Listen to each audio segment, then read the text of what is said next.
HarperCollins presents The Mind of a Murderer by Michael Wood. Read by Olivia Mace. For Mum. Just don't read the sex scenes. Chris made me put them in. Prologue. Forensic psychology is the application of scientific knowledge to help answer questions in the study of criminal practice. Through analysing the history of the criminal, interviewing the killers, and the friends and family of the suspects, it is hoped a better understanding of the murderer and their acts can alert the authorities to the killers of the future. You can sit opposite an incarcerated mass murderer and ask him questions, and he will answer you. But how much can you trust his answers? Serial killers are, by design, great manipulators. The theory behind the science is intricate. In my experience, the best person to fully understand a serial killer is one of his victims, like me. Chapter 1. Dollis Hill, London, Thursday, 15th of February, 2024. After a double shift at the Royal Free Hospital, Phoebe Harper was hoping to get home, order a takeaway, have a long soak in the bath until the delivery arrived, and spend the evening in front of the television, gorging herself on spring rolls and crispy duck. As soon as she turned the corner and entered the road where she lived, she knew her quiet evening was ruined before it had even begun. Her next-door neighbour, Donna Fletcher, was 40 today, and was having the party to end all parties. Phoebe had known about it for months. She'd even been invited, but had turned it down because she knew she'd be tired after work. The road was packed with randomly parked cars. Donna's driveway was cluttered, and it wasn't difficult to spot the party house. A light was on in every room. The front door was wide open, and people were spilling out onto the street, bottles in hand. Thumping music sounded from within. Donna, dressed in an unflattering little black dress, trotted unsteadily down the street towards Phoebe.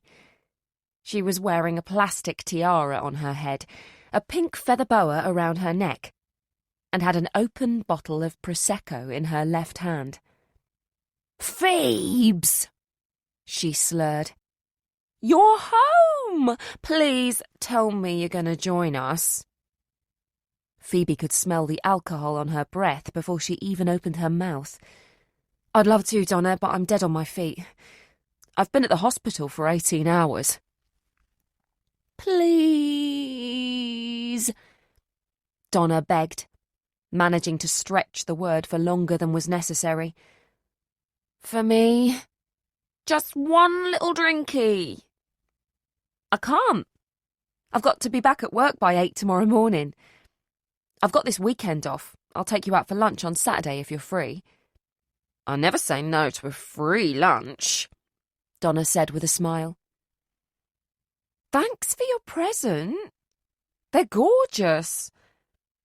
Donna put her arm around Phoebe and led her up the street to their homes. "It's a shame you can't come. Roger's here. I told you about Roger, haven't I? He's gorgeous. 6 foot something. Amazing body on him. And my James has seen him in the showers at the gym. I don't know any measurements, but even James was impressed. And I've told you how big he is." "Yes, Donna, you have. Many times." "According to James, Roger is a sucker for a nurse's uniform too. He'd be on you in seconds." As fun as that sounds, I'm really not in the mood tonight. "Never mind. I'll introduce you to him another time." Donna took a swig from the bottle of Prosecco and proffered it to Phoebe, who waved it away. "Listen, any chance we can park a couple of cars on your driveway? The net curtains are twitching. I don't think it'll be long before them across the way call for the police." "Yes, sure. No problem. Why don't you invite them over? They can't complain if they're invited. I did. I went round on Saturday. He gave me a right earful about council regulations regarding loud music and occupancy levels. Boring old bastard. Donna! The call came from the doorway of the party HQ. They both turned to see James stood on the doorstep. Alice has been sick. Where's the mop? She's such a lightweight, Donna said to Phoebe. She only has to hear a cork popping and she's heaving. She kissed her on the cheek.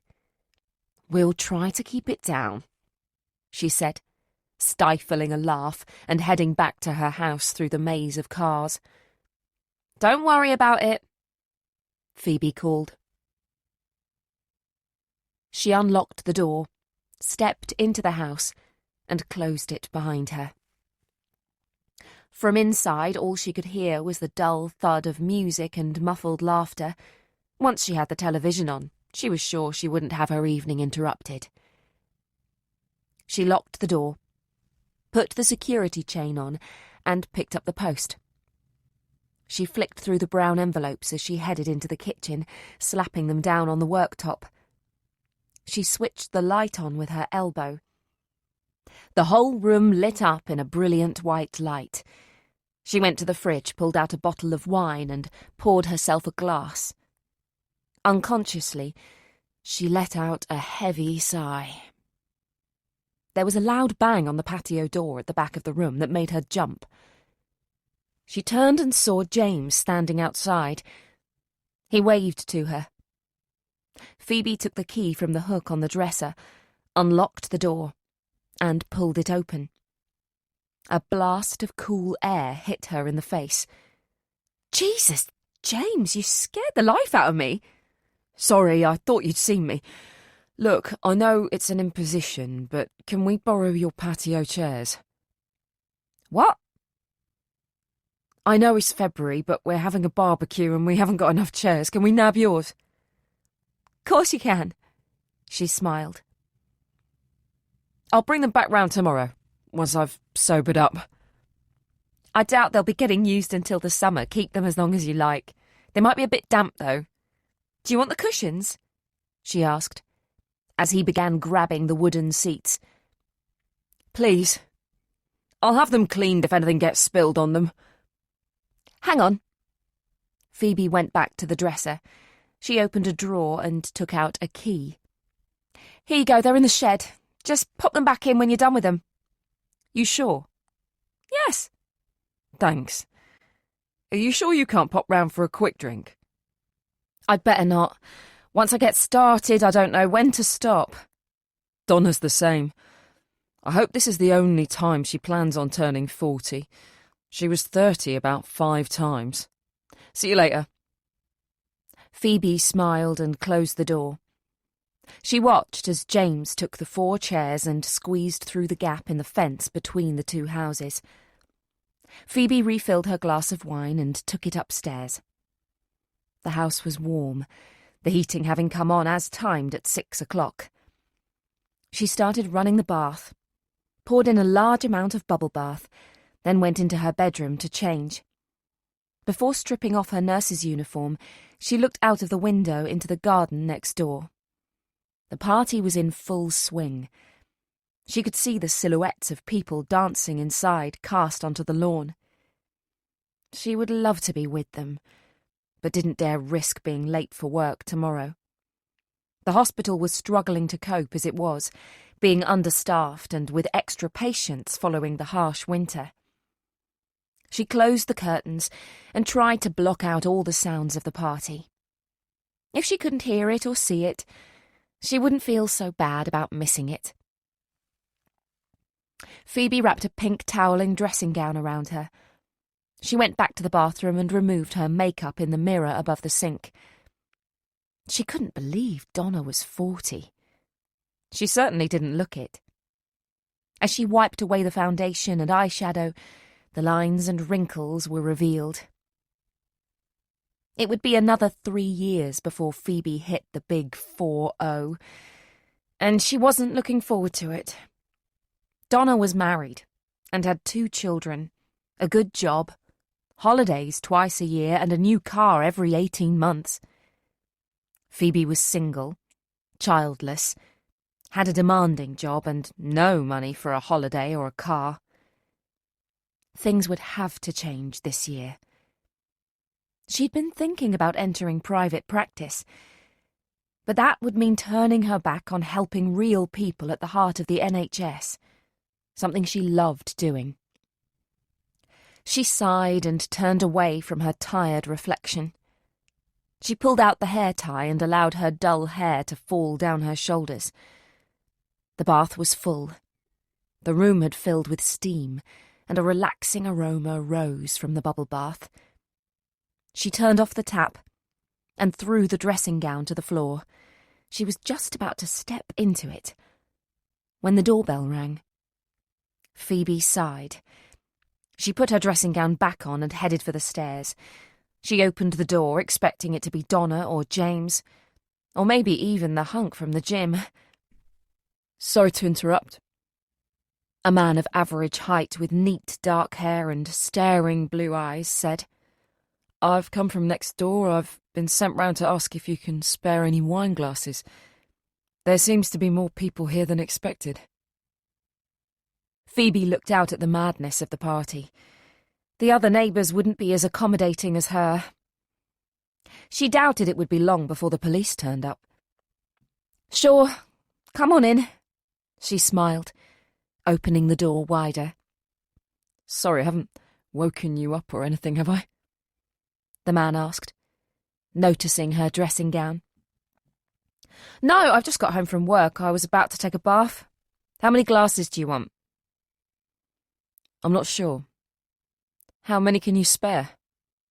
he asked from the hallway. She opened the doors to the dresser and began to reach up for a glass. As she did, her shoulders were grabbed, and she was pulled backwards from behind. She felt a kick to the back of her knees, and she buckled to the floor. Shocked, she looked up and saw the man standing over her. A sweet smile on his face, and a twinkle dancing in his eyes. From behind his back, he pulled out a large carving knife. He held the knife aloft. He was about to bring it down when Phoebe swiftly kicked him hard between the legs. He let out a shout and doubled up in pain. She pushed him to one side and ran out of the kitchen and into the hallway. She pulled at the front door, but it was locked, and the chain had been replaced. In her panic, she grabbed at the security chain, but her shaking fingers couldn't get any purchase on it. "You fucking bitch!" She turned to where the voice was coming from and ducked just in time as the large knife slammed into the wooden door. She scrambled to her feet and headed for the stairs, quickly crawling up them on her hands and feet. She could hear the intruder following behind her. She ran into the bedroom and slammed the door closed behind her. But she was too slow. The man had managed to get to it before it closed and was forcing it open. He pushed as she struggled to keep him at bay. As loudly as she could, Phoebe screamed, hoping someone, anyone, would hear and come to save her. The noise from Donna's party was getting louder. There was no way anyone would hear her cries. The bedroom door was forced open, and Phoebe fell backwards onto the carpet. The man entered and stood over her, knife aloft in his right hand. Phoebe was crying. Her breathing was erratic as he came towards her. Please don't kill me," she pleaded. He brought the knife down quickly, but Phoebe's reactions were quicker. She kicked him hard in the shins. His knees buckled and he fell, but not before the knife had pierced the skin on her exposed leg. She screamed out in pain and looked down at the blood seeping out of the wound. She tried to stand up. She pushed her attacker out of the way. He fell backwards again and hit his head hard against the fitted wardrobe door. She pulled herself to her feet and stumbled out of the bedroom, limping towards the top of the stairs, half running, half falling down them. Out of breath, panicking, frightened and bleeding, Phoebe struggled with the front door. Her fingers were shaking so violently she couldn't find any grip on the Yale lock. She pulled the door open, but the security chain was still on. "Fuck!" she cried. She closed the door, ripped off the chain, and opened it once again. It was pitch black outside. All she could hear was thumping music and raucous laughter coming from next door. Ahead, 3 people made their way up the cul-de-sac, heading for Donna's house. 2 had a bottle in hand, and the 3rd was carrying a large present with a red bow on it. She stepped out into the cold air. Phoebe opened her mouth and let out a piercing scream as her intruder grabbed her by the collar of her dressing gown and pulled her back inside, slamming the front door closed. She fell to the ground, but was able to look up and watch as the attacker leaned down towards her. "I knew you'd be a fighter the moment I first saw you," he said, calmly, into her ear. "I love a woman who likes to play." Chapter 2. Friday, 16th of February, 2024. Detective Inspector Jessica Sheffield was sitting behind the wheel of the Vauxhall Astra. Something caught her eye. She looked up and saw her partner heading towards her. She took a deep breath and slowly let it out. She knew how this conversation was going to play out. The door opened and Detective Inspector Foley climbed in, bringing with him a blast of cold air. He slammed the door closed. They sat in silence while they both looked outside at the scene of organised chaos going on around them. White-suited forensic officers were busy entering and leaving the house at the top of the cul-de-sac. Uniformed officers were knocking on neighbouring doors, notebooks in hand, talking to sombre-faced residents on the doorstep. "You know what I'm going to ask you, don't you?" Foley asked. "I do," Jessica replied. "And?" "I can't." "Why not?" "I promised." "It's the same bloke, Jessica. No witnesses, very little forensic evidence from what we can tell so far, and he's escalating. You've seen the body. You've seen how she suffered. Nobody knows serial killers better than she does." "She doesn't work active cases. You know that, I know that. I promised I'd never ask her." Foley turned in his seat to look at the DI. "There's a woman in that house who's been stabbed to death. He's used her as a fucking pincushion, for crying out loud. She was only young, mid-30s, worked as a nurse at the Royal Free. She was doing good work helping the sick, and this bastard comes along and decides to use her as his plaything. He's laughing at us, Jess." "Don't call me Jess," she said, still staring out of the windscreen. "Sorry, but he is. All I'm asking is for you to talk to her." The silence took over once again. Jessica chewed on her bottom lip as she thought. She could feel her partner's cold stare burning into her. She knew he was in a difficult position. Once the press found out there was a serial killer trawling the streets of London, killing women who lived alone, they'd have a field day, and Foley's life would be made more complicated than it was now. "Fine," she said quietly. "I'll ask. Just this once, and if she says no, I'm not going to keep hounding her. She's my friend. One of the few I've got." Foley's relief was evident by the huge grin on his face. His ice-blue eyes lit up. "I understand. Thank you, Jessica. I'd kiss you if we didn't have an audience. Just don't get your hopes up, all right? It was too late for that. Foley left the car and headed back to the crime scene. She watched as his head was held high, and there was a spring in his step. He was putting all his faith in Jessica being able to convince a notoriously private person to help with what was bound to become a very public investigation. There were times when she really hated her job. By the end of a difficult working day, Jessica's usual smart appearance had changed. She looked at her reflection in the black mirror of her computer screen and rolled her eyes. Her ponytail had come loose at some point, and strands of mousy hair stuck up in all directions. The small amount of lipstick she'd put on had smudged, and she had a dry fleck of mayonnaise at the corner of her mouth from the disappointing tuna salad sandwich she'd eaten in a rush.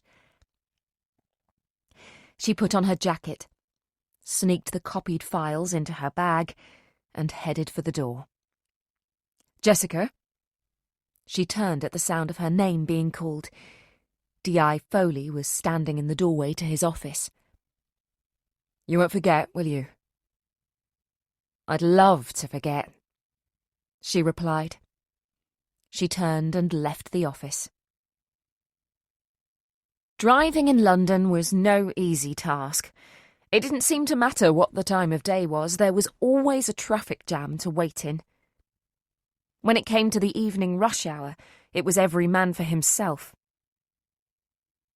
Jessica was tempted to put the blue flashing lights on to upset her fellow commuters even more.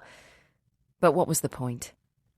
She wasn't exactly in a rush to ruin her friendship, and what plans did she have for this evening anyway? All she had to look forward to was a tub of Ben & Jerry's and a crap film on Netflix to watch, with Stanley on the sofa next to her licking his balls. It took her the best part of an hour to drive to Modbury Gardens in Camden. She found a parking space and looked up at the stylish terraced property. It was the only house in the street that was in darkness. There was no point ringing the bell. Nobody was home. And her scooter wasn't parked in its usual place. Jessica turned off the engine and settled down in her seat to wait.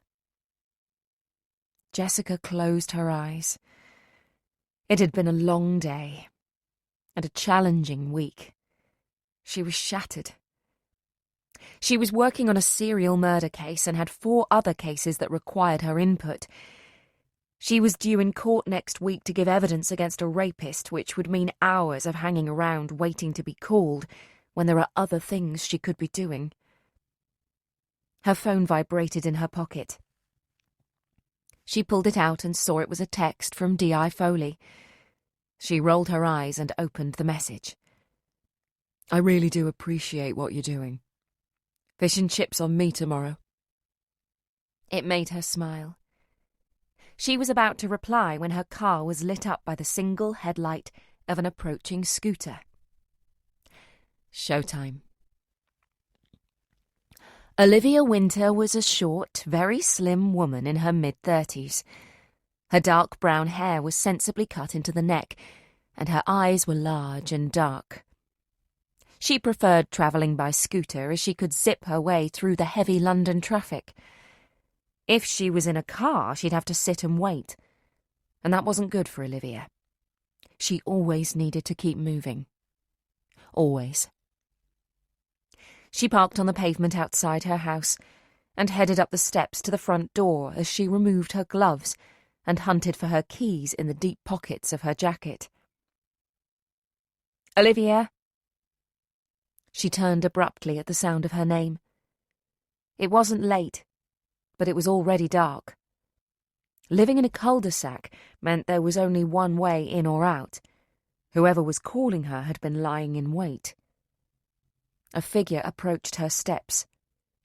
It wasn't until they passed a lamppost that she recognised her caller and visibly relaxed. "Jessica? What are you doing here?" "I've come for a visit. It's been a while," she said. holding up a bottle of wine in each hand. "It's Friday night, aren't you usually out on the town?" "The last time I went into a nightclub, the music was so loud it gave me toothache. Sadly, my party days are over. I'm now officially middle-aged. I've even invested in carpet slippers. Save me, Olivia," she pleaded. Olivia smiled. "Come on then. I'm afraid I haven't got much food in. I only arrived back yesterday." Olivia unlocked the door and stepped inside. She waved the fob on her keyring over the security alarm, then typed in a 4-digit number. "How was the big American adventure?" Jessica asked, following her into the spacious hallway. Olivia headed for the kitchen, turning on lights as she went. "It was good." They entered the brightly lit kitchen, and Olivia picked 2 glasses from the shelf and placed them on the solid oak-topped island in the centre of the room. "You're not very tanned." "I spent 14 days lecturing. I went from university to university and hotel room to hotel room. The only time I caught any sun was when I stepped out of a taxi." Jessica opened a bottle of Chardonnay and poured them both a healthy glassful. "You must have had some time for fun." Olivia shook off her jacket and hitched herself up on one of the stools. She took a large gulp of wine, and her features softened. "I was invited out to a stunning 5-star restaurant in Atlanta by this professor who looked like a cross between Hugh Jackman and Chris Pratt." "Ooh, gorgeous," Jessica smiled. The meal was out of this world. I've never tasted food like it. We had a good chat too, and there was some serious flirting going on. "Don't stop." Then the dessert arrived. Dark chocolate mousse with raspberries and champagne ice cream. I'd already had a few drinks and was feeling lightheaded. "I know where this is going," Jessica said, getting excited. Then his wife came to the table, picked up my pudding, slammed it in his face, and walked out. "Oh, okay. So I didn't know where it was going. Did you know he was married?" Of course I didn't. "Oh well, you win some, you lose some." I was more disappointed at not getting to eat my dessert. She smiled. "But apart from that, it was a successful trip?" "Yes, I enjoyed it. The lectures went down a storm. I signed plenty of books, and if I never have to answer another question about whether or not I know the royal family personally, it'll still be too soon." Jessica laughed. "Why do Americans think we all know the royal family?" "I've no idea. One of these days I'm going to tell them I've got William and Kate on speed dial." They both giggled, visibly relaxing in each other's company. The wine was flowing freely, and Jessica topped up both glasses as Olivia found a bag of kettle chips in the back of the cupboard. "I had the most hellacious date a couple of weeks ago," Jessica began. "Now, you know my rule about dating people I work with, but this new DC has joined child protection, and I'm not kidding you. He is seriously fit. He's straight off the box of Calvin Klein underwear. He's so beautiful, I want to cry when I see him." "Oh my God," Olivia smiled, taking a handful of crisps. "I decided to be modern and asked him out for a bite to eat." "In the hope that he'd say he'd like to eat you?" "Of course." Jessica smiled. "Anyway, we went to this Chinese close to work, and he spent the entire meal talking about himself. Everything we talked about, he turned the subject back to himself. He kept checking his reflection out in the window and constantly looking around to see if anyone was looking at him. Talk about conceited. I actually got more satisfaction out of getting out of the taxi alone than inviting him in." I didn't think it was possible for a man to be too good-looking, but he's definitely it. I thought women were supposed to be high maintenance, Olivia asked. The tables have turned. I don't want to go out with a man who spends more time in the bathroom than I do. Have you got anyone else lined up? No. I'm that busy at the moment, I haven't got time. Besides, she waved the comment away. Still, on the plus side, by working myself to a frazzle, I'm not spending any money and my holiday fund is growing nicely. July cannot come soon enough. Italy is not going to know what's hit it when you and I get there, Jessica said with a huge smile. I plan on doing lots of the 3 W's. Do I dare ask what they are? Walking, wine, and waiters. I really hope we don't have adjoining rooms. Olivia, sweetheart, when was your last holiday? Olivia thought for a moment.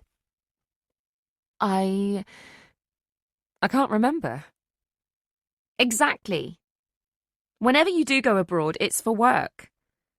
You need to let your hair down, let your guard down, and let your knickers down. You are incorrigible. And proud of it. Speaking of which, dare I ask if anything more has happened with you and the handsome stranger at the swimming pool? I haven't been since before Christmas. Olivia, how long have you known him? I don't know him. She stifled a laugh. Exactly. You've been going to that pool for over 50 years. Slight exaggeration, Olivia interrupted. You're letting life and opportunities pass you by. Now take some advice from someone more carefree. Next time you see him, grab him by the trunks, drag him to the nearest disabled toilets, and ride him like a cowboy at a rodeo. Oh my God, Jessica!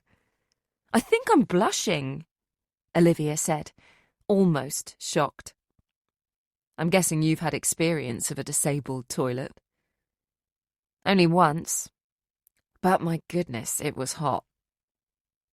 She upended the bottle of wine over her glass, but only a few drops came out.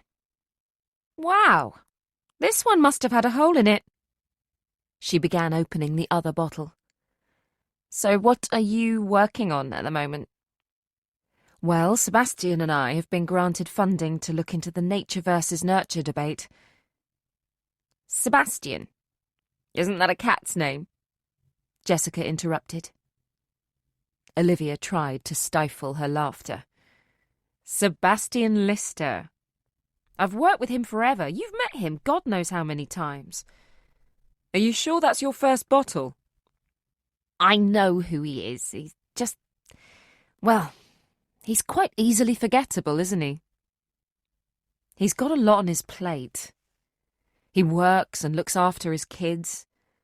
That's all he's got since his wife died last year, bless him.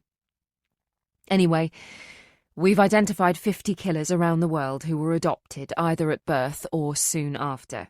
We're going to look extensively into their backgrounds and those of their birth and adoptive parents, and see if upbringing versus genetics plays a part in shaping the future life of a killer. I think we've spent longer on the questionnaires than we have trying to find people to take part. Sounds interesting, Jessica said, half-heartedly. It's going to be a long time before the results are in. We need to sort out translators for those non-English-speaking volunteers, arrange video interviews, etc. It's a long project. However, it's something that... Sorry, is everything all right? Olivia asked. What? Yes? Why'd you ask? You look distracted all of a sudden. Do I? Yes. Something on your mind? No? Yes, there is. Come on, out with it. Shit. Jessica uttered under her breath. She took another sip of wine. Before I say anything, I want you to know this isn't my idea. You want my help? Olivia asked. Her voice had dropped, and she looked down into her own now empty glass. Jessica took a deep, shaky breath. 3 women have been murdered. When I say murdered, I don't just mean strangled or a single stab wound to the chest. I'm talking butchered. They all share similar character traits, and they were all killed in their own homes. However, there's no sign of forced entry. We've looked into their backgrounds, but none of the victims knew each other. We have no witnesses and very little forensic evidence. Jessica, you know I don't work on active cases, Olivia said, jumping down from her stool and going over to the bifold doors that looked out onto her large expanse of back garden. It was pitch black outside, and all she could see was her tired reflection looking back at her, which was just as well considering the battering her garden had taken over the winter. I know. I'm aware of that. I didn't want to ask you, but my partner, D.I. Foley, he's under some serious pressure here. The press hasn't made the connection between the 3 victims so far, but it's only a matter of time before they do. I'm sorry I can't help you, Olivia said, matter-of-factly, without turning back. I'm not asking you to work full-time on this. I know you're busy with research and you've got a new book out later this year, but if you could just glance at the case files. Olivia heard rustling coming from behind her. She turned and saw Jessica had her bag on her lap and was struggling to pull the thick files out. You came prepared, Olivia said dryly. I know it's a cheek. I know we said we'd never ask each other to help when it came to work matters, but, Olivia, if you saw these women, you'd see how much they need you. I don't want to see them, Olivia almost snapped. I can't look at an active case. You know all this, Jessica. You know what I went through. She scratched at her left shoulder unconsciously. I'm aware of your past. Are you? Olivia interrupted. Her voice was raised. Her face had reddened and a sheen of sweat appeared on her forehead. I know you were around when it all happened, but sometimes it feels like... She trailed off. If you really understood, you wouldn't be asking me to look at those files. It's because of what you went through that I'm asking, Jessica pleaded. Olivia made her way back to the kitchen island. In the corner was a neat stack of mail she'd accumulated while she'd been away in America, but hadn't got around to opening yet. With shaking fingers, she rummaged through the pile until she came to one she was looking for. She knew it would be there, without fail. She barely looked at the scrawled handwriting on the white envelope before throwing it at Jessica. Open this. What is it? Just open it. Jessica frowned as she picked up the cheap envelope. She didn't recognize the writing, and the postmark was smudged. She opened it and pulled out a folded sheet of plain white paper. On the front was a big red heart. Inside, a simple message. Happy Valentine's Day, my love. It was signed with a single kiss. Is it from him? Olivia nodded. Her bottom lip wobbled. The atmosphere in the room had intensified. Does he send you one every year? Jessica asked. Valentine's Day, birthday, and Christmas. Why didn't you say anything? We could have put a stop to this. He'd have found a way. That's what people like him do, Olivia said. If I get involved in an active case, the press will find out. They'll dig into my background. They'll find him. And it'll start all over again. You don't know that. I do know that. Look, I'm sorry about those 3 women. I really am. But I cannot help you. Jessica looked down at the childish card in her hands. How long has this been going on? Years. Why haven't you told me about them? Olivia didn't reply.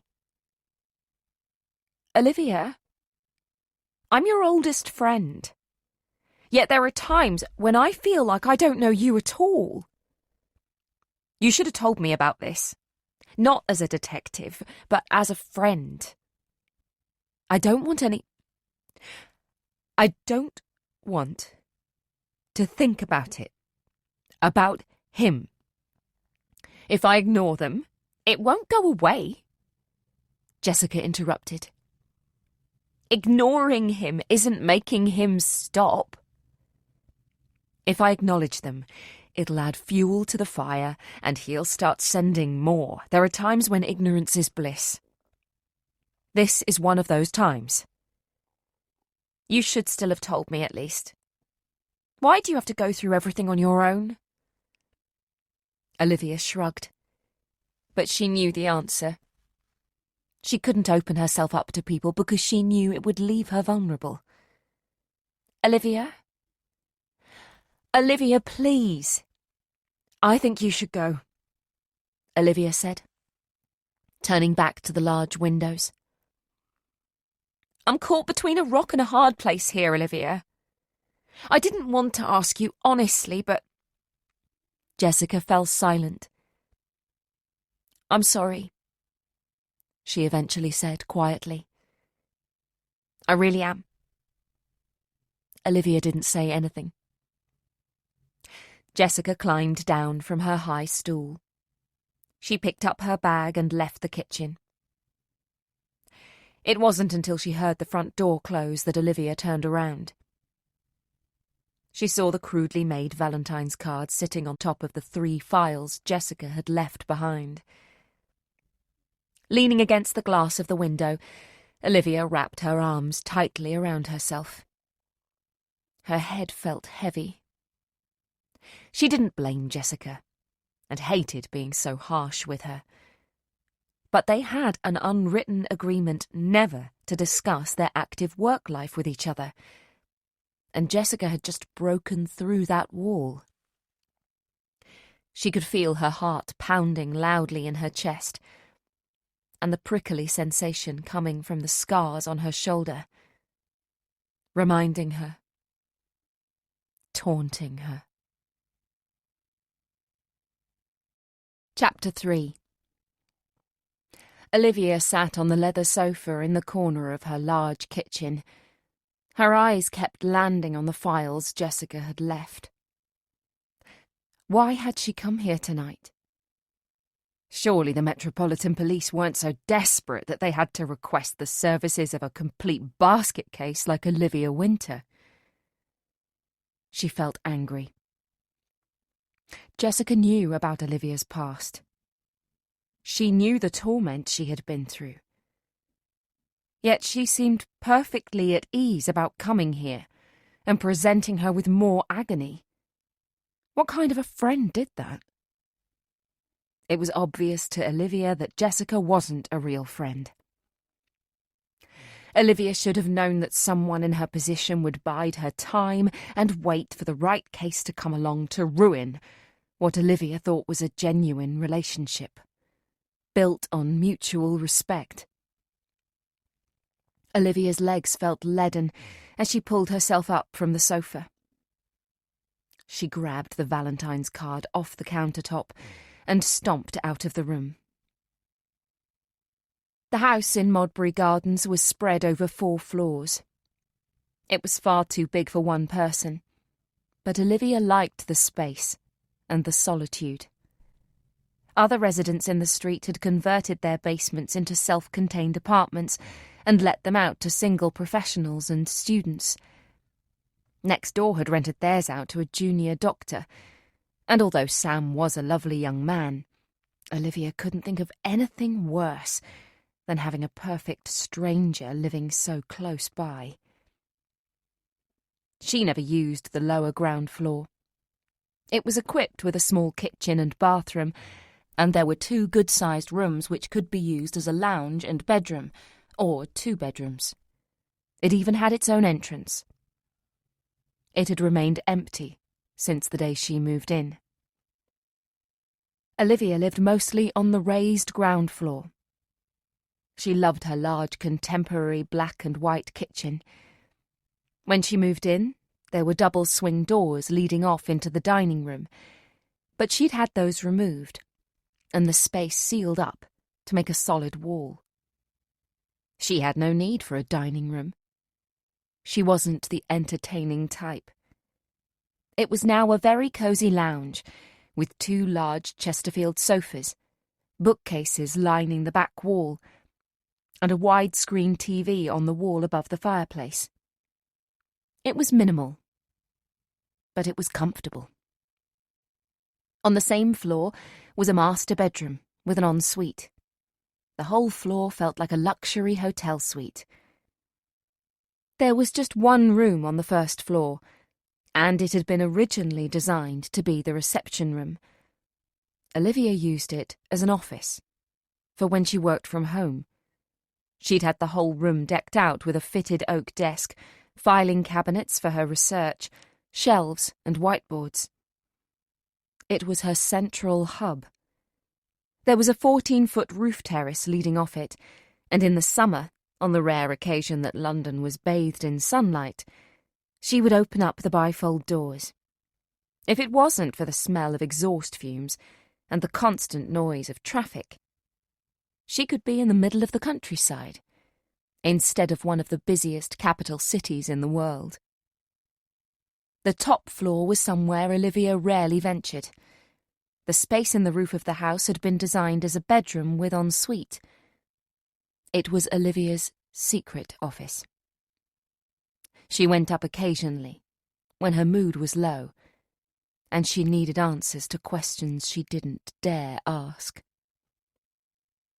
Other identical houses in the street were home to families, successful couples with 3 or 4 children, whereas Olivia's was the only one with a single occupant. That was how she liked it. Olivia needed space. She needed to be alone. If it wasn't for work, she'd spend her whole time here, so she wanted to spread out. There had to be designated areas for relaxing, sleeping, and working. When the front door was closed and secured, when the windows were alarmed, that was when Olivia could settle and breathe. She went into her bedroom at the front of the house, opened the floor-to-ceiling doors of the fitted wardrobe, and dropped to her knees. She rummaged around the shoe boxes and discarded handbags for what she was looking for. Right at the back was a handmade oak box she'd found in a second-hand shop in Greenwich many years ago. It had an intricate architrave design on the lid and a dark green velvet inlay. The key to the lock was missing, and it was worthless. But Olivia loved it. The plan had been to keep her knickknacks in it, the precious keepsakes she had gathered over the years. Instead, it had become the place where the cards and letters she received at various points throughout the year were hidden. The Valentine, birthday, and Christmas cards. The letters on the anniversary. The random pleas for her to visit. She wanted to destroy them, but Sebastian begged her to keep them. They'd come in handy, he'd said. She had no idea why. She stuffed the latest card in the box, closed the lid and put it back in its usual place, covering it up with old scarves and a pair of sandals she hadn't worn for years. She looked up and found her eyes were blurred with tears. She lay down on her king-size bed, snatching up the blue soft toy she kept on her pillow.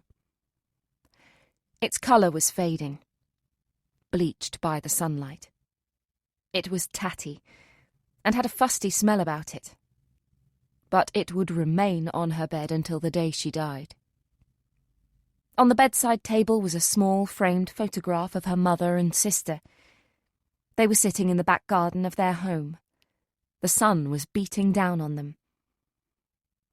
The sky was a stunning deep blue, and they were both grinning at the camera, full of life. Her younger sister, Claire, was holding a blue dog, which she took everywhere with her. "What dogs are blue?" Olivia gave a pained smile at the memory of her sister asking the obvious question when she first saw the dog. It didn't matter that he was a strange colour. Claire had loved him. He'd slept in her bed every night. Now he slept with Olivia. She placed the frame back on the table next to a well-thumbed paperback copy of Little Women. It had been her mother's favourite book. The bookmark was still on page 76, where her mother had last been reading. And it would remain there. Olivia climbed under the duvet and wrapped it tightly around her. She closed her eyes, but sleep refused to come. Her body might be tired, but her mind was wide awake. It was always wide awake. Her haunted thoughts whirled around 24 hours a day. They frightened her. They held her prisoner. But she continued to hold on to them and add to them. Chapter 4. Saturday, 17th of February, 2024. Olivia rarely remembered her dreams. Only the nightmares. She woke on the Saturday morning and her head felt much lighter. A bright light tried to enter the room by the gaps at the sides of the curtains. Spring was on its way. The tough winter was slowly losing its stranglehold on nature. And despite the nights still being cool, the days were getting longer, and the sun was warming up. Soon there would be no need for scarves and hats and gloves when leaving the house. Olivia hated the summer. She wore high neck tops and long sleeves to cover her scars, which attracted more attention. Who wore jumpers during a heat wave? She climbed out of bed, neatened the duvet, and looked at her shattered reflection in the wardrobe mirror. She loathed what she saw looking back at her. Olivia didn't have a plan for today. She needed to fill her fridge and cupboards with food following her return from America, and after the copious amount of food and drink she'd consumed over there, she should perhaps think about... She stopped dead in her tracks as she entered the kitchen. The files. She had forgotten all about them. She edged towards them and held the very corner of one between the tips of her finger and thumb. She lifted it slowly and angled her head to take a sneaky peek. She let go the moment she glimpsed the first photograph. "Fuck," she said to herself. Olivia stormed back into her bedroom, struggled to get into a pair of tight-fitting jeans, threw on a t-shirt and jumper, grabbed her rucksack from behind the corner, and headed for the front door. She swiped her mobile to life and made a call while she hunted around for her keys. After 5 rings, the voicemail kicked in. "Jessica, it's Olivia. You need to come back and collect these files at some point over the weekend, or they'll be in the bin on Monday morning." Olivia drove a black Honda PCX 125 scooter. It was perfect for the London streets. One of her pet hates was being stuck in traffic. Her mind tended to wander when she had nothing to do. And if you drove a car and lived in London, you could spend 90% of your commuting time waiting to move. That would be hazardous to Olivia's state of mind. The scooter helped her to weave through the traffic. The swimming pool was a 15-minute drive from her home. She parked close to the entrance and headed straight for the changing rooms. As usual on a Saturday morning, it was busy, but she found a quiet corner for her to quickly change into the specially designed and very expensive costume. It had a high neck and long sleeves, and looked more like a surfer's suit than something to swim a few lengths in. Even though she was a regular at the pool, Olivia still garnered strange looks because of the costume. She lowered herself into the pool and allowed the warm water to envelop her. She loved the smell of chlorine. It was clean and fresh. She watched other swimmers as they did their laps slowly and gracefully. She set off, parting the water with her hands and feet in the breaststroke. She reached the end of the pool and came to a stop. She was breathing heavily already. A man came to a stop beside her. Olivia felt herself redden and looked away. Jessica's words from last night came back to taunt her as the handsome stranger stopped and ran his fingers through his dark brown, wavy hair. "Hello. Haven't seen you here for a while," he said, between pants. Olivia smiled at him. "No, I've been away." "Holiday?" "I wish. Work." "Anywhere nice?" "America." "Lovely. Shame you didn't bring the sun back with you." "I couldn't get it through customs." He smiled. "Ah, you up for a challenge?" he asked, with a glint in his eye. "You'd have me beat by the end of the first lap. I'm shattered already." "Spoil sport." He pulled his goggles over his eyes and set off again, purposely splashing Olivia as he went. She laughed. She watched as he swam with all the speed and dexterity of an Olympic athlete. As Olivia was about to set off for her more sedate lap, she noticed a woman looking her up and down, frowning at the strange swimsuit she was wearing. Olivia had seen the man often when she came for a swim. They had started out by smiling and nodding at each other. After a couple of weeks, he had made the first move by saying hello. A month after that, they had had their first chat at the edge of the pool while resting. Since then, they challenged each other to the odd race, talked about other people in the pool and their strange changing room habits, even had a coffee together in the cafe afterwards. Yet Olivia still had no idea what his name was. Did he know hers? Had they even formally introduced themselves? Olivia couldn't remember, and it was far too late in their relationship now to ask him what his name was without looking ridiculous. Whenever she thought of him outside of the sports centre, he was the handsome stranger. He had dark hair and smiling blue eyes, a firm, slightly stubbled jawline, and a hairy chest. His stomach was flat and firm. She didn't like to look any lower, as much as she wanted to. She remembered Jessica's words when she had told her friend about the handsome stranger after their first meeting, and she hadn't been able to get him out of her mind for some reason. "Budgie smugglers can be very deceiving," she'd said. "They squeeze everything in so tightly, and once they're off, you can sometimes get a real eyeful. Mind you, anything more than a mouthful's a waste, in my opinion." Olivia laughed at the memory and went back to her swimming. After 6 more laps, Olivia climbed out of the pool. She was knackered. Her fitness levels had slumped in the past couple of months.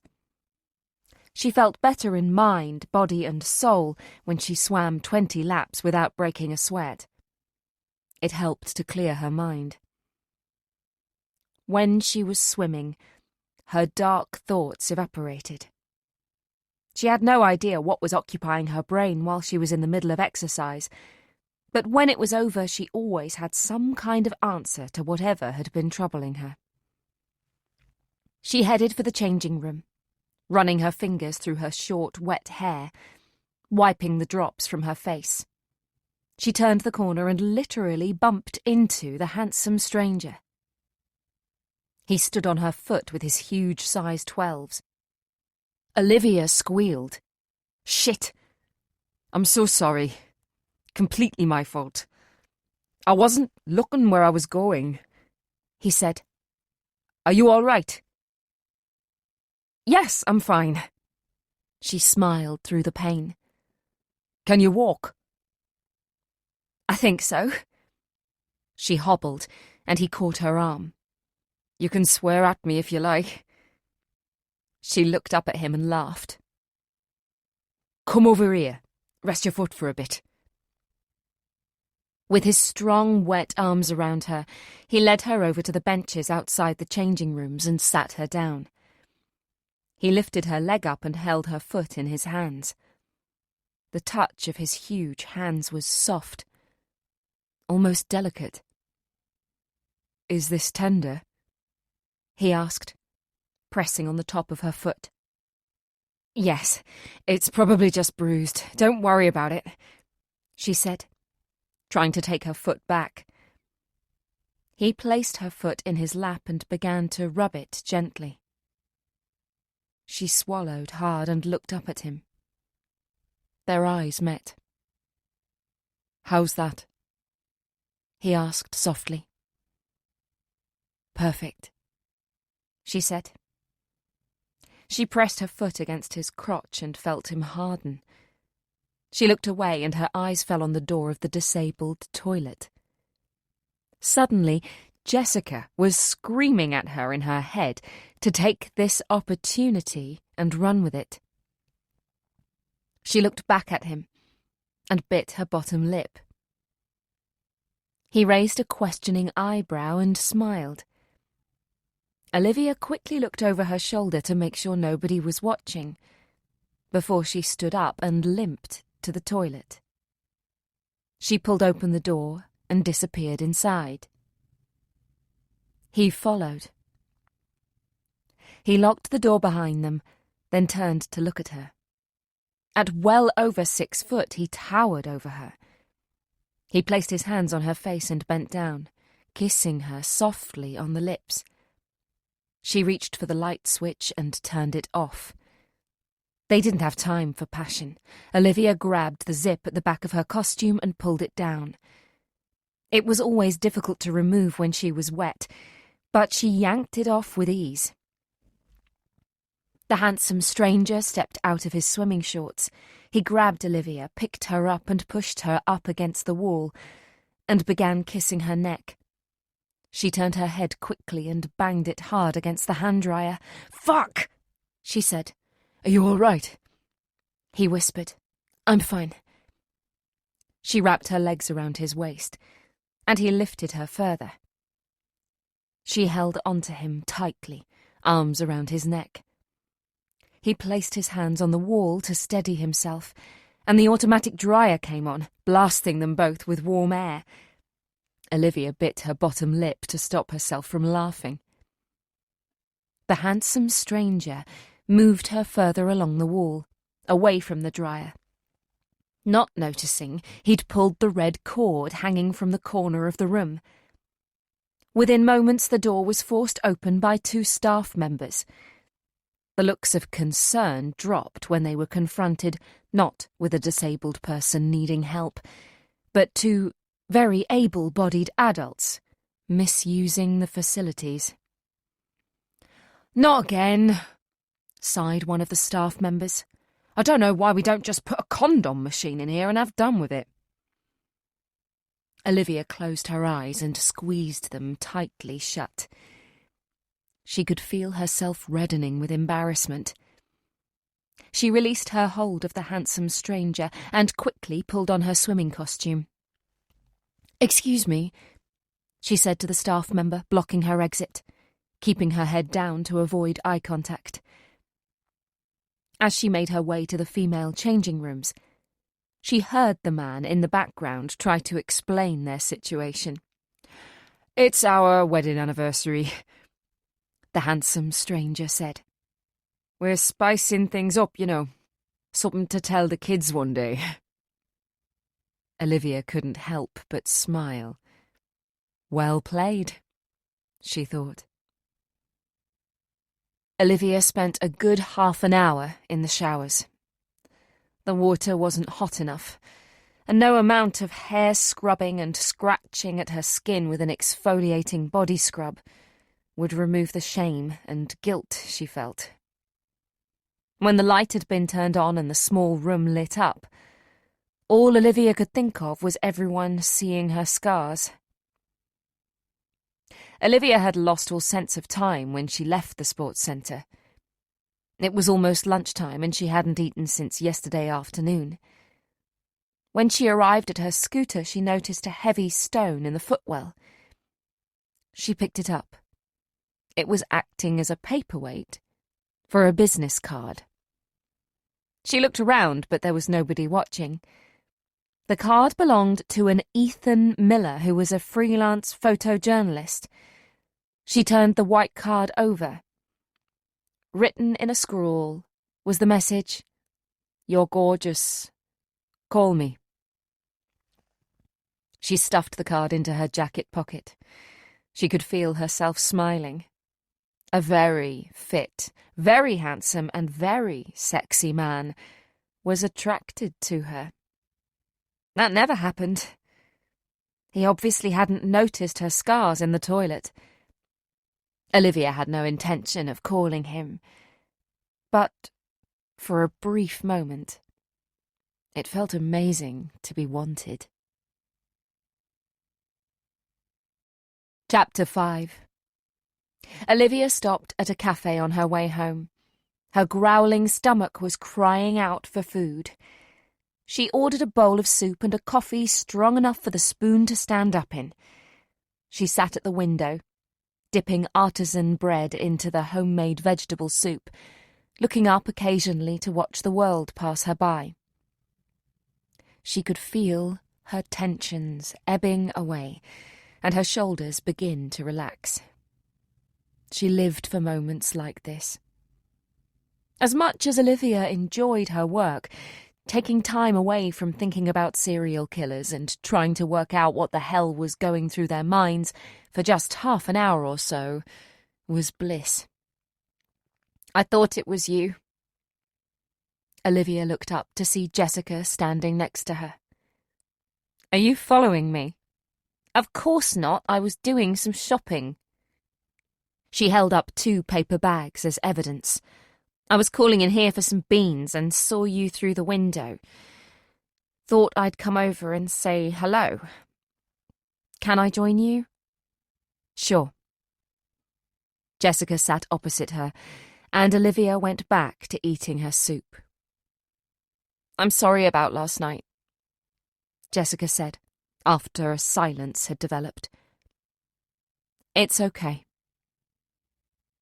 We're under a lot of pressure at work, and Foley, you know what? You don't need to hear this. Are we all right?" Olivia smiled. "Of course we are." "Still going to Italy in July?" "Definitely." "Good. Can I buy you a carrot cake muffin as a peace offering?"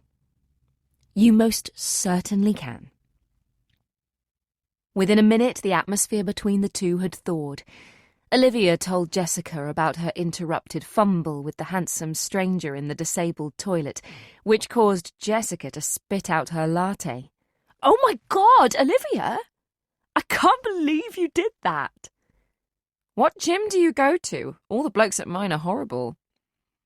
"I'm not telling you," she said, with a sly grin. "Blimey, I can't believe it." Jessica smiled. "I know I said it last night, but I don't think I'd ever dare do anything as risky as that." "No, You just prefer to have sex in front of 5,000 people at Glastonbury. Jessica visibly blushed. I was young. It was my first weekend away without my parents. I was finding myself. All you needed to do was look for the nearest bloke. I think we can both say we've had our fair share of embarrassing encounters. They get the blood pumping, though. Olivia sat back in her seat and sipped her black coffee. It's the excitement, the rush, the thrill. It makes you feel alive. You are aware you could get arrested if caught having sex in a public place. You make it sound like I trawl the parks looking for men to drag into the woods. It's not a regular thing.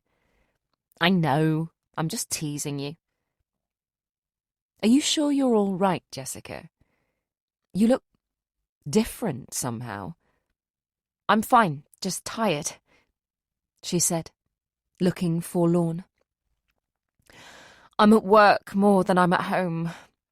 I was called out on Christmas Day and Boxing Day and still expected to work New Year. I was thinking about this yesterday.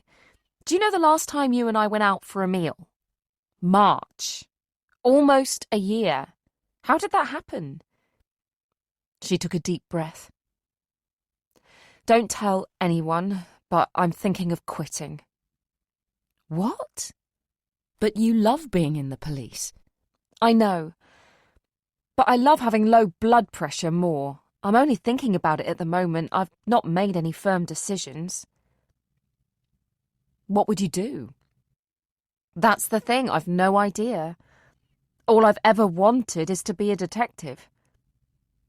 You could teach, Olivia suggested. I can't think of anything worse. I teach. It's not that bad. Standing up in front of a group of gormless students? No, thank you. She shuddered. I'm probably just going through a mood. The weather doesn't help either, does it? This winter seems to be never-ending. I'll be fine once we get a bit of sun. She looked out of the window and up at the grey sky.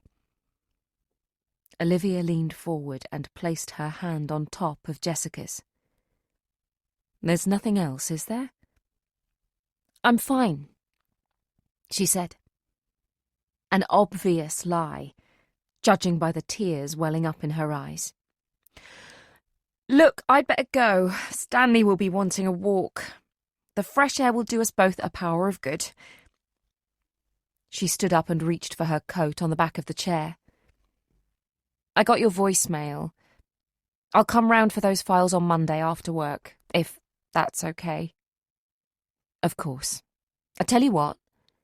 Come by around 6 and I'll make us something. We'll have a night in.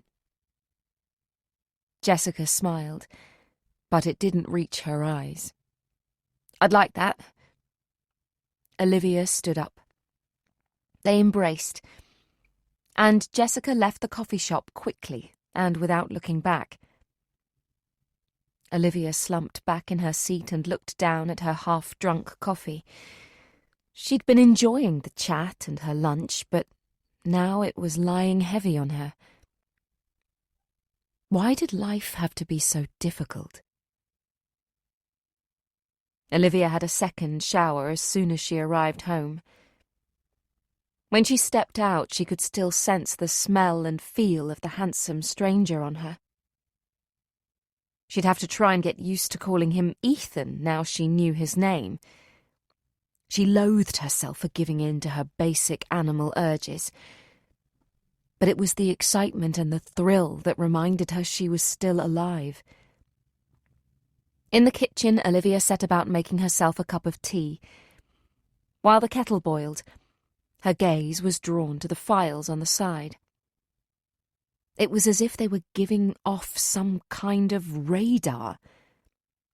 She could feel a great surge of energy emanating from them. She closed her eyes tight and tried to think of something else to block them out from calling to her. She played with the tea bag in the mug with a spoon, allowing the water to swim in and out of the leaves. She turned away from the files. but knew they were there. She thought of Jessica in the coffee shop, and her heart sank. She was a strong and intelligent woman. To break down like that and in public was not like her at all. The strain she was under must be overwhelming. Olivia turned around and faced the files.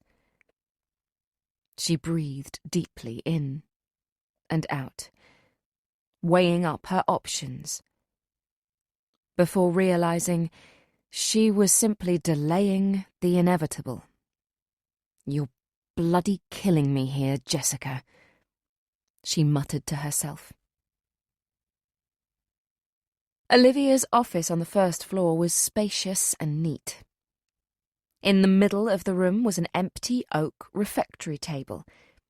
It was where she usually sat when she needed to spread her notes and photographs out, while she pondered the deep aspects of her work. She headed straight for it. Victim number 1 was Sarah Millington, a 30-year-old proofreader in North Wembley.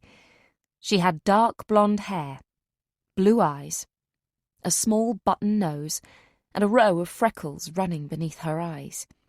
She was 5'6" tall and slightly overweight. She had a bright, beautiful smile that lit up her face and made her eyes sparkle for the camera. Olivia found herself smiling at the picture. She was pretty. On the back of the picture, the information told her it had been taken 3 months before she was killed, on December 17th last year. The crime scene photographs showed a trail of destruction throughout the house. There was evidence of a struggle in the living room, kitchen, hallway and landing, and the master bedroom. Blood spatters were found on the walls of the staircase, on the carpet, on the landing and stairs, and in the bedroom where she was found. The last few photos were of the body in situ. She was face down on the floor in the bedroom. She was fully clothed and barefoot. Her white shirt was saturated in blood, as were her jeans. From a drawer beneath the desk, Olivia took out a powerful magnifying glass and had a closer look at the body. The knife wounds were wide and deep. They were also erratic. There appeared to be no set pattern to the stabbings. Back of the legs, buttocks, the shoulders, the left hand, even the sole of her right foot. Another photograph showed Sarah after she had been turned over by scene of crime officers. Her white shirt was still buttoned up. There was no evidence of any form of sexual attack. So this had not been a sexually motivated crime. There were stab wounds to her chest and stomach, one to her neck and face. This attack was barbaric savagery. Olivia put the photographs to one side and lifted out the report written by the crime scene manager and the first officers on scene. Sarah had been found by her mother on the morning of December 18th. Sarah had set aside that day to go Christmas shopping with her mum. When Sarah didn't answer her phone that morning, Judith Millington went around to the house her daughter rented in Spencer Road. When her knocks went unanswered, she used the key she had been given for emergencies and entered the house. She knew there was something wrong when she saw the drops of blood on the stair carpet. She carefully made her way up the stairs, and when she entered the bedroom, her screams were heard around the block. Police officers had conducted themselves with their usual professionalism, securing the scene and allowing only scene-of-crime officers into the house until they were satisfied they had collected sufficient evidence. Then detectives were allowed in to conduct their own search and become closely acquainted with the victim to try and understand who would want to enact such a violent crime against her. The post-mortem report told Olivia that the victim had been stabbed 12 times, and ultimately this was the cause of death. Stab wounds ranged from 1 to 3 centimetres wide and from 8 millimetres deep on the sole of her foot to going right through the palm of her hand, and to 7 centimetres deep into her stomach.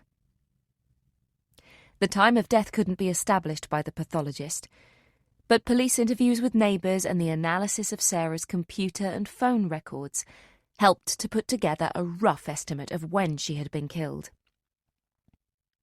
Her next-door neighbour, Rebecca Babcock, had spoken to her briefly around 12 o'clock when she was returning home and Sarah was signing for a parcel on the doorstep. She had sent an email at 3 o'clock on the afternoon of her death and a text message at 14 minutes past 3 to a friend in Birmingham who had recently had a baby. Estimated time of death was put at around 4 o'clock that afternoon.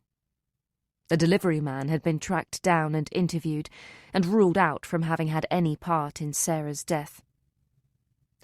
The first thing that puzzled Olivia was how the killer had gained entry to the house. There was no sign of forced entry, and the front and back doors had been locked. The front door only had a Yale lock, so the killer could have closed and locked the door behind him as he left. But that was very risky. Even though it had been winter and got dark early, there would still have been enough people around to notice him leave by the front door. Olivia picked up a pad and pen and made a note. Yes, Sarah had been killed in the late afternoon, but there was no evidence to suggest the killer left the house straight away. None of the neighbours interviewed saw anything suspicious. He could have remained in the property until the small hours of the morning and left quietly while everyone was asleep. If that was the case, this was a very confident and clever killer. According to police reports, there were no items taken from Sarah's house, and looking at the crime scene photographs, there were plenty of expensive items worth stealing. Sarah was still wearing the diamond earrings she had been given by her mother on her 30th birthday 7 months ago. This was not a burglary gone wrong. This wasn't a crime of chance. The killer had chosen this house and this victim specifically. The question was, why? Chapter 6. Olivia leaned back in her chair and stretched. She had been poring over the crime scene photographs, autopsy reports, and witness statements for over an hour. She ached and needed to get blood pumping around her body again. Sarah Millington had been stabbed in the front and back. At some point she had been lying on her back when the killer had stood over her and stabbed her in the chest and stomach. Yet she'd managed to break free and had tried to escape.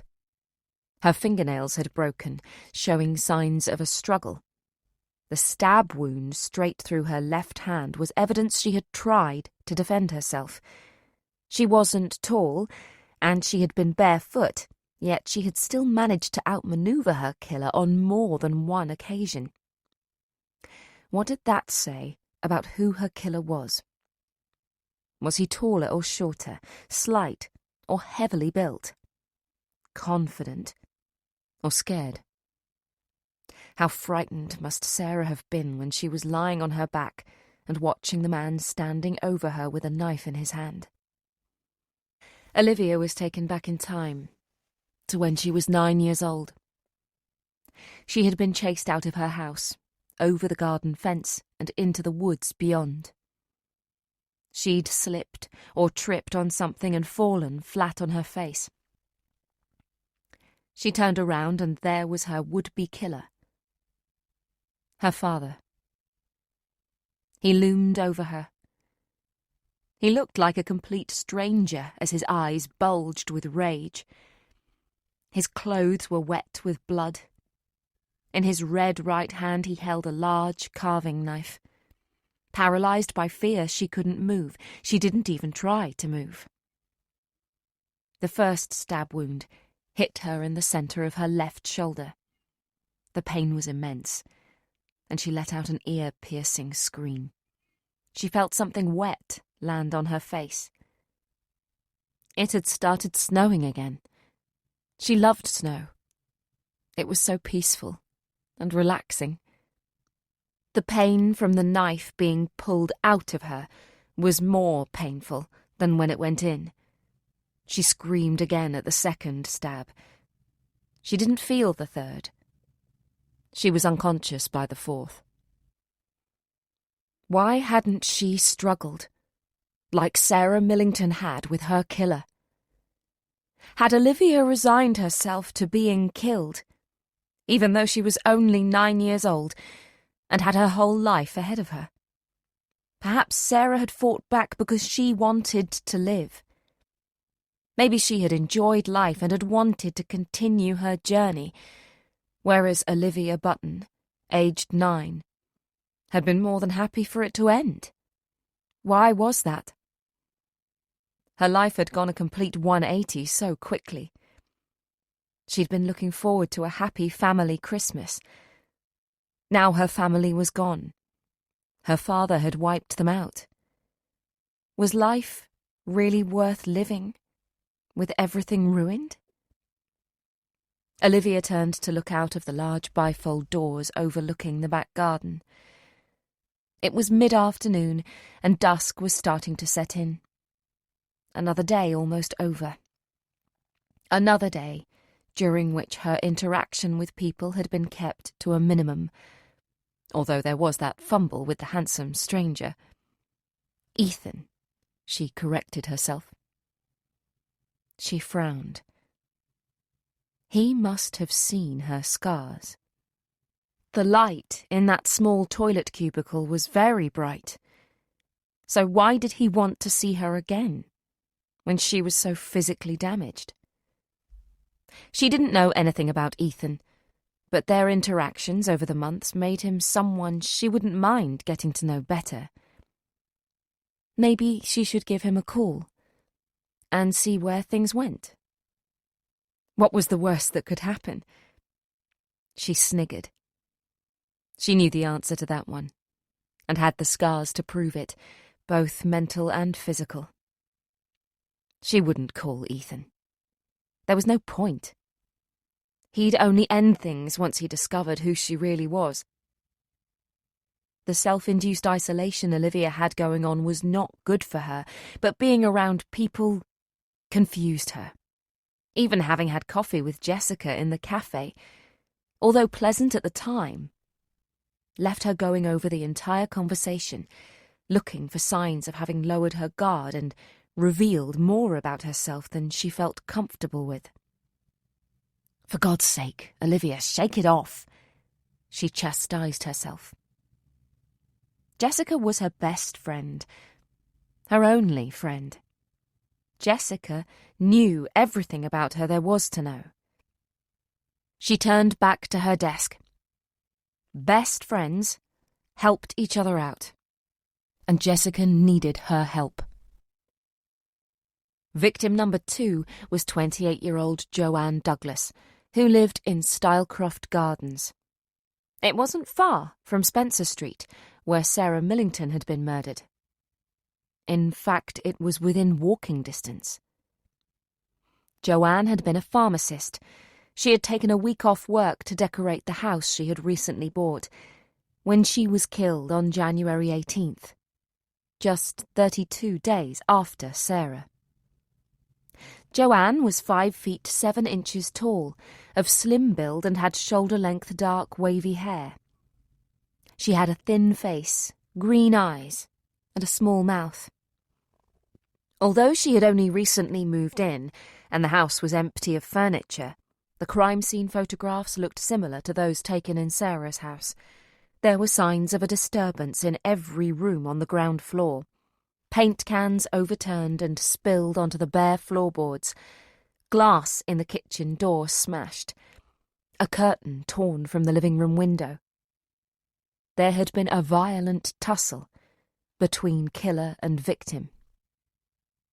Blood spatters adorned the wall in the living room, and a spray of blood arched on the wall of the staircase, giving Olivia the impression that Joanne had tried to run upstairs, and the killer had stabbed her deep and quickly whipped out the knife, causing the spray. It had been a frenzied attack. Joanne was found early the next morning by a neighbour who noticed the back door to the house was slightly ajar. However, there was no forced entry to the property, no broken locks on the doors or windows.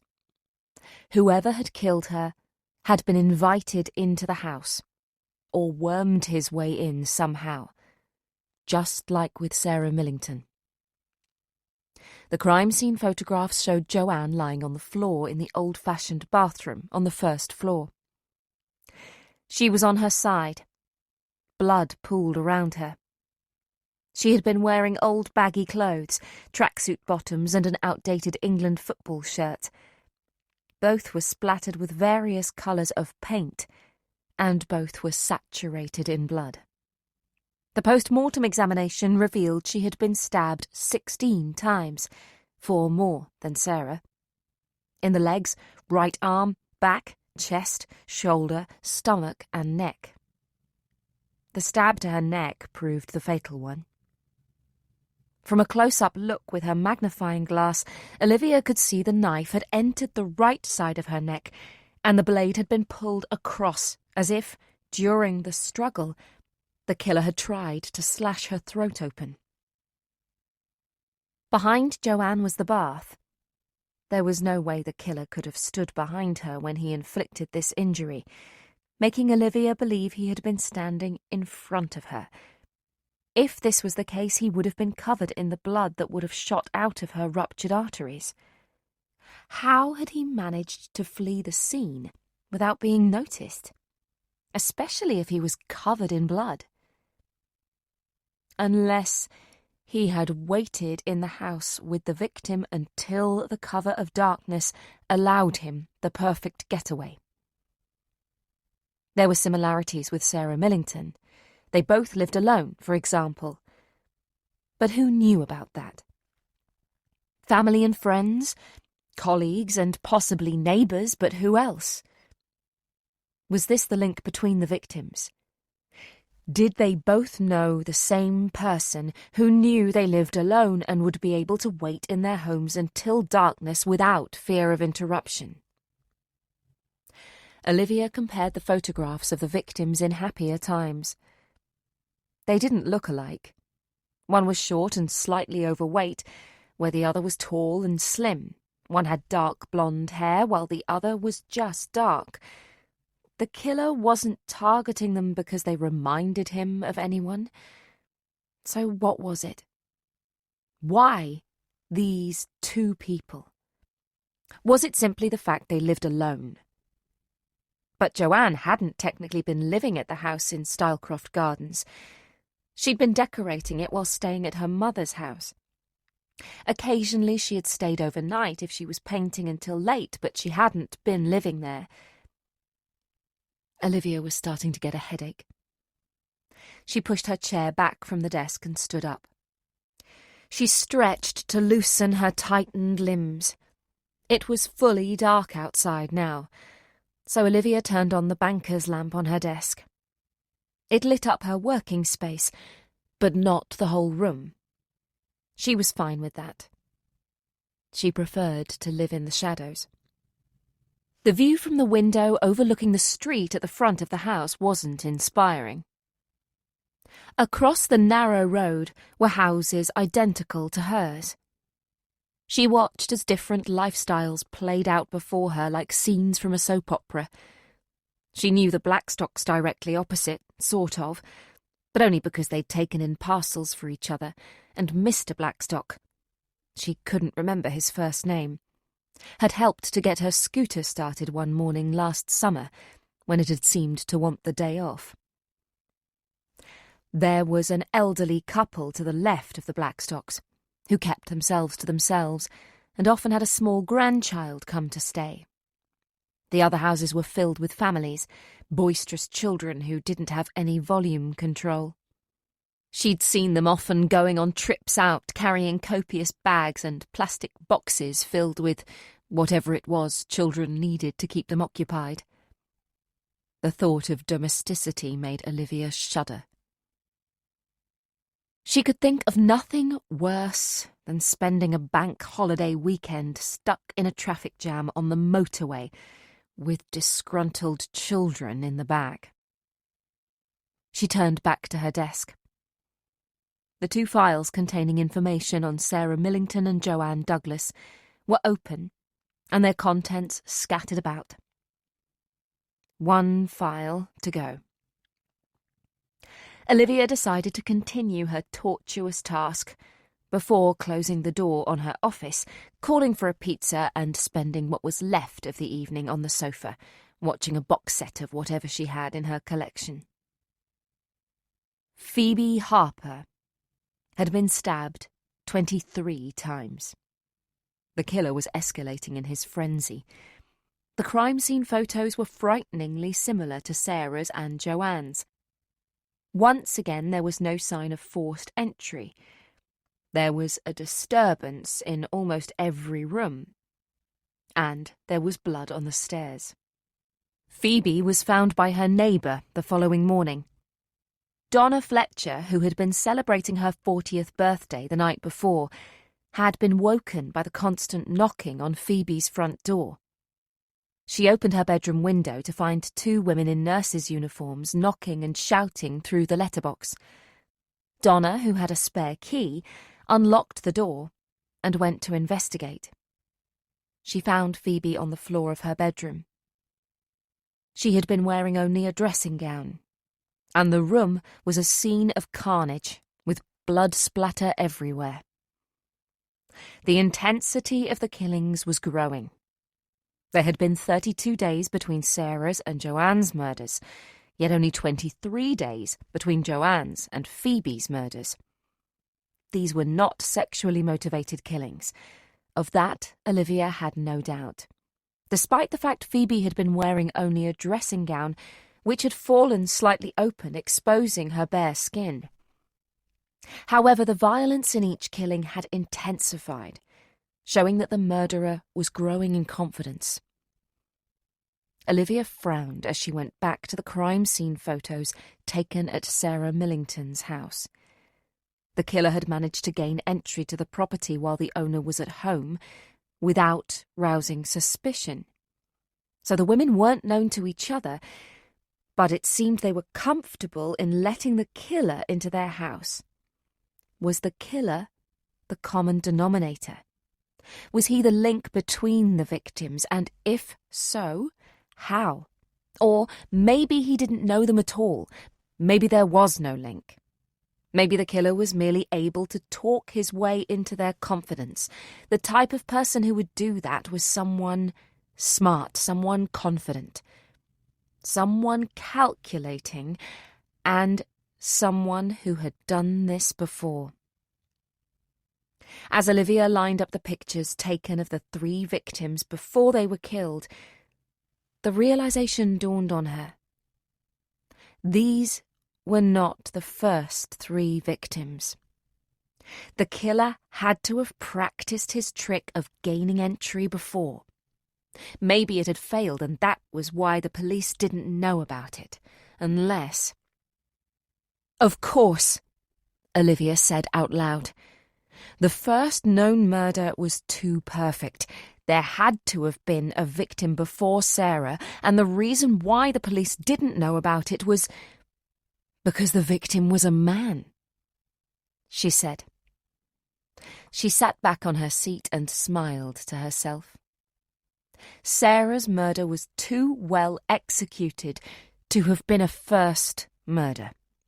A person doesn't decide to become a murderer and instantly know how he's going to enter a victim's house and leave without being noticed, or leaving behind trace evidence. He has to practice. He has to build up to his first kill. Olivia grabbed her pad and quickly wrote down where Jessica and her team needed to focus their investigation. 1. Has there been an increase in burglaries in the area recently? 2. Have there been reports of bogus people calling at houses trying to gain entry? 3. Has anyone been attacked in their own home lately? 4. Are there any unsolved murders within the area where the victim has been male and living alone. Olivia would bet the advance on her next book that there was at least one more victim out there. And, judging by what type of killer he seemed to be, it was more than likely that there would be more to come, too. Chapter 7. Olivia had known this would happen. That was why she didn't get involved with active murder investigations. Her training, her search for answers, only kicked in once the killer was caught and was safely locked behind bars. Then she wanted to know everything about them, from the moment they were born until they were arrested.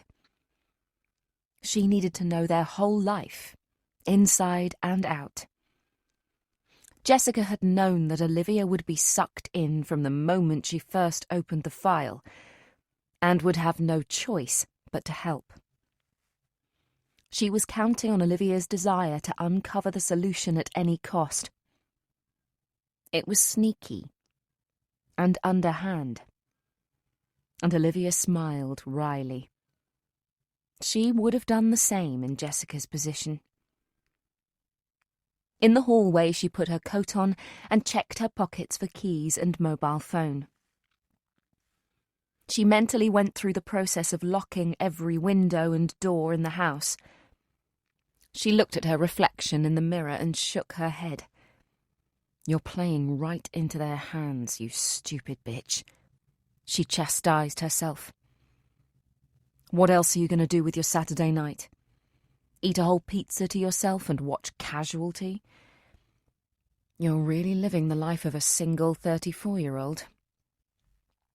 Olivia constantly beat herself up, berated herself for her chosen lifestyle. But that was only to be expected when you woke up every morning hating yourself for surviving through the night, when those you loved hadn't. When the mental, physical, and emotional scars were too deeply rooted. When in a world of 8 billion, there wasn't one single person you could love and trust. When all this was true, what else was there but self-recrimination? She pulled open the front door and shivered. So much for spring being on the way. She typed in the 4-digit code on the alarm, listened for the beeping to begin, then closed the door behind her, locking it with the mortise. Olivia headed down the steps and looked for the key to her scooter in the darkness.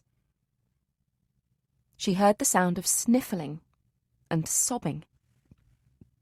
She stopped and looked around her. There was nobody in sight. A rustling noise, a jangling of keys, and strained sobbing. Looking back at the houses, Olivia saw the mountain bike belonging to Sam, the young man who lived in next door's basement flat, chained up to the railings. The whole house was in darkness, however. Next door was the same. Olivia stepped forward. She leaned over the railings and looked down into the darkened entrance to the flat, and saw the shadow of a young man searching his pockets. "Sam? Is everything all right?" Olivia asked. The shadow stopped moving. "I'm fine, thanks," came the reply. "Are you crying?" "No, I'm fine, honest."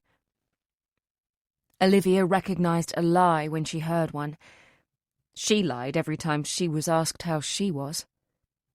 She scrambled in her pocket for her mobile, turned on the torch, and aimed it down the steps. The whole space lit up, and the young man squinted into the light. "You're bleeding," Olivia said. "I'm okay, I just fell off my bike, that's all." Olivia glanced back at the bike. There didn't appear to be any damage. She descended the steps, holding the phone aloft. Sam shied away from the light and turned his back on her. Olivia gently pulled him around by the shoulder. "Sam?" Look at me." Reluctantly, he looked up. "You didn't fall off your bike, did you?" He shook his head. She held out her hand for him to take. "Come on. I've got a first aid kit in the house. Let me clean you up." He laughed. "I'm a trainee doctor at the Royal Free. I can clean myself up, but thanks." "I'm not taking no for an answer." She practically had to drag him up the steps to her house. She unlocked the door, typed in the code to the alarm, making sure Sam didn't notice the number, and turned the light on. Sam Halliday was in his early 20s and relatively new to London. Originally from Devon, he had the soft twang of the West Coast in his accent. He was around 5 feet 8 inches tall and had strawberry blonde hair, which was unruly and grew in whatever direction it felt like. He had permanently red cheeks and pale skin, and his smooth complexion looked like it had never had a razor scraped across it. Olivia's interactions with Sam consisted of them exchanging smiles as she came home from work and he left to start a night shift. As the weeks and months had gone on, the smile became a good evening, and the ice had been broken when one evening Sam told Olivia he had taken a parcel in for her. It was a box of her latest book released in paperback. Based on the HarperCollins logo all over the box, Sam had asked if she was an author. So began the conversation that led to them being on first-name terms. But Olivia had noticed some of herself in Sam. There was a loneliness about him, in the way he held himself, tense, his shoulders rigid, never quite making eye contact. And when he did look up, there was a faraway glint in his gaze that suggested he would like to be anywhere else in the world than right here, right now. Sam sat down on one of the stools in Olivia's kitchen and removed his helmet, revealing the full extent of his injuries. There was a nasty-looking graze above his left eye, full of brick debris and gravel. Blood had seeped down his face and begun to dry. The bruise colouring his right cheek was starting to swell. Olivia took a green first aid kit from a cupboard and turned to Sam. "Have you been in a fight?" He sniggered. "Look at me. Do you honestly think I'd get into a fight?" "What happened?" Olivia soaked a cotton pad in antiseptic and began gently cleaning the large graze on his forehead. He looked up at her with big eyes. "I was cycling home when suddenly I was thrown off my bike. I looked up and there's this bloke standing over me. He'd come from nowhere and just punched me in the face, knocking me off my bike. He told me to give him my wallet and phone." "Did you give it to him?" "I don't take my wallet to work. I generally put a couple of notes and some loose change in my back pocket. When he asked for my phone, I realised that I'd left it in my locker." "So what happened?" He winced at the sting of the antiseptic. "I told him I didn't have anything on me, but he didn't believe me. He pulled a knife out of his pocket. He asked me again for my wallet and phone. I didn't know what to do." Tears rolled down his face. "What did you do?" "I wasn't that far from the hospital and a siren blared out from somewhere. I think that spooked him. The guy ran off. I just picked myself up and came home. I tried cycling, but the front wheels bent." "Would you recognise that man again if you saw him?" "No. It was dark and he had a scarf pulled up round his mouth." "Young, old, tall, short, thin, fat, black, white?" "I don't know. Look, I just want to forget about it. It's embarrassing." He looked down at his right hand. The skin on the palm of his hands was broken.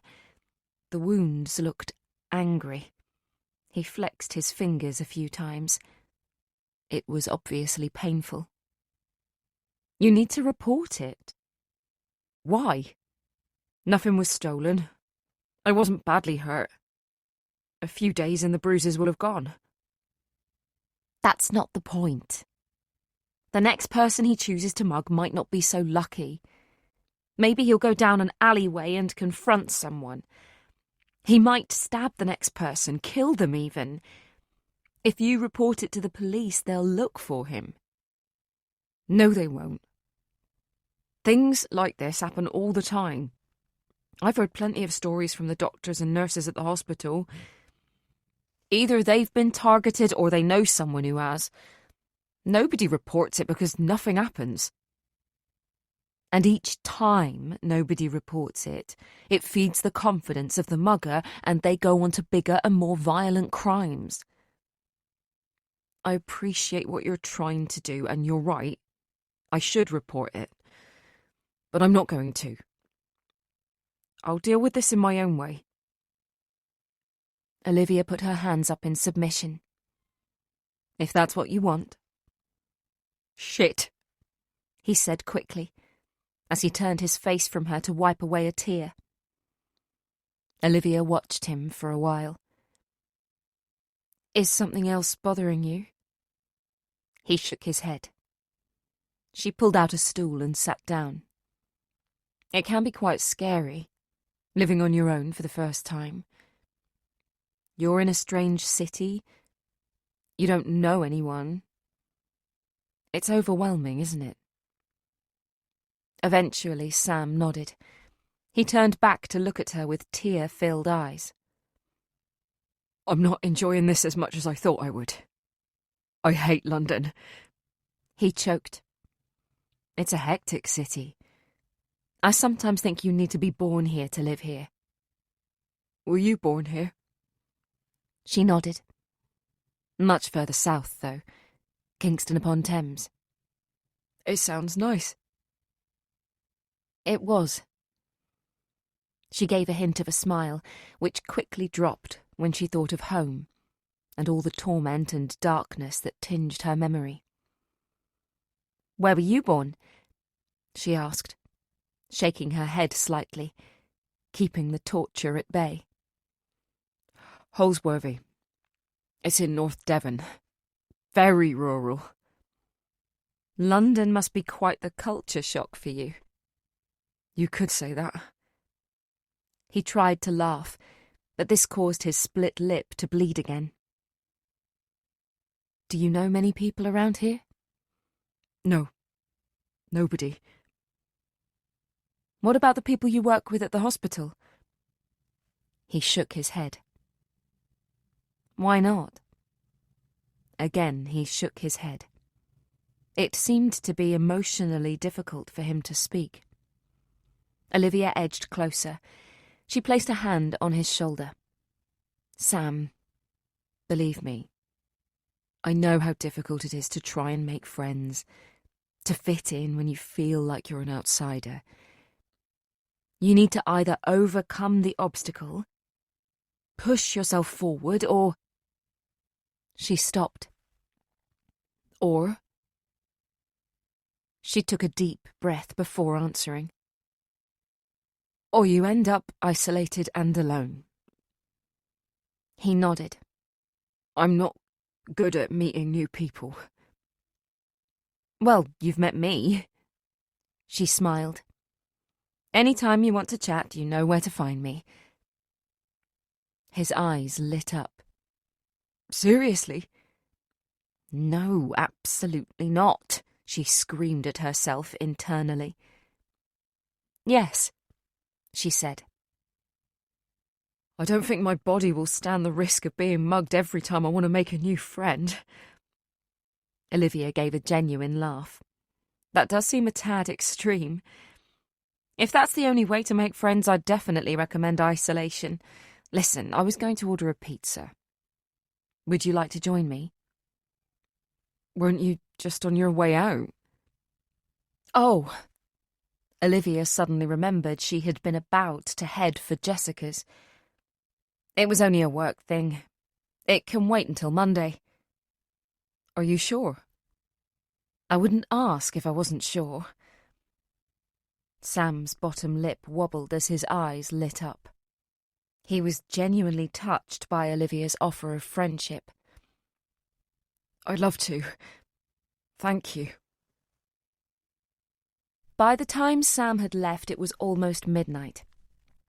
His wounds had been patched up.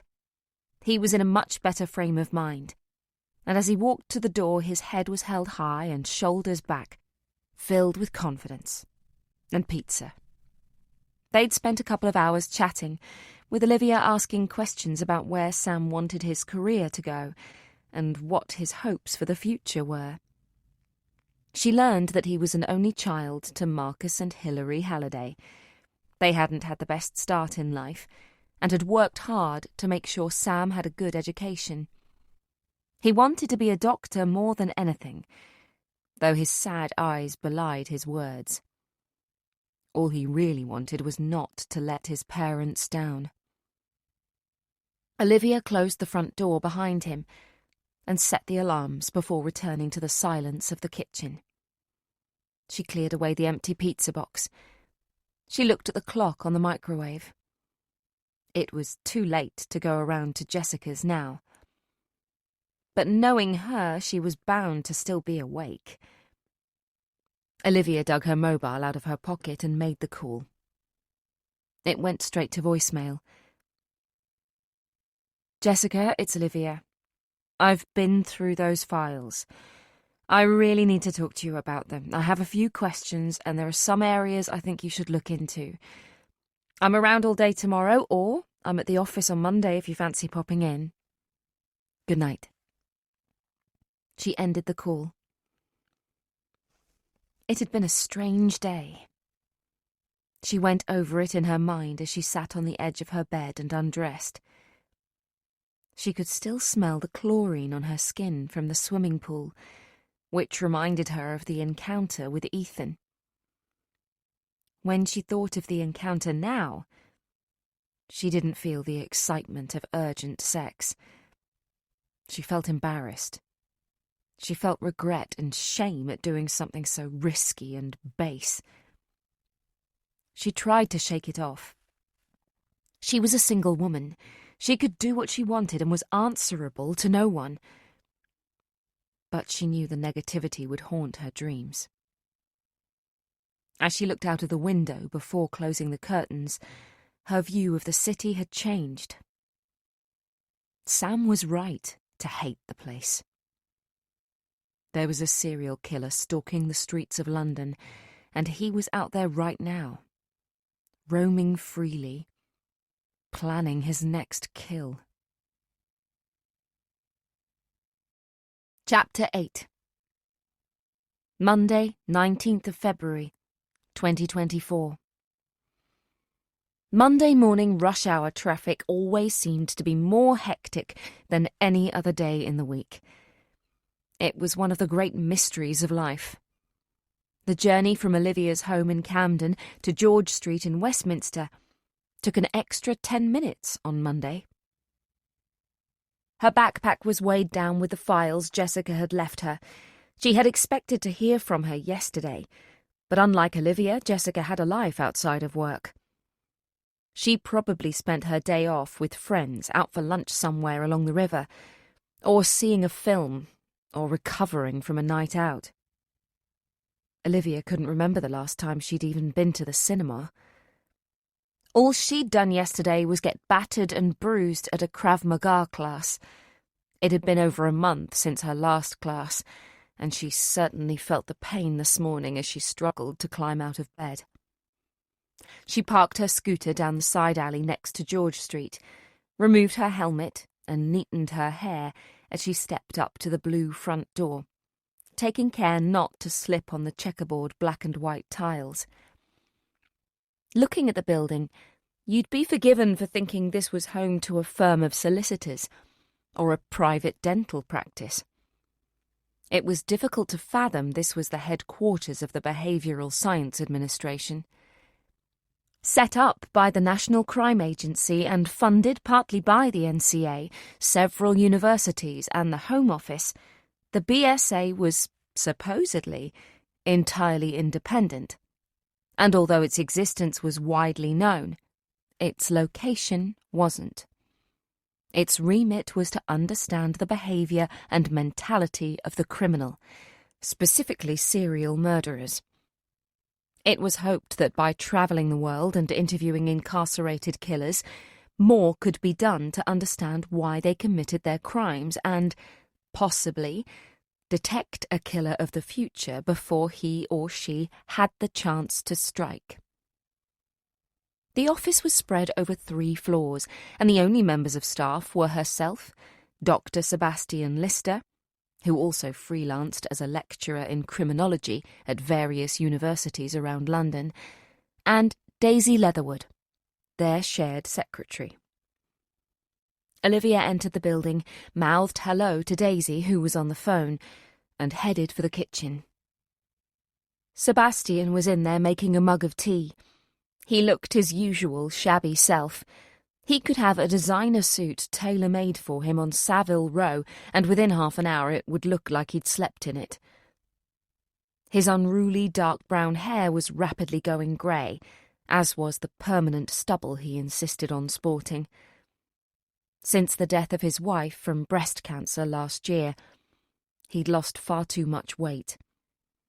Looking after 4 children single-handedly, and trying to hold down a demanding job, was not an easy task. The children seemed to be doing fine, and they were well looked after. But Sebastian was hiding his emotions behind a granite exterior, and it had aged him terribly. "Can you buy a Gruffalo costume?" "I like how you assume I know what a Gruffalo is." "Good morning, by the way," she said, reaching for a clean mug and flicking the kettle on. "Sorry.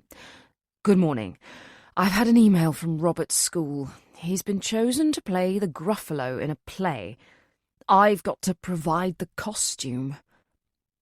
"In situations like this, I direct you to my 2 best friends, Google and Amazon. They're bound to have the answer." "Thank you," he said. "Nice weekend?" "Not bad. Yours?" "Tiring. I come to work for a rest, you know." Olivia made herself a coffee and stepped out into the open-plan office, where her post sat waiting for her on a table. She flicked through the envelopes, dreading seeing anything handwritten. "Daisy may have found us a translator. I've told her to tell them how the Nature versus Nurture project is a game-changer in the field of criminology and how something like this has never been done before. Hopefully that will sway them and the minuscule amount we can pay them won't matter." "Good thinking. Any more news on funding?" "Yes, actually. Professor Welbeck from California State University emailed me over the weekend. He's going to see if he can get the faculty to throw some money our way, but we'd need to focus more on American serial killers. I think we're going to have to adapt the questionnaires more than we originally thought, depending on who we hope to get funding from." Olivia thought for a moment. "Ask Professor Welbeck what he wants from us, specifically, and we'll go from there. We really need a couple more of the bigger universities on board." "How are the questionnaires coming along?" "Fine. I was having a tinker around late last night. I was thinking that we should probably look at the political climate around when these killers grew up. We have a few on the list who were born in Iraq and Iran. If their formative years were in the middle of a battlefield, it's bound to condition them." "That's true," Olivia said, turning to look up at Sebastian. "We really need a potted history of their childhood, not just their familial surroundings, their friendships and what their favourite films were, but the environment too. I'm looking forward to this study," she said with a smile. "So am I, despite the legwork involved." "If there's any travelling involved, I can do that. I know how difficult it is for you. The thing we need—" "Sorry, mind if I interrupt?" Daisy asked from the doorway. There's a policeman here to see you, Olivia. A policeman? Yes. A detective inspector. He said it's important. Everything all right? Sebastian asked Olivia. As far as I know. Show him through, please, Daisy. Do you want me to stay? Sebastian asked, placing a large hand on her shoulder.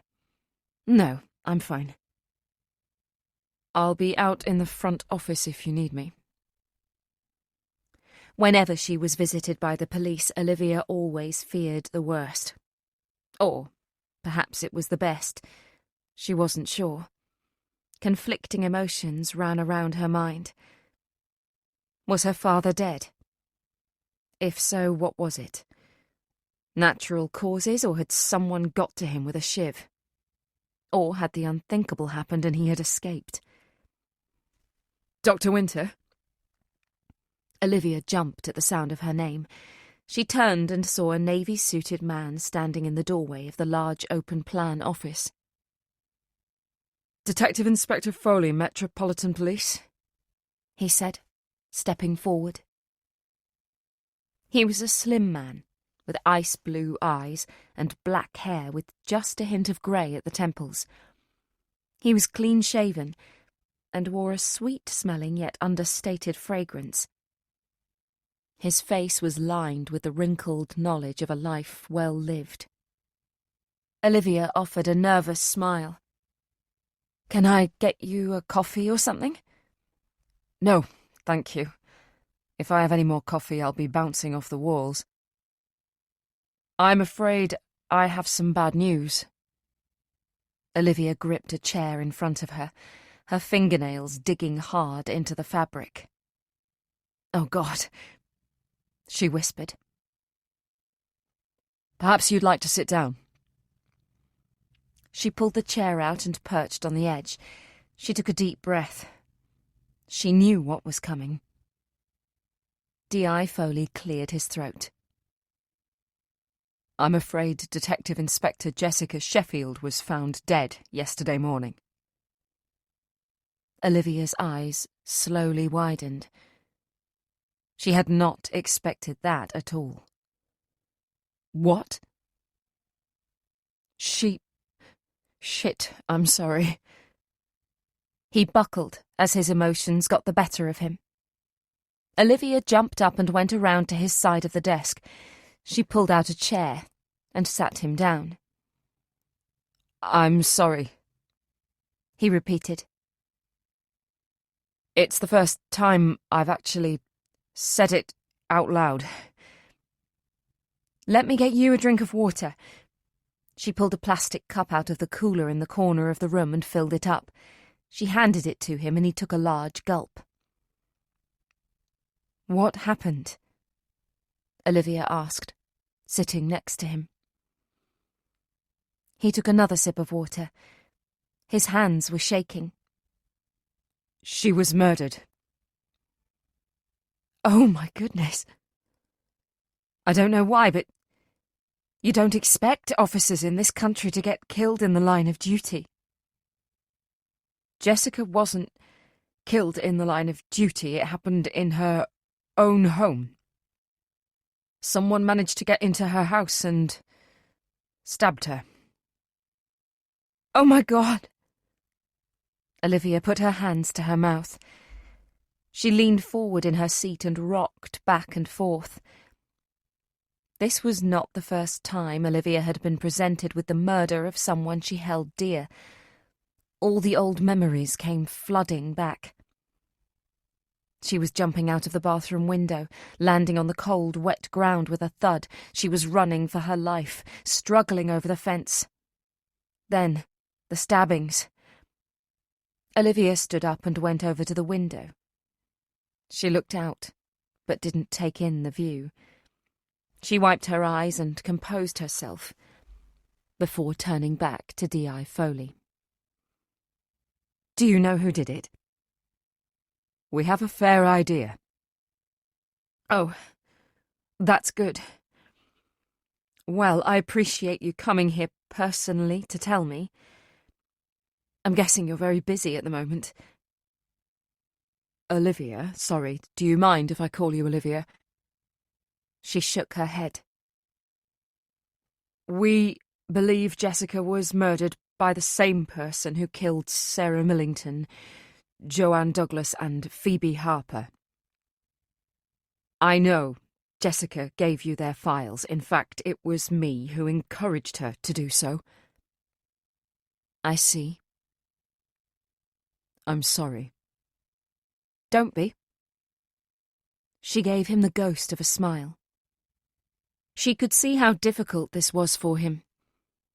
He'd lost a colleague, someone he obviously liked and respected. Maybe it went further than that. She studied his taut jawline and his rapid eye movements. Why are you here? You didn't come here to break the news to me gently, did you? You want something. Foley let out an audible sigh. I need your help, he said, with determined honesty. One of our own has been killed, and I take exception to that. I need to catch this bastard. Sorry. My boss is thinking of bringing in a profiler. Now, I know you're not a profiler as such. I've called you one many times, and Jessica has delighted in correcting me. You're a forensic psychologist. However, I've read some of your work, and you have amazing insight into the minds of killers. And I know Jessica thought very highly of you. Olivia folded her arms. I wasn't going to help, but I couldn't stop myself reading the files. I called Jessica on Saturday. I told her we should meet. I know. I've listened to her voicemail. I hope she heard it. I'd hate it if she thought I turned her away when she needed me the most. Olivia, we haven't released details of Jessica's death to the media yet, but they're already making assumptions about the others. My boss will be making a statement later today, and as soon as they find out she was murdered, they're going to start asking questions about a serial killer in London. I don't just want your help, Olivia, I need it. You've got it. She went back over to the desk and sat down.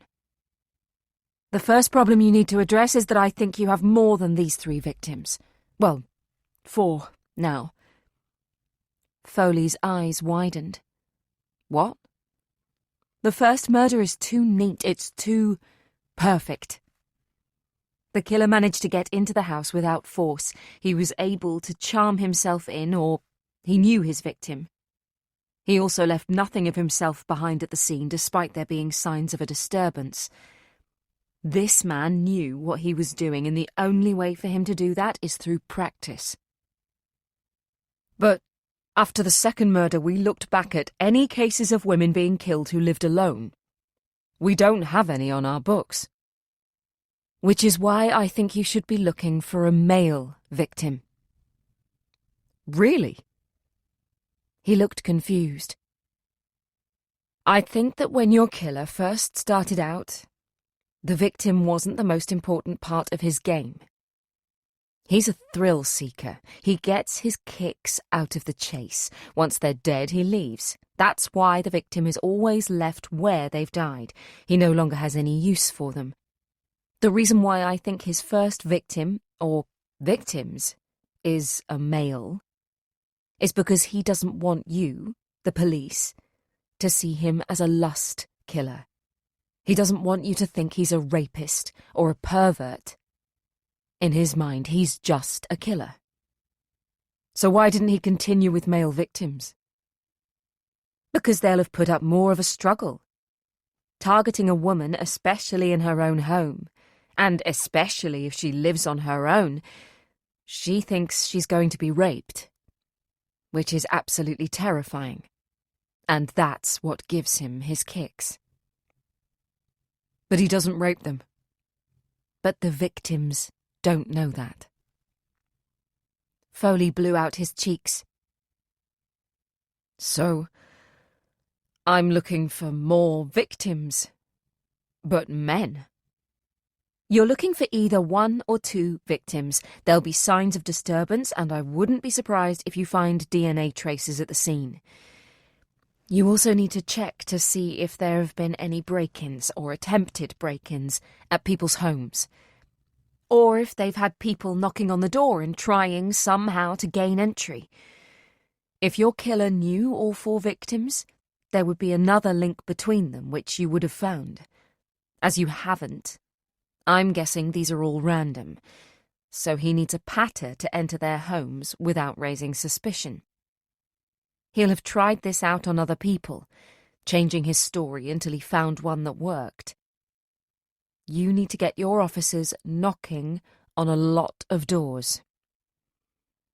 Foley had taken a notepad out of his pocket and was frantically scribbling down notes. He looked up when Olivia stopped talking. This is going to be big, isn't it? It already is. Jesus Christ, he muttered. Can I ask you a favour? Another one? She smiled slightly. Will you come to Jessica's house with me? Forensics have finished, but I'd like you to walk through the house with me. Tell me what you see. Photographs are useful, but there's nothing better than the real thing. Olivia went white. I'm not sure. I don't think I can. Please. I need your help. And I really admire your work. She chuckled. Does this kind of flattery always work? I'm getting better at it. No offence, but you've struck out here. Flattery will literally get you nowhere. Olivia. I can't see a crime scene, she said slowly, taking herself back in time to when she stood at the entrance of her parents' bedroom, seeing her mother clinging to life, cradling her dead sister. All that blood. I will be by your side the whole time. The second you want to leave, we'll leave. He sounded convincing. But she didn't trust him. She didn't know him. He wanted answers, and he saw her as his only chance to get them. He was hurting at the brutal murder of a colleague, possibly a friend. And he would do anything to catch Jessica's killer. She looked at him and saw the raw pain in his eyes. She probably had the same look when she was 9, and she had no one to help her then either. She took a deep breath. I'll get my coat. Chapter 9. D.I. Foley waited in the car, while Olivia went to tell Sebastian where she was going. He tried to talk her out of it. Visiting the crime scene where a good friend had been murdered was not something anyone should have to do. But for someone like Olivia, it would be dangerous to her fragile mental state. "Sebastian, I'm fine," she reassured him. Standing toe-to-toe, she strained her neck to look up to him. "Jessica wanted my help on this. And I turned her down. If I can do this, it'll stop me beating myself up for the rest of my life that I didn't do more to help a friend in need." Olivia, you can't blame yourself for what happened to Jessica. I'm not blaming myself. I want her killer caught, and I'll do everything in my power to ensure that happens. Nothing I can say will change your mind, will it? She shook her head. Okay. He reluctantly agreed. Promise me that you'll call if you need me, or if you want to talk, or anything. I will. She smiled. Olivia buttoned up her coat and turned to leave the building. In the doorway, she glanced back over her shoulder to Sebastian. He looked worried.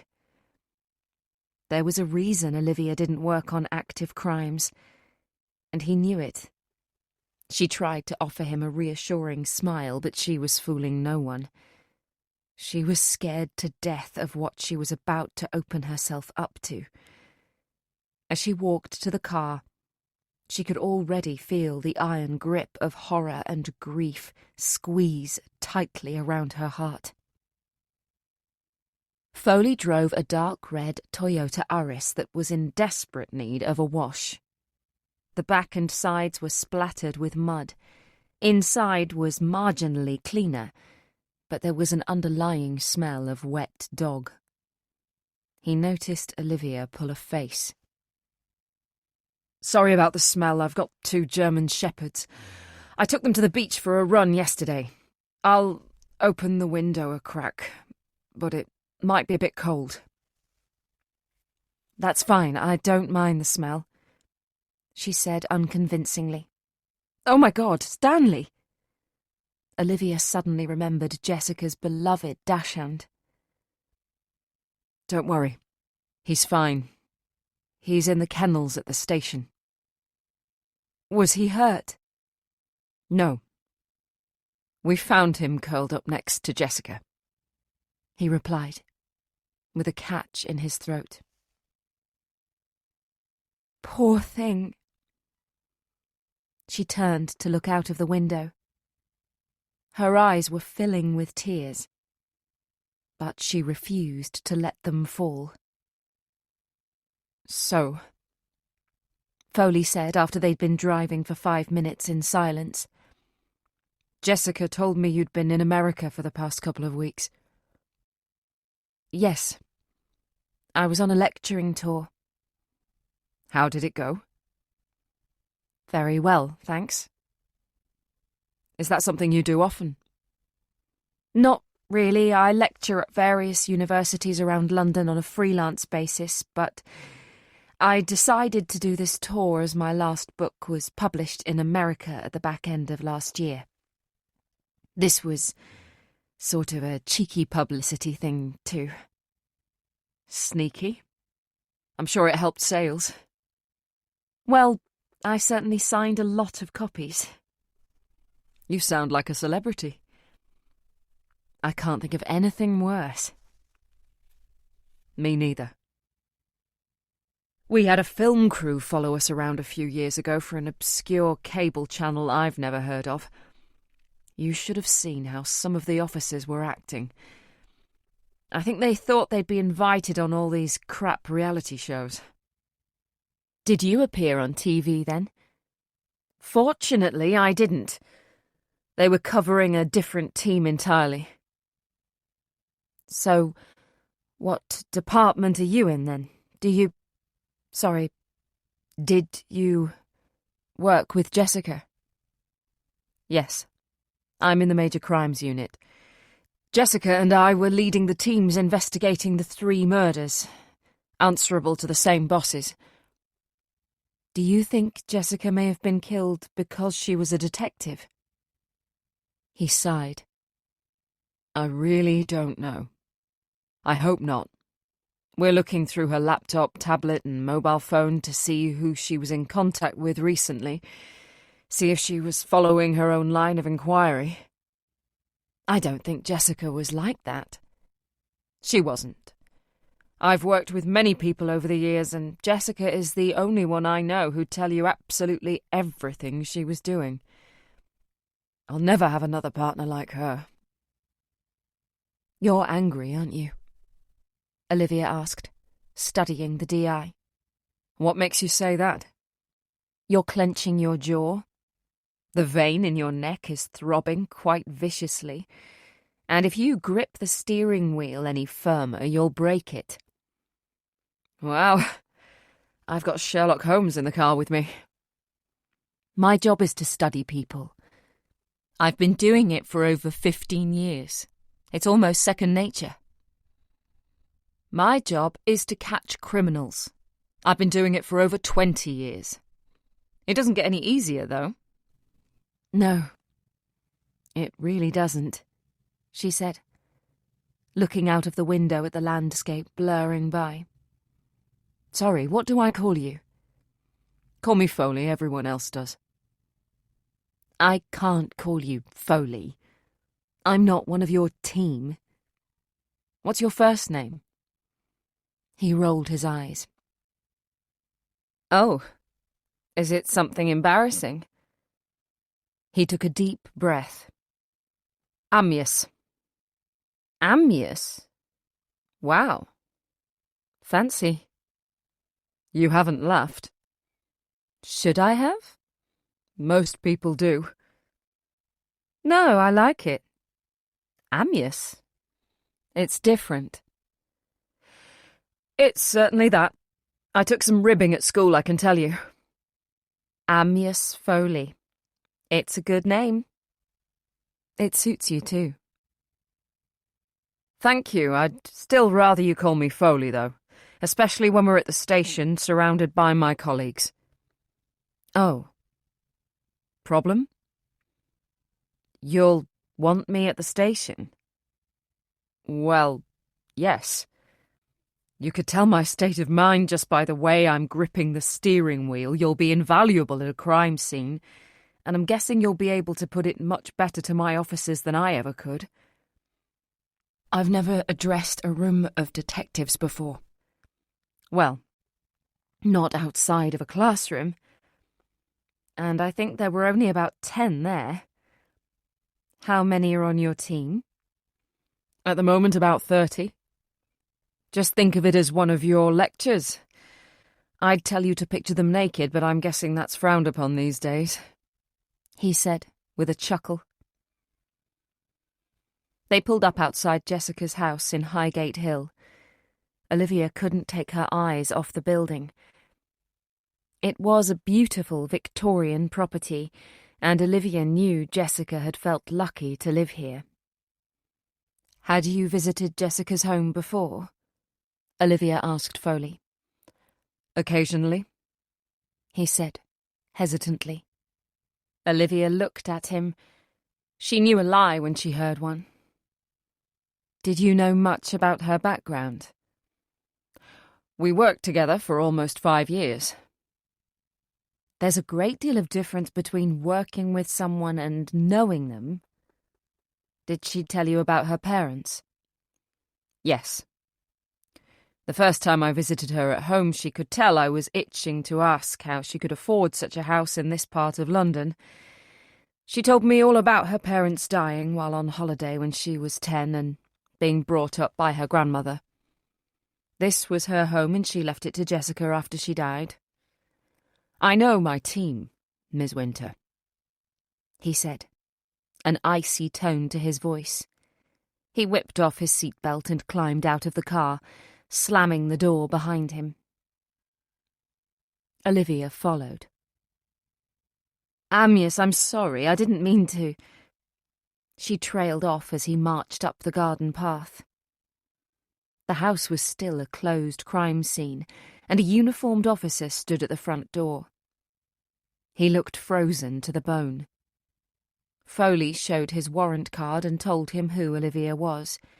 He then used a key to unlock the door. "There are 2 entrances to the house, this one and the back door in the kitchen." "I have been here before," Olivia reminded him. "Of course, sorry. The bolts on the back door are locked and they're very stiff. I doubt that door has been used in years." "So, this was the way the killer got in?" "Yes." Olivia looked around her. There was a hotel across the road, and a banner congratulating Chris and Kevin on their marriage was flapping in the breeze. The road was busy, and there were neighbours either side. No sign of a forced entry? "No." So the killer either knew Jessica, or he charmed his way in. Jessica would have never allowed a complete stranger into her home, Foley said, sounding confident. But he had to have said something to get into the house. There's no evidence that she opened the door and he blitz attacked her. What have the neighbours said? None of them saw or heard anything. Not even while she was being attacked. Olivia frowned. No screams or cries for help? No. Don't forget, these are old properties. The walls are very thick, not like modern houses where it's basically plasterboard between each property. True. Are you coming in, or not? Olivia took a deep breath and braced herself. She entered the house, and Foley closed the door behind them. Immediately, Olivia saw the massive pool of blood in the hallway. It had seeped into the lush cream carpet. She quickly turned away. "Run!" she heard her mum say in her head. She really should listen to her mother. Initial reports say she was stabbed in the neck. That's where the blood came from. My God. Are you all right? No, I've never been in an actual crime scene before. She had to stop herself from clarifying that she'd been a part of a crime scene before. Would you like to sit down for a minute or two? It would have been gentlemanly of you to ask if I wanted to leave. Under normal circumstances, I would have done. But I need your help more than anything else right now. So much for her being able to leave whenever she wanted to. Right. Let's crack on then. She took a deep breath and headed down the hallway towards the kitchen. It felt wrong being in the house without Jessica there. Usually when she came around for a visit, and a bottle of wine or 3, the atmosphere was lighter. There was always music playing, and it had been warm and welcoming. Now Olivia felt like she was trespassing. A stranger in a strange house.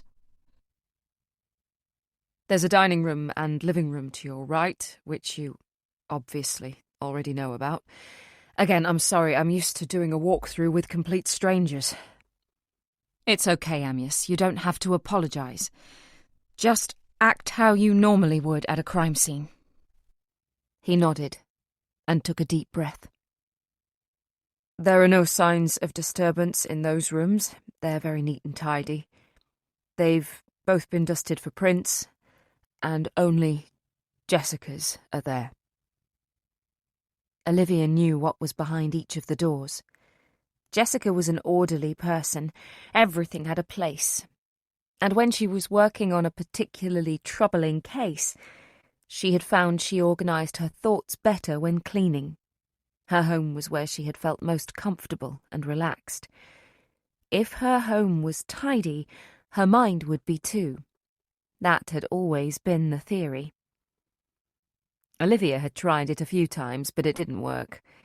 It took more than scrubbing the toilet to sort out the miasma of thoughts clogging up her head. Okay, Olivia said slowly, as she thought. So, she answered the door, allowed him in for whatever reason, and headed for the kitchen. The killer followed her in there. The kitchen was large and airy, white walls and a high ceiling. A pine table and chairs by the back door, and a large American-style fridge. The surfaces were neat and tidy, containers and jars for things like tea, coffee, sugar and cereal. A Welsh dresser had a small blood spatter across it. A chair had been thrown and was lying in 2 pieces on the tiled floor. The vegetable rack had also been knocked over, and onions and peppers were strewn on the ground. Olivia went over to the dresser and peered closely at the blood. Is this the only sign of blood in this room? Yes, Foley said. He remained in the doorway while Olivia looked around. This doesn't make any sense. What do you mean? We both knew Jessica. She was a strong woman, both physically and mentally. But that spray of blood there isn't from a deep stab wound. If he'd stabbed deep or hit an artery, the spray would be on the ceiling or the dresser would have been covered in it. It's just one single spray and the dots of blood decrease fairly quickly. It's like it was a surface wound to, I don't know, toy with her, maybe, or to scare her, almost like a prelude. Why would he do that? It was a while before Olivia answered. He wanted to get her attention, to show her why he was here, to let her know what was going to happen without causing her too much pain so that she'd be aware of what was to come. But she would have fought back. Yes, I think she threw that chair at him. And look, it's broken, so she threw it with some force. While he was incapacitated, she ran out of the room. I think she pulled over the vegetable rack too, to slow him down while she ran out of the house. Foley stepped out of the doorway while Olivia went back to the front door. There were locks at the top and bottom of the door, a security chain in the middle, and a Yale lock and a Chubb lock. Can you remember which of these was locked? Olivia asked. Just the Yale. Was the key still in the Chubb? Yes, and there were no fingerprints on the key either. Not even Jessica's. They'd been wiped, she said, almost to herself. Okay, I think once the killer had entered the house, Jessica headed for the kitchen, and he quietly locked the door, pocketing the key to the Chubb. When Jessica came running out, she tried to open the door, but it was locked. The killer followed her from the kitchen, and she had to run upstairs. There was nowhere else for her to go. That's what I thought too. If you look on the banister, there's a bloody handprint about a third of the way up. Shall we? He pointed up the stairs. Olivia tentatively led the way. She looked at the blood-stained carpet that was the same colour as the one in the hallway. She never coped well with the sight of blood. It was different in a photograph, she could turn it over. But when faced with actual blood, and so much of it, it was stomach-churning. If Jessica was holding the banister going up, she was obviously at the right-hand side of the stairs. The small drops of blood on the steps had dripped from whatever part of her had been stabbed. On the other side of the stairs, the carpet was covered with larger patches of blood, pools of it in some places. There were also blood smears on the wall. Since Jessica had been found in the hallway, she had obviously come back down at some point, and by then she had been more severely injured. On the spacious landing, the cream carpet was soaked in blood. There were 4 doors leading off, one to the main bathroom, and the others to the bedrooms. The 2 smaller bedrooms were obviously guest rooms. Yes, I've stayed in that one a few times after too many bottles of wine. Olivia smiled at the memory. It's been a while, though. We've both been very busy, she said, regretfully. They don't look like they've been used for a while. Foley continued. It seems as though she ran into the master bedroom. Olivia headed for the door with a smeared, bloody handprint on it. She pushed it all the way open with her foot, and almost fainted when she saw the devastation in front of her. She leaned against the doorframe. Oh, my God. For a split second, she saw her mother and sister on the bed. Take a deep breath, Olivia, Foley said, placing a comforting hand on her shoulder. Run, her mother told her. Blood sprays were high, hitting the ceiling and walls. The carpet and the duvet on the bed were saturated. The wardrobe, the chest of drawers, the bedside cabinets, all exquisite items of furniture, had been stained with blood. On the double window, bloody fingerprints on the glass and handles showed that Jessica had tried to attract attention from the outside world. She'd pulled open the dusky pink curtains and tried to call for help that wouldn't come. Olivia took a deep breath and composed herself. She'd seen many photographs over the years of the disturbing things killers had done to their victims, but being amongst it now, smelling the metallic stench of blood, having known the victim intimately for so long, felt abhorrent. She wanted to cry. She wanted to scream. She could do neither. She needed to remain professional. Olivia cleared her throat. She must have jumped on the bed and scrambled over the top to get to the window. She went over to the window and looked out. She could see the hotel across the road more clearly from this high up. Traffic went along the road at a steady pace. She tried to open the window. She said, "They're locked. The key's in the top drawer of the bedside table." She pulled on the handles. She banged on the glass. How did nobody hear her? "I don't know." "Do you know the time of death yet?" Olivia asked, turning from the window to look back to Foley. She tried to ignore the drenched bedsheets, but it wasn't easy. "No. You know as well as I do that it's not an accurate science." "True. I think the killer knew what kind of person he was up against. Let's say she's not too badly injured from what happened in the kitchen. She'll have run upstairs quickly. He'll have seen that she was fast and strong. When he saw her trying to open the windows, I think he may have panicked slightly, or he may have just been caught up in the excitement." "Excitement?" "Oh, yes. He was loving this. Look at the sprays on the ceiling. He's brought the knife down from a great height, stabbed her deeply, and pulled it out quickly, sending the spray shooting up. Then he's done it again and again. Yet she was still fighting for her life," Foley said, looking down at the floor. "She managed to escape him. I don't know how. I like to think she kicked him hard in the balls. You might want to check the local hospital for recent admissions." She headed for the stairs again.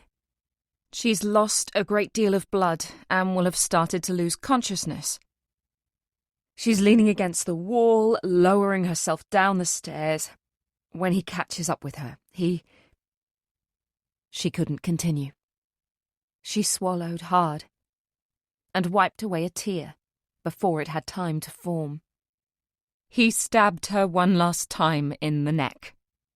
She fell, and where she landed was where you found her in the hallway. Can we go now?" Foley nodded.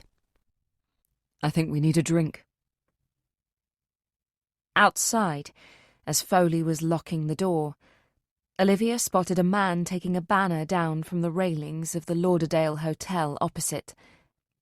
Olivia crossed the road. "Excuse me, was this party a recent event?" "Yes, a big wedding reception on Saturday night. Bloody hell, you should have seen the state of the place on Sunday morning." He chuckled. "A lot of people attended?" "Oh, a good few hundred. There were cars double parked and everything. I don't live far away, so I heard about the commotion from the neighbours." "Commotion? People are a bit prickly about their parking spaces around here," he said, lowering his voice. "Not to mention the loud music. I said to them, if you can't enjoy yourself at your wedding reception, when can you?" Olivia smiled and said goodbye. She carefully made her way back across the road and met Foley at the car. "That's when she was killed. Saturday night," There was a big party opposite. You can see the hotel from the bedroom window quite clearly. She was banging on the glass to get their attention, but nobody heard because the music was so loud. The perfect sound to cover up her screams. "I'll get a team to interview the staff," he said, making a note in his pad.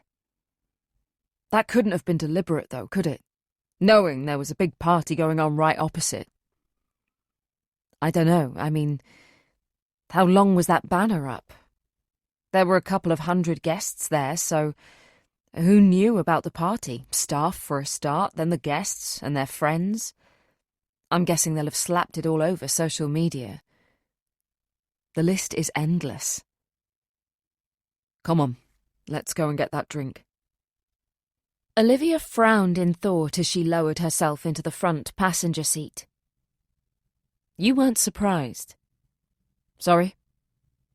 When I was saying how the attack took place, you didn't question it.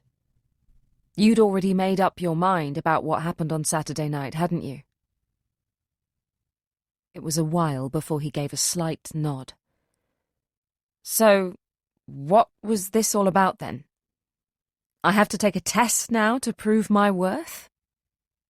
No, not at all. He looked at her. It wasn't a test. I just wanted it confirming. Jessica was a friend and a colleague. I don't want to get blindsided by this. They were silent while Foley pulled away from the curb and joined the traffic. Hang on, Olivia said. The third victim. Phoebe Harper. There was a party happening in the house next door to hers on the night she was killed. In her witness statement, the neighbour said it was her 40th birthday and she was having a big celebration. Again, the killer used the noise from the music and the guests to mask his crime. But there weren't parties at the other two murders. But there must have been something. He's a thrill killer. He gets off on the chase, the kill. The fact that there are possibly hundreds of potential witnesses is the turn-on for him. When he killed Jessica, the curtains were wide open. He's stabbing her, and outside he can see hundreds of people dancing the night away. That's the thrill. Forget the drink. Take me back to the station. We need to search for that real first victim, and we need to find out what was going on at the neighbours of the other two women.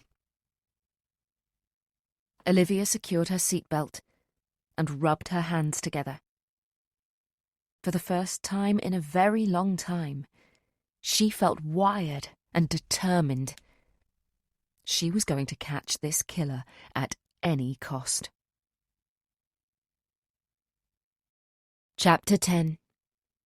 The major crime unit at Sanderson Street Police Station in Holloway was a large open-plan office on the 3rd floor of the 6-story building.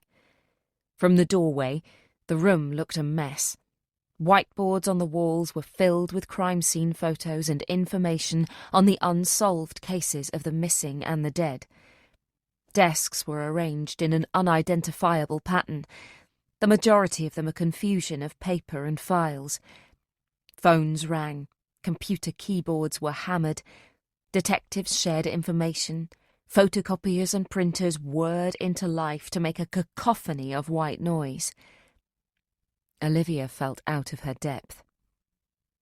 There was a reason she shared an office with just Sebastian and Daisy, and turned down a permanent residency in a university. She could only handle so many people at one time. When giving a lecture to an auditorium of students, she had the upper hand. She had the knowledge they were thirsty to hear. In this situation, she would be talking to police officers who knew how to catch criminals and murderers.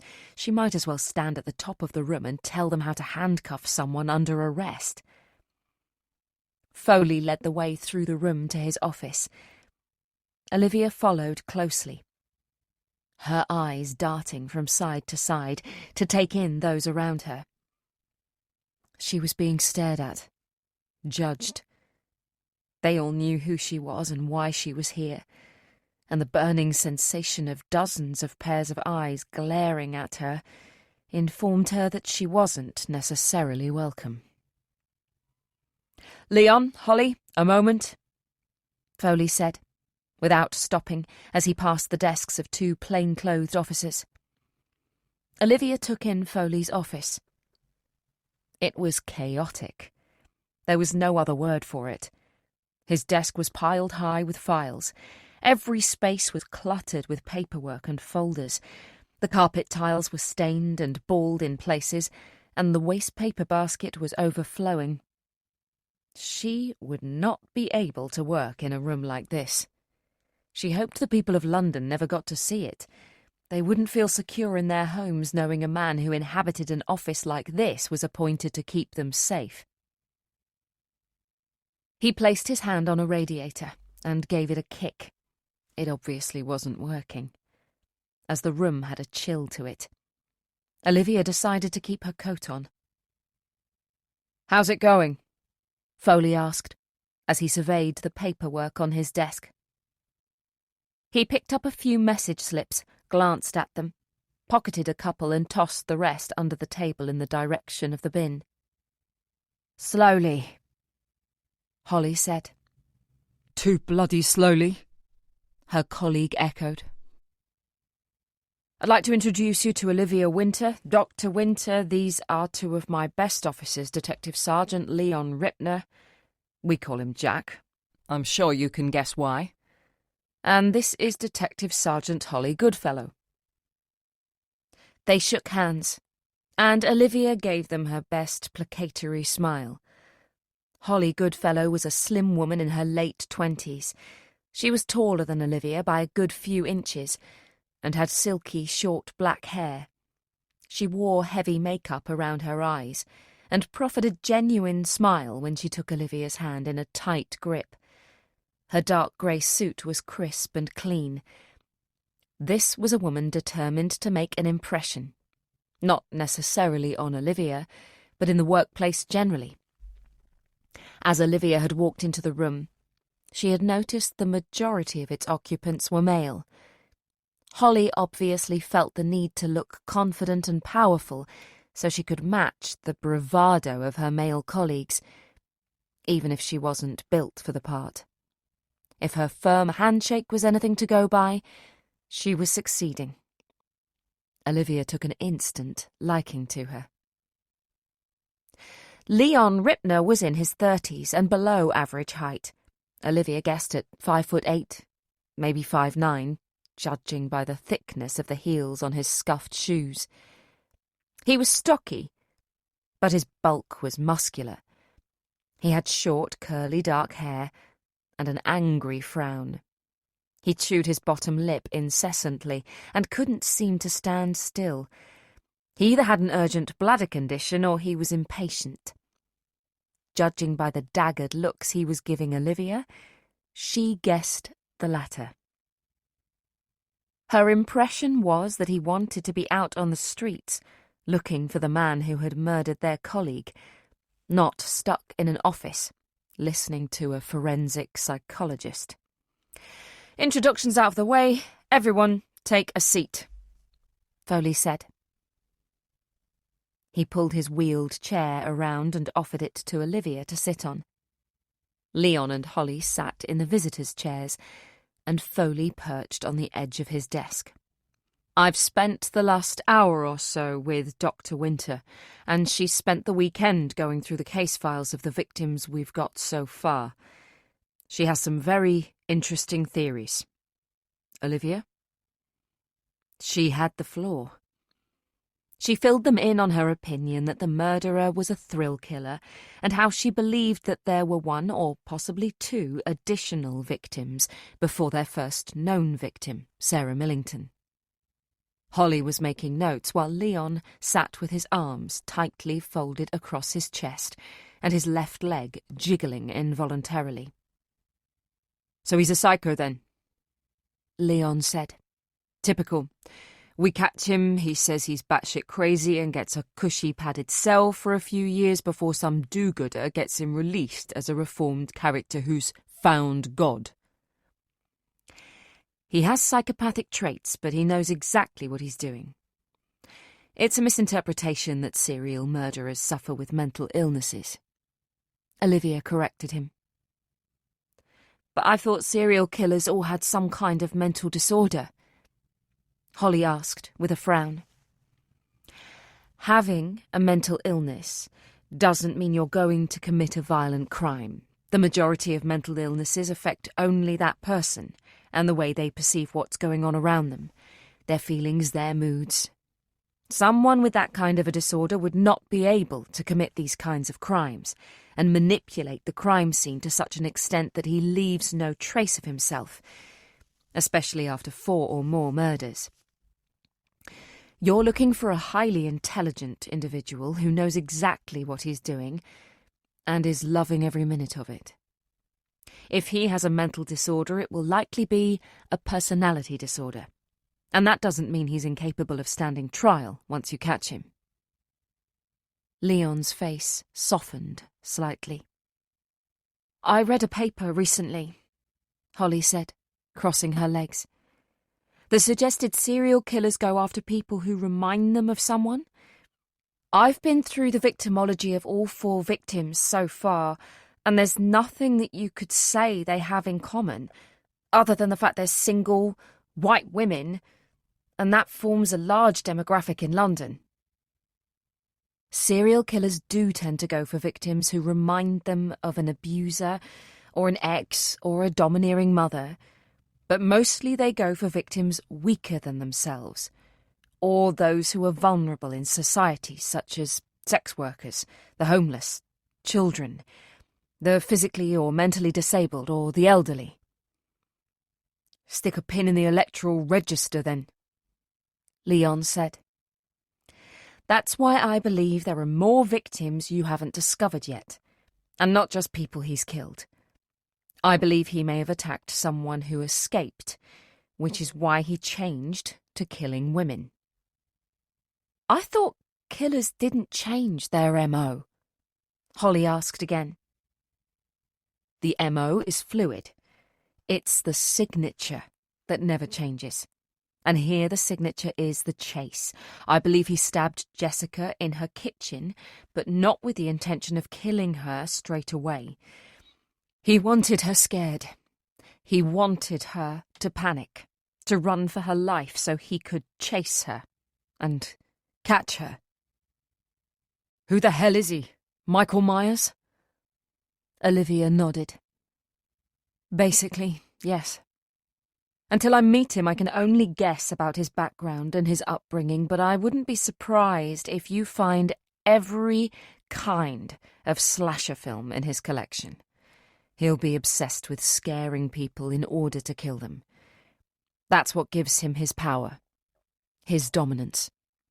But surely if you know that, then you can work out what kind of a person he is, Holly said. I can try. So, what do you want us to do? Holly asked, turning to Foley. Are we looking for other victims? Yes, he said. Go back to last summer at least. We're looking for a single man or a single woman killed in their own home with a knife. You also need to look for an increase in break-ins or of strangers knocking on doors and trying to talk their way into the house. By the time he came onto your radar with the murder of Sarah Millington, he'd got his patter down to a fine art, and it's worked for him on 4 occasions. However, he'll have needed to try that out. We don't have the officers for this, Leon said, looking at his boss. I know, Foley said, running his fingers through his hair. But it's what we're going to have to do to find him. I'll get uniform drafted in and we'll get the community police and the specials out there knocking on doors. But, Holly began. Just leave the logistics to me, he said, raising a hand to stop her asking another question. I'm guessing you have many unsolved murders on your books. What I need to do is work backwards. Olivia said. "I'll start with Jessica's murder and go back through the other 3 victims. Then, with the other victims you've got, I can see which ones relate to this case and which don't. There will be a pattern. I just need to find it." "There isn't a pattern with the victims, though, is there?" Holly asked, getting slightly agitated. "There will be, it just hasn't been found yet." "But I've looked—" "Holly, Dr. Winter has been doing this for 15 years. She'll find it." Olivia looked at the floor. The weight of this whole investigation was resting on her shoulders. She had never had such a responsibility before. She could feel herself starting to sweat. From somewhere deep in her mind, she remembered the breathing exercises she was given by a child therapist when she'd had panic attacks following her own attempted murder. Suddenly she was back to being that frightened 9-year-old girl, wondering what the future held. In through the nose, count to 4. Out through the mouth, count to 4. Repeat until you were able to face the world again. When she looked up, Leon and Holly had gone. "Is everything all right?" Foley asked. "You spaced out for a moment there." "I was just thinking," she lied. "Could I get a glass of water? I'll grab you a bottle, wait here." Foley left his office, leaving the door open. In came the noise from the incident team. Olivia could see Holly at her desk, staring at her computer screen. She was chewing the inside of her mouth and frowning. She undid the top button on her shirt and pulled at the collar. She scratched at her neck and went back to tapping on the keyboard. Her frown deepened and she went back to scratching at her neck. She was anxious. The detective was trying hard to hide the signs, but she hadn't yet mastered the art of understanding her own subconscious, and her telltale signs were obvious to anyone who knew what to look for. Olivia stood up and went over to her. "Is everything all right?" "Yes, fine." Holly looked up from the screen and gave Olivia a smile that did not reach her eyes. Olivia tried to think of something to say. She wasn't good with small talk and spontaneous interaction. "Have you had any luck finding other potential victims?" she asked. It was a ridiculous question. Holly had literally just left Foley's office to start work. "There are many murders involving knives that haven't been solved." She shook her head. The killer wouldn't have been as confident in the beginning as he is now. As much as the idea of taking another life is giving him a thrill, there's a big leap between fantasizing about it and actually doing it. I believe there are more victims before Sarah Millington, and this shows he doesn't give his victims much thought. If he did, he would have gone for women straight away. It's always been about the chase and the kill. It will have been very late in the planning that he decided precisely whom to target first. I spoke about killers targeting those who are vulnerable in society. The elderly, the disabled, sex workers, etc. He won't go for those, as there's no chase involved. So you can discount those from your search. You're looking for young people who will put up a fight. Not too much, of course, but just enough so that he still has the upper hand. Holly was frantically scribbling on her pad while Olivia was talking. "If it's true that he killed a man first, do you think it's possible he was injured in some way, which is why he changed to targeting women? Something happened to spook him, and that caused him to change to targeting women only. Either he was almost caught or, like you said, a victim was too powerful for him and the game was almost lost. Once we find that victim, we can check for hospital admissions around that time. Can I ask you a personal question? Holly asked, leaning forward on her desk. Olivia had been waiting for this. Once people knew who she was, they always wanted to know about how she'd managed to survive, how she coped with what her father had done. Jessica had known all the gruesome details. She imagined Foley did too. Had the gossip spread around the whole station? Obviously it had. She had expected Leon to have been the insensitive one, not Holly. She took a deep breath. Sure. How do you get inside the head of a serial killer? Olivia relaxed slightly. So Holly wasn't fishing for gossip. That was a refreshing change. You don't. You just try to understand them. Don't ever try to get into a murderer's head, and don't ever let them get into yours. Once you do, you're lost. Holly's smile dropped, and her eyes widened. Oh. Excuse me, are you Dr. Winter? Olivia looked up to see a uniformed officer standing in front of her. Yes. There's a man here to see you, Sebastian Lister. He says it's important. Olivia looked over to the entrance to the open-plan room and saw Sebastian with an expression of horror on his face. Chapter 11. Olivia walked slowly over to Sebastian.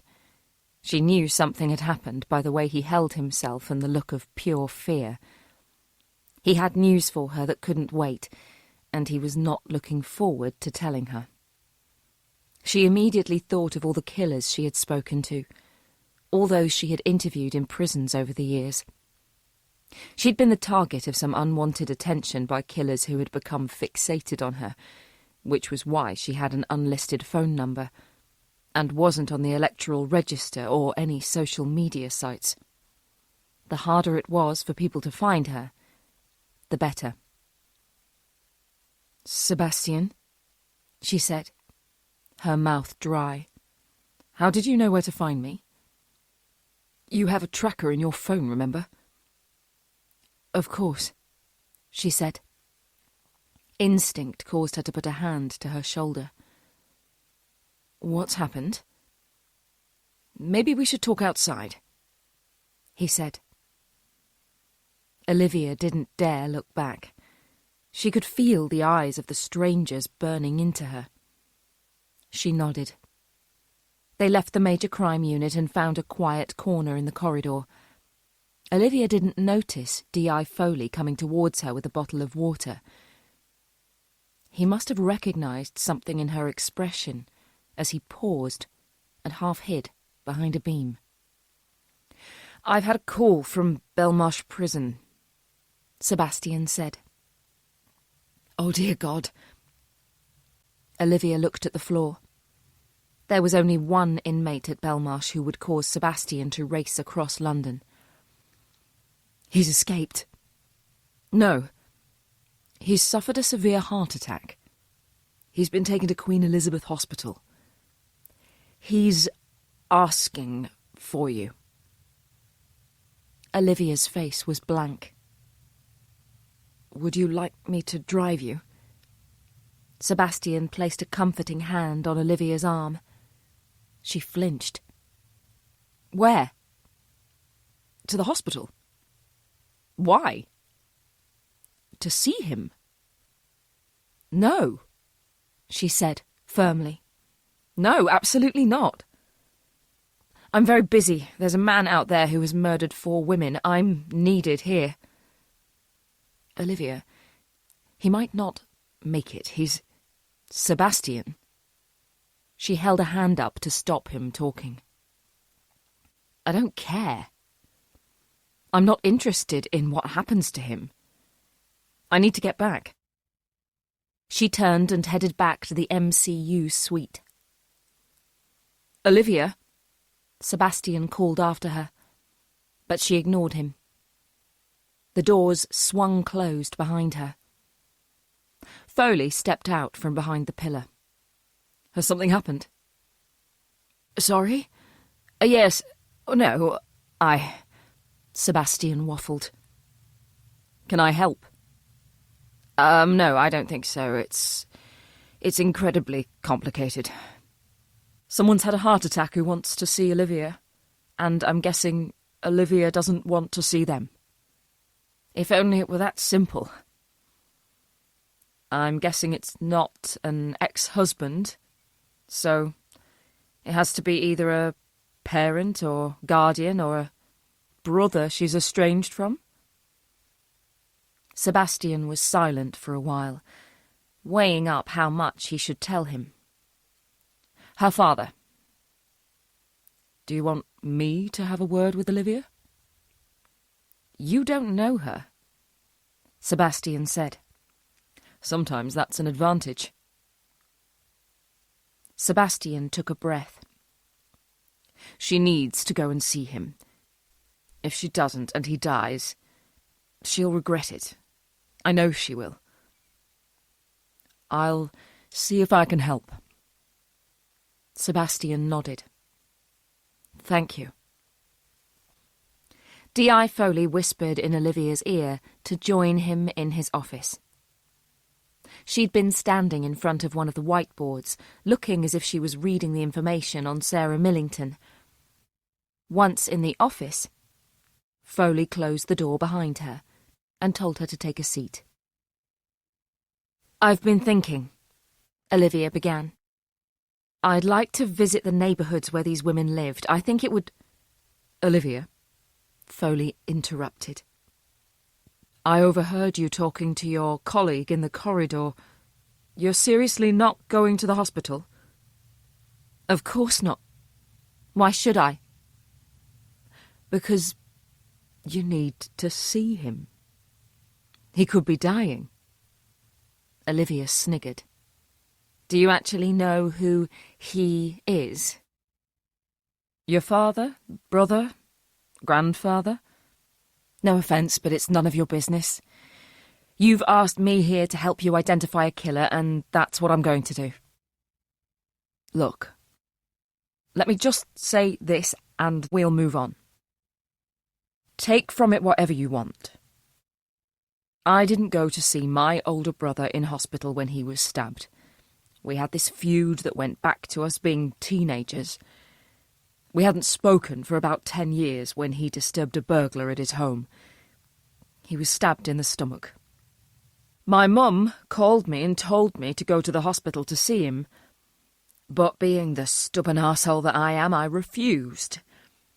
That was 12 years ago, and there isn't a day goes by that I don't regret that decision. Despite her blank expression, Olivia was struggling with her emotions. I can't. Every time I think about him, every time I see a photo of him in the papers, it all just... Olivia. Foley cut her off. Don't tell me what happened if you don't want to. Like you said, it's none of my business, but I do have experience of regrets. My whole life is full of them. It's much better to put yourself through the pain now than regret it later when it's too late. He looked up over Olivia's shoulder out into the main office. Holly wants me. I'll give you a few minutes on your own. He walked out, closing the door softly behind him. Olivia sat down, turning her back to the window so nobody could see the expression on her face. Whenever she thought of her father, she thought of the last time she saw her mother and sister, and that's not how she wanted to remember them. Yet when she tried to remember the good times, the summer holidays, the birthday parties, the happy Christmases, she pictured her father laughing and smiling and joining in the fun. The two men didn't match. He couldn't be a happy family man who loved his daughters and a butcherer of women. It wasn't possible. So who was the man whose knee she sat on while he read her The Secret Garden? Who was the man who took her and Claire to Brighton at weekends to play on the beach? Who was the man who helped his daughters make such a fuss of their mum on Mother's Day? That was what Olivia struggled to understand. How could one man have such totally contrasting personalities and nobody be able to see he was living a lie? Unless it wasn't a lie. Olivia shook her head. She could feel a headache coming on. She picked up the bottle of water Foley had brought her, unscrewed the cap and took a lengthy swig. It was room temperature. Was it possible for one person to have two conflicting personalities running alongside each other at the same time? She'd interviewed dozens of killers in prison and spoken to their families, friends, neighbours and work colleagues. They'd all said the same thing. That he was a happy family man. Though, they always added as an additional comment, looking back, there was always something strange about him. Was that the benefit of hindsight? Or were people trying to make themselves feel better when they should have known but didn't? The problem Olivia had with her father was that looking back, she really didn't know. Even now, with all her qualifications and experience, she couldn't pinpoint a moment in time when her father changed, from being a loving man, happy, smiling, funny, into a serial murderer who tortured his victims, cut them up and dumped them by the Thames.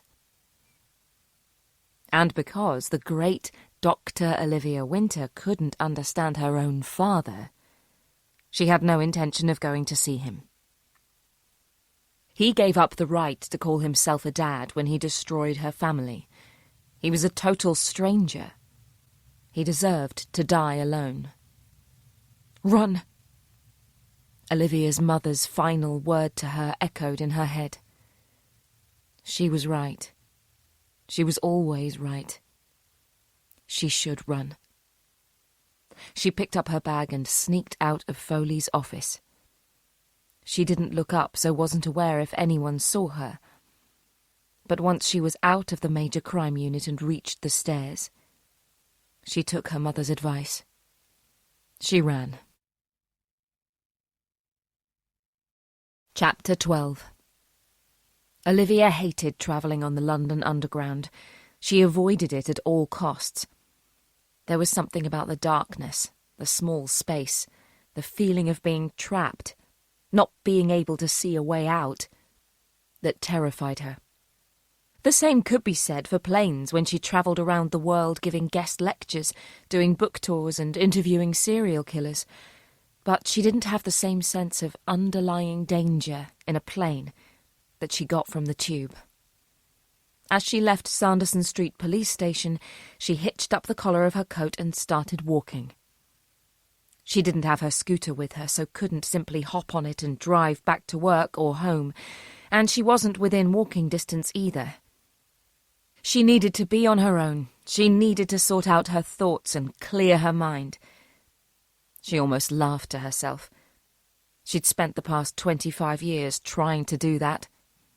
Unsuccessfully. What made her think a brisk walk in the cold air of London would solve all her problems now?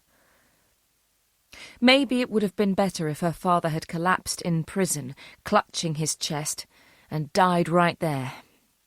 A quick death. She wouldn't have had all this inner turmoil about whether to go and see him or not. She didn't hate him. She couldn't hate him. Hate was a very strong emotion and one you could only attribute to a person you knew. Olivia didn't know her father at all. She thought she did, but she couldn't have done. Her feelings for him, therefore, were non-existent. This man was just a body in a hospital bed. Olivia bumped into someone, Neither of them apologised. She staggered slightly and continued on her journey to nowhere. It didn't seem to matter how much Olivia told herself he wasn't her father.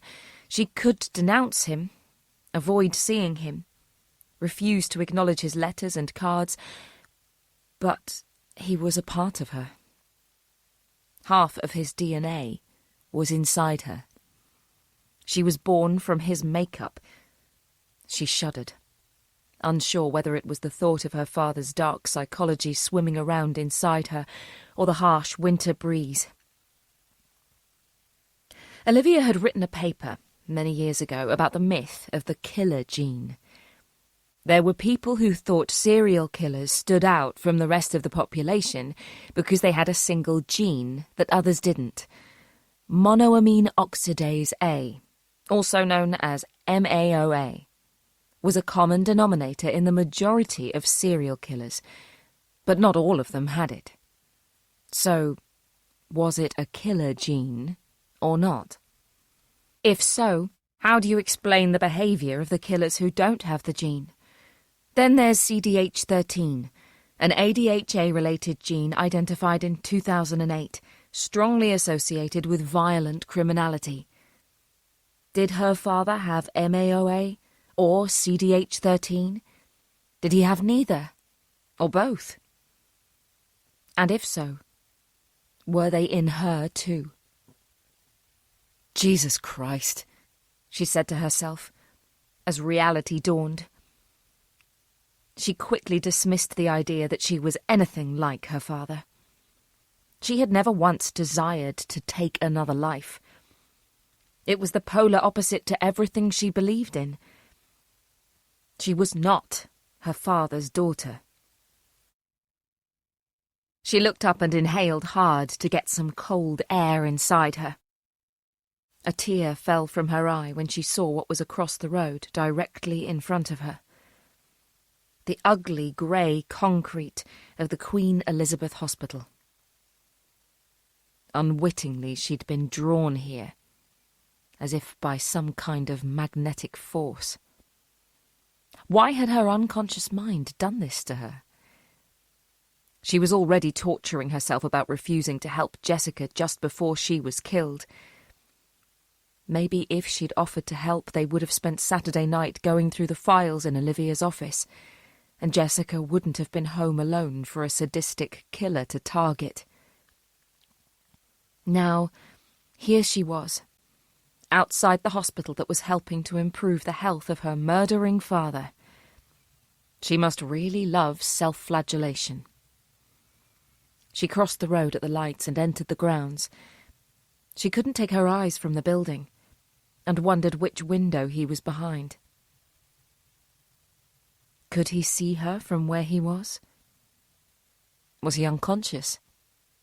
Fingers crossed he'd been given a clean bill of health and was on his way back to prison where he belonged. She doubted that. Life wasn't kind to her.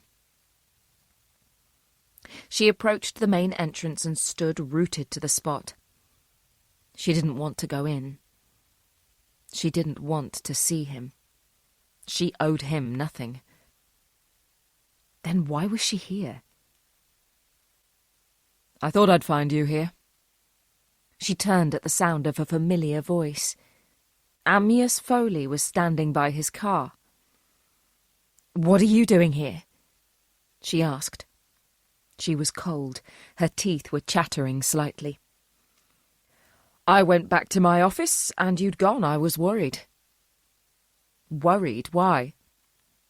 You've just received a huge shock. I wanted to make sure you were all right. I'm fine, she said, slowly knowing before she said it how trite it would sound. How did you know where to find me? I called your colleague, Dr. Lister. He told me which hospital your dad had been admitted to. Olivia balked at the word dad. You going in? He nodded towards the building. I haven't made up my mind yet. He walked over to a bench and sat down. Olivia followed. When did you last see your father? Olivia knew the answer to that straight away.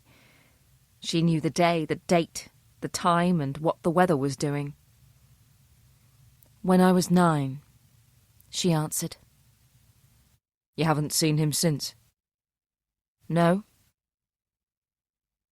Do you think that if you went in there to see him, to talk to him, you'd be betraying your mother and sister?" "So, you do know who my father is, then?" He nodded. "Jessica?" "No. She refused to reveal your secret. All she said was that you had first-hand experience of a serial killer when you were a child. I used my detective skills to find out the rest. With some help from Wikipedia, too," he said, with a cheeky smile. "I can't believe Jessica is really gone," Olivia said wistfully. "I'd usually be talking to her about this kind of thing." "And what would she say?" "She'd probably tell me to let the bastard rot in hell. I was at Jessica's house when my father was killing my mum and sister." "Really?" "Yep. She lived just around the corner." They fell silent as life continued around them. The hustle and bustle of a busy hospital mixed with the noise of nearby traffic. Whatever hell Olivia was going through, the world didn't stop turning. And out there, a killer was at work. "Why are you really here when you're so busy?" She turned to Foley. "Well, I really need your help. And I'd like to help you in return." "Why? When you've literally just met me?" "Because you were Jessica's best friend. She spoke a lot about you. She cared for you, and Jessica was a good person, an excellent judge of character. I feel... selfishly, I know. But I feel like I'm still chatting with Jessica when I'm chatting with you. Does that sound weird?" "No. It's quite comforting, really. Would you like me to come inside with you?" Would you?" "I wouldn't have asked if I didn't want to. I have my mother's voice in my head telling me to run, but I have my own voice telling me to give in to curiosity and see how the last 25 years have treated him." "Who are you going to listen to?" "I should listen to my mum." She didn't attempt to get up from the bench. They walked into the hospital and were immediately surrounded by a wall of noise, the chatter of people in the waiting rooms, the sound of phones ringing and trolleys being dragged along corridors. Foley flashed his ID to the receptionist, then let Olivia take over. "I'm here to see... Can you tell me where Richard Button is, please? I'm his daughter. I believe he's asking for me." It was as if the whole hospital fell silent and everyone was looking at her. The receptionist told them where to go, and Foley led her by the elbow to the lifts. They waited in silence for the stainless steel doors to yawn open. They stepped inside, and the doors closed. They were the only occupants as the lift juddered up. Neither of them spoke while the lift stopped at various floors, picking people up and dropping them off. All of them with blank looks on their faces. All of them going through their own dramas. They stepped out into a stifling corridor and headed for the intensive care unit. "Does your colleague know?" he asked. "Sebastian? Yes. He wrote the book on him. That's how we met. He came to interview me for it." She smiled at the memory. "I was horrible to him on that first meeting. I didn't want anything to do with his book or his research. My therapist said it might be cathartic if I did talk to him, if I told him my side of the story. And did you? Have you read the book? I'm not much of a reader. He grimaced. Yes, I did. It helped, and it brought me and Sebastian closer. Are you and he, God, no, she answered quickly. Sebastian is more like the brother I never had. Besides, he was devoted to Rosemary. He went to pieces when she died. Now it's just him and 4 kids. Wow. That can't be easy. It's not, but he's coping, just about. It was easy to spot the room Richard Button was in, as there was an armed police officer standing outside with the door closed behind him. Olivia could feel her heart pounding in her chest as if it was trying to break out. A doctor was walking with them. Olivia had no idea where she had come from. Her mouth was moving, but Olivia couldn't hear a word she was saying. The armed officer stepped to one side. The doctor depressed the handle and pushed the door open. I'll wait out here, Foley said. Olivia stood in the doorway. She could feel the heat coming from the room. She was sweating. In the centre of the room was a single hospital bed. Written above it in an untidy scrawl was his innocuous-sounding name. Richard Button. The man lying in the middle was unrecognisable. A tube was taped to his mouth, one coming out of his nose. The index finger of his left hand was hooked up to a blood pressure monitor. Various beeps were heard at regular intervals as the surrounding machines kept him alive. Olivia stepped closer to get a clearer look at the face. The last time she had seen him he had been strong, with dark wavy hair, a smooth complexion, slightly overweight and with smiling eyes. What she saw in the bed was a slim, grey-haired man with a mean jawline and a cruel expression. What surprised Olivia most was that she felt nothing for him. There was no emotional attachment. She could have been standing beside the bed of a complete stranger. She was. Slowly, his eyes opened. Olivia took a deep breath. He carefully removed the mask over his mouth and proffered a cruel smile. Livy, you came, he said in a soft voice. Olivia took another deep breath. Hello, Dad. Chapter 13. Kingston-upon-Thames, London. Tuesday, the 21st of December, 1999. Olivia Button should have been home hours ago, but she just couldn't tear herself away from her friend Jessica's house and the amazing early Christmas present she'd received, one which her mother definitely could not hide until the big day. A dachshund puppy. So small he could fit into the palm of her hand. He didn't seem real, and his cuteness was off the scale. Olivia was as excited about playing with him as Jessica was, but when it started to get dark, Jessica's mother said she should head off for home before her mum became worried. Jessica lived in the next street from Olivia, so she didn't have far to go home. She zipped her coat up to the neck, wrapped her scarf around herself tightly, and put on her gloves as she walked, all the while struggling to stop smiling after playing all afternoon with the sausage dog puppy. She didn't notice her father's haphazardly parked car in the driveway. She opened the front door and stepped inside. "Mum, you'll never guess what Mrs. Sheffield has bought Jessica for Christmas. She's—" Olivia stopped when she walked through the living room and into the kitchen to find the room empty. "Mum?"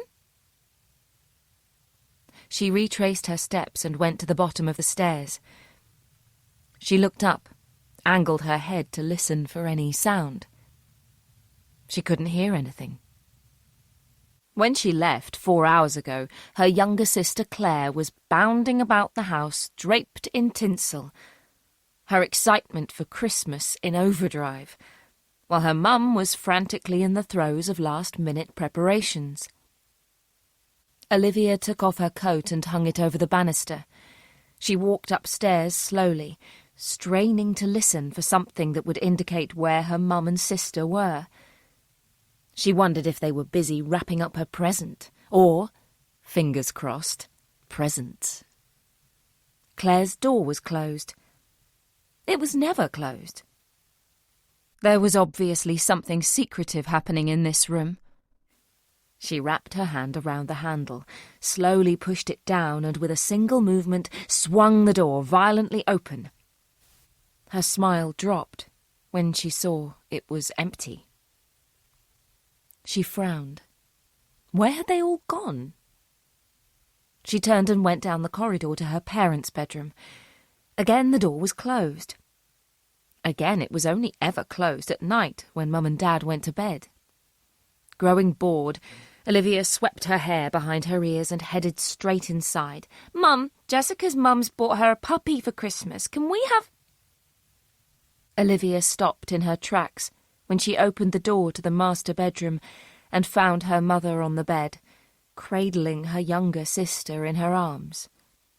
It should have been a picture of happiness and normalcy, if it wasn't for the amount of blood. The bed was saturated in it. There were high sprays on the walls and ceiling. Claire slumped in her mother's arms, had her eyes closed. "Mum?" Olivia said, her voice barely above a whisper. Her mum, Geraldine Button, was sitting up in bed. Her face was pale, and blood was slowly draining out of a gash in her throat. She was taking short, sharp breaths, struggling to cling on to life. She looked at her daughter, looked her straight in the eye.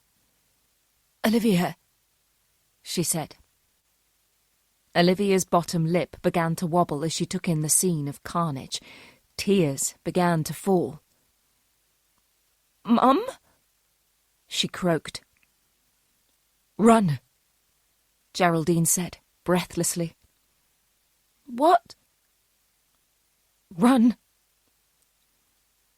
Something caught Olivia's eye from the ensuite bathroom. She turned and saw her father reflected in the mirror. He was drenched in blood, and in his red hands he was holding a knife. She turned on her heels and ran. She slipped on a patch of blood on the carpet she hadn't seen when she came in. Landing with a thud, she picked herself up and charged for the main bathroom, the only room in the house with a lock on the door. Once inside, she turned to close it just as her father slammed himself into the door. She secured the lock and stepped away from the door. Olivia fell back against the sink. "Olivia, open the door!" her dad shouted from outside. "Daddy!" she cried out. "Olivia, open this door right now!" He was panicking. His voice sounded angry. In the background, Olivia could hear the sound of sirens approaching. From behind her, flashing blue lights came through the window.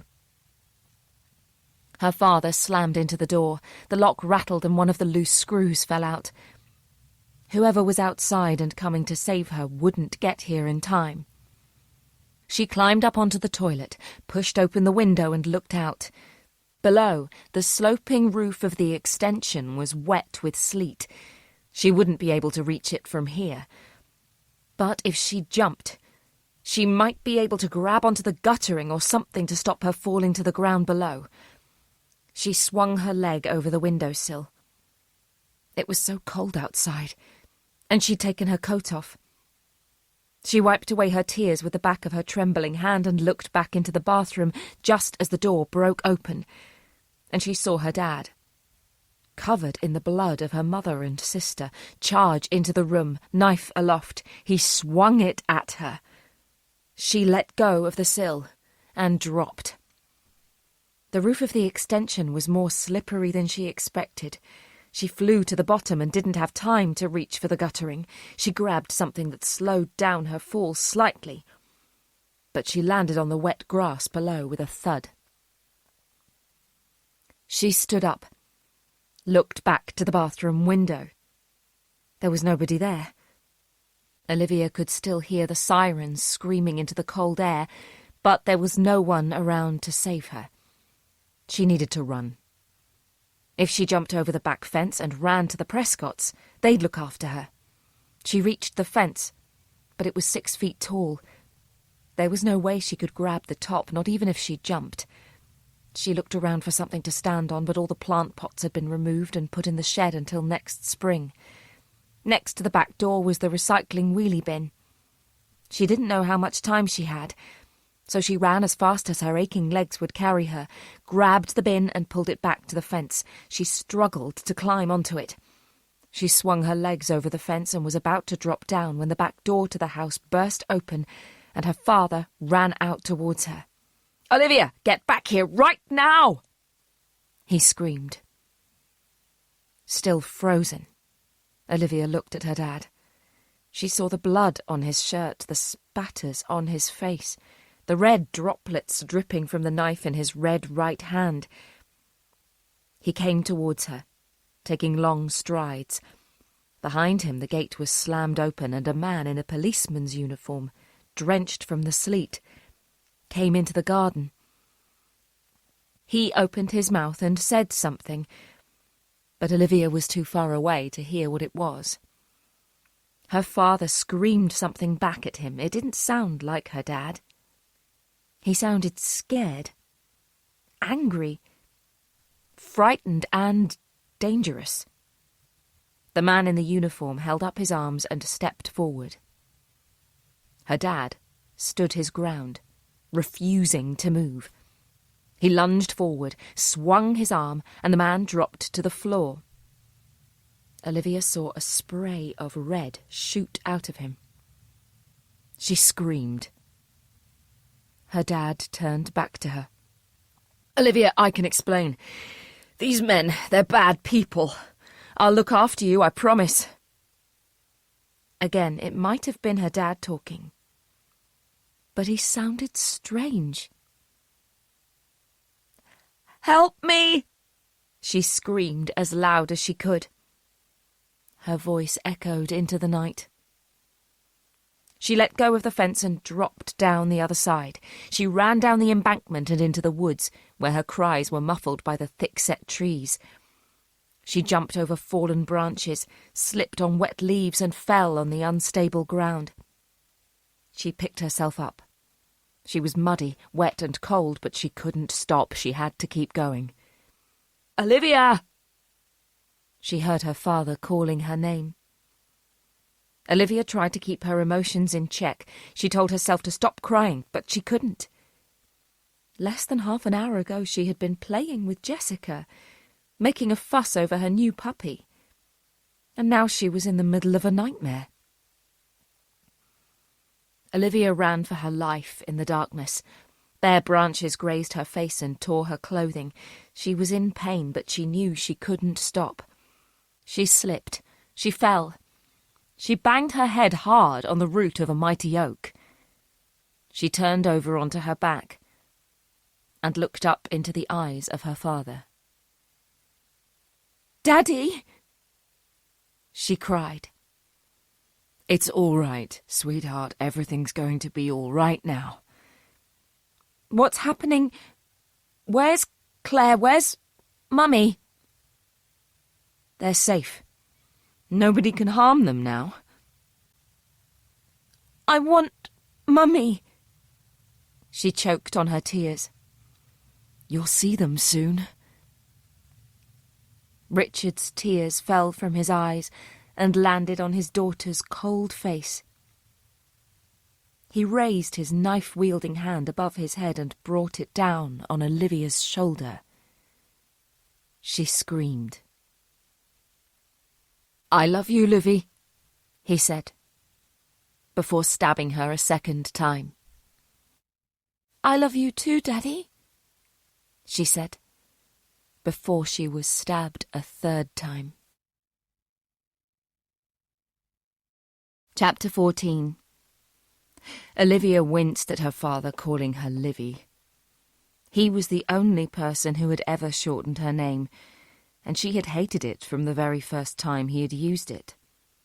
At the age of 6, it's difficult to tell your father not to call you something. Now Olivia still felt she couldn't speak up, and she had no idea why.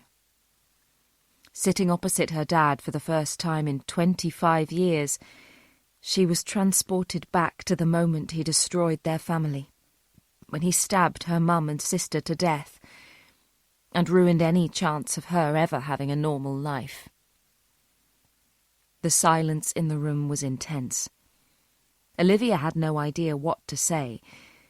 She didn't want to rant, to release a quarter of a century of pent-up rage and anger. She didn't want to make pointless small talk either, and she had no intention of asking how he was. What the hell was she doing here? Was she seeking closure? Or was it a perversion on her part, to see how time had affected the only surviving relative she had left? Closure, she told herself. That was the only solution she would accept. She needed to close the door on this part of her life. She needed to think of her mum and sister with happiness and remember the good times. The only way she could do that was by putting her father in a clearly labelled box in her mind and not having a big question mark hanging over his head. Was he a loving father or an evil killer? He couldn't be both. She refused to let him be both.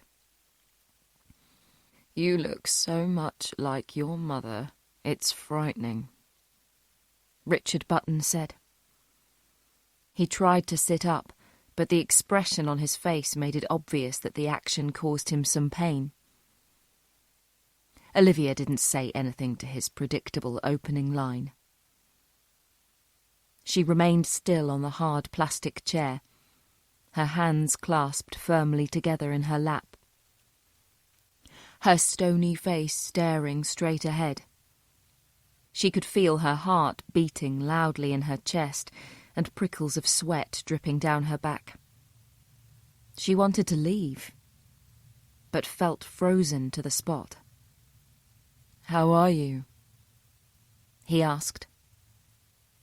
How was she? That was a difficult question to answer. She was completely and utterly alone in the world. She spent her days talking to serial killers to try to understand the motives behind someone's thirst for ending another person's life. She engaged in random, pointless sex with men she barely knew, just so she could feel a modicum of emotion. She cried herself to sleep most nights, as she missed her mother and Claire.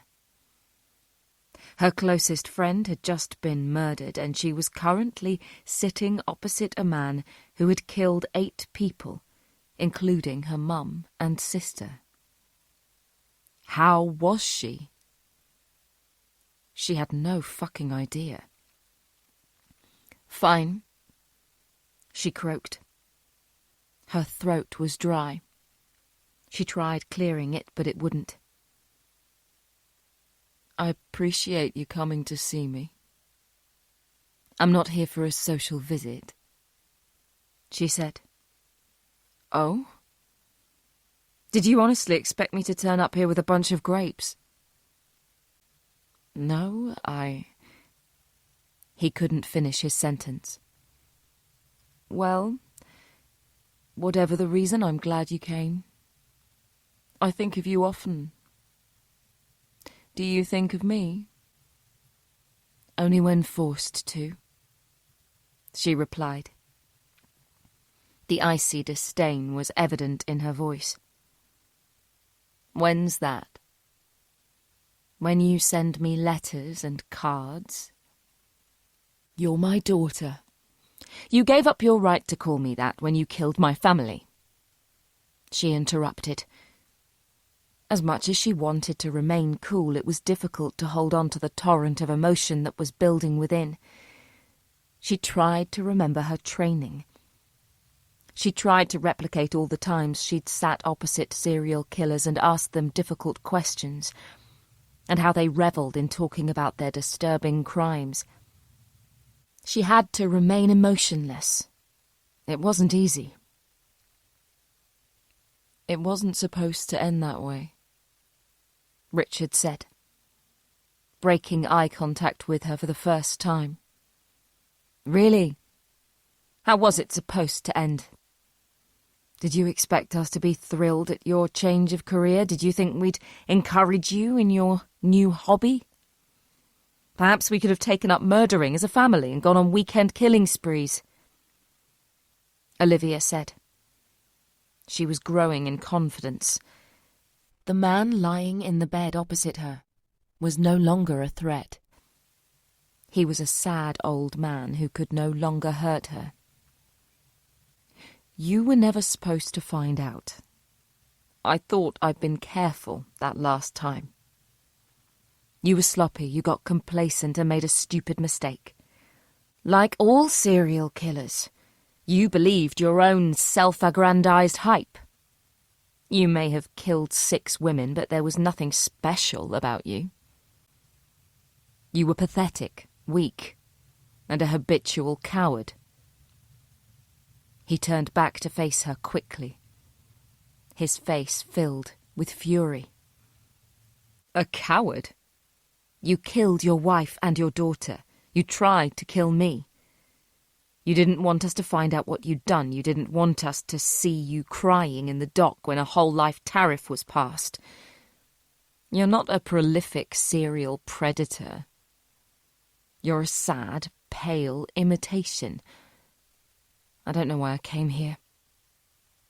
She started to get up. I thought Sebastian Lister did a good job in that book he wrote about me. Have you read it? He asked, before she could reach the door. She stopped, her hand on the warm handle. Why would I want to read it when I lived it? She asked, without turning back. There was just one minor detail that he didn't include. She waited. Motive, Richard eventually said, causing Olivia to turn around. She could see a twinkle in his eye. Motive, he repeated. Did you ever wonder why I killed all those women? No, she answered quickly. Liar. I've followed your career, Livy. I've read your books. You have a brilliant analytical mind, though I don't always agree with your conclusions. Surely you've wanted to know what made your own father kill so randomly and remorselessly. Olivia remained by the door, but removed her hand from the handle. She took a deep breath, inhaling the stench of cheap disinfectant and stale sweat. Her entire body was shaking. She held herself tense. Come and sit down. He nodded weakly towards the chair. Reluctantly, she did. The silence grew. Richard was playing for time. He wanted his daughter to ask him why. The twinkle in his eye danced, and a mischievous smile spread across his lips. Olivia had no intention of pandering to his ego. She had questioned his motive for 25 years. Was he abused as a child? No. She knew that for a fact. He had a very idyllic childhood. Was he seeking revenge of some kind? Not that she was aware of. He'd lived a steady middle-class life and had no reason to rail against society. Was he simply a sick, twisted, depraved individual who sought the unnecessary torture of innocent women for his own pleasure? It would seem so. But why? Why? That was the big question. Why wasn't he satisfied with what he had? Richard sat up slowly. He reached for his plastic beaker of water and took several small sips. I hear there's a killer in London at the moment, breaking into single women's homes and slicing them open. Are you working on that case? Olivia didn't reply. I'll take your silence as a yes.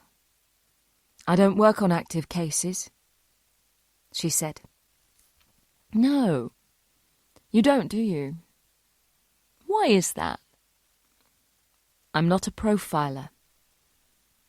But you could help the police. You've been asked many times by detectives all over the world to help catch a serial killer, and you've always turned them down. Instead, you've sat back and watched from the sidelines, while the police have bumbled their way blindly in the investigation, waiting for the killer to make a mistake. That's the only way they catch them, isn't it? In the meantime, the killers notched up a few more victims, and you enabled them to do that. Are there deaths on your conscience, Livy? Don't call me that. Her voice was almost a growl. She was angry, but she was also nervous. Is that why you're so fucked up? I'm not fucked up, she said harshly. You live in that big house, all on your own, no friends, no family, no visitors, no lover. You don't know me. He chuckled. Livy, sweetheart, I know everything about you, he said, with a sweet smile.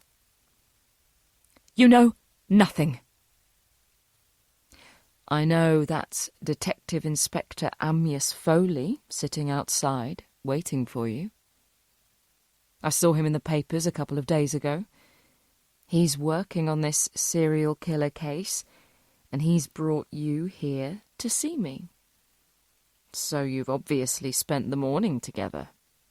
Why has this case caused you to throw your ethics out of the window? I'm not talking to you about it. Tell me, Livy, what's this guy's motive? He's not raping his victims, so he's not getting a sexual thrill out of it. He doesn't rob them, so money isn't important to him. What does that leave us with? Olivia didn't say anything. She looked away from her father, her eyes glancing around the room, fixing on anything other than the man in the bed. She could feel a bead of sweat running down her back. I didn't rape or rob my victims either. Shall I tell you why I murdered them? Olivia finally looked at her father. He had a smile on his face. He leaned as close to her as was comfortably possible. Because I fucking enjoyed it, he said, in a loud whisper. Olivia held her breath. She felt sick. I was bored with life. Do you think a boy leaves school with dreams of becoming an accountant for a shitty family-run brewery, to go home at the end of the day to a mousy wife and 2 greedy daughters? Society dictates we do that. We think we're living in a democracy, but we're not. We're robots, automatons, programmed to go to work, get married, have a family, buy a house, pay our taxes and feed into the system so that we can lie on our deathbed and think of all the good we've done. But once in a while, someone breaks free. Someone sits up and realises that they're being controlled and manipulated, and they're not going to stand for it anymore. Working Monday to Friday, 8 till 5, with an hour for lunch, sitting in the same shitty office, with the same shitty people, having the same shitty conversations day in, day out, for the rest of their working life. No fucking way. It's boring. It's dull. It's oppressive. And what better way of giving the establishment a big fuck you than putting the fear of God into them and spilling the blood of the innocent? You want to know why I did it, Livy? I did it because I could. I did it because I enjoyed it. I did it because it was the biggest rush I've ever felt. Watching the lights go out in someone's eyes made me feel more alive than anything. I was a god. "You're sick," Olivia said. Tears were streaming down her face. She didn't notice them. "In your first book, you talk about killers languishing in prison with the attention of the public, the media, the police suddenly off them. They're left alone to rot in their cells and nobody cares about them. That's why they often admit to killing people they haven't, to feel wanted again, to be the centre of attention. Have you worked it out yet, Livy?" She frowned. Worked what out? Claire only received 2 stab wounds and died. You received 4 and survived. Why is that? Her frown deepened. She had never thought about that before. She surmised when he cut Claire's throat it had been enough to kill her, so he hadn't inflicted more pain on her.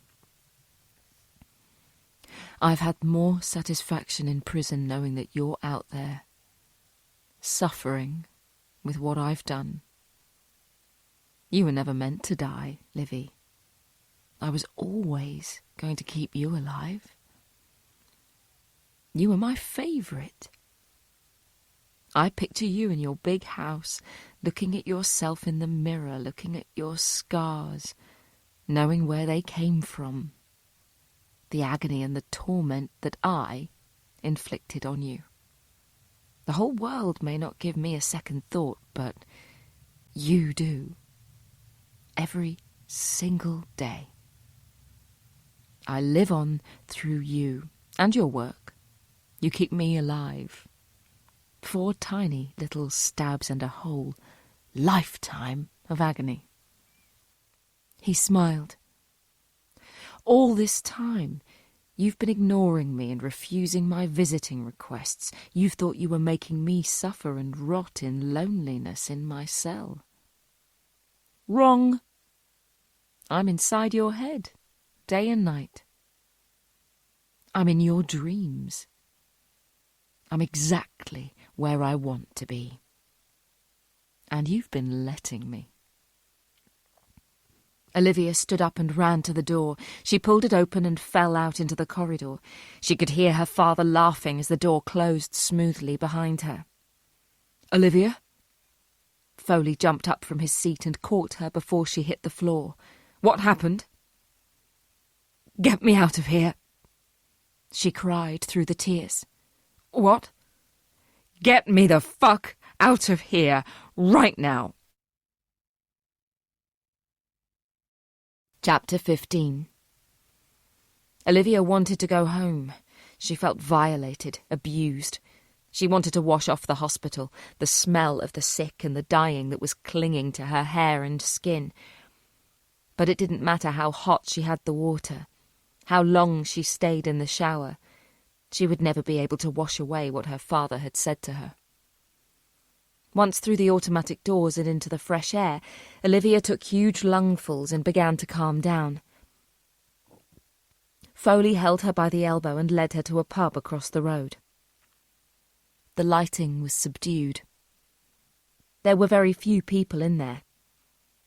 Foley walked Olivia over to the corner and sat her down. He went to the bar and returned with large whiskies for them both. She took a big sip, swallowing most of it in a single gulp. "I hate whiskey," she eventually said. "You looked like you needed it. I thought you were going to collapse when you came out of that room." "I nearly did." "What happened?" She took another drink and emptied her glass. "Would you like another?" "No. Yes." Foley went to the bar and ordered 2 more drinks. While they were being poured, he glanced at Olivia over his shoulder.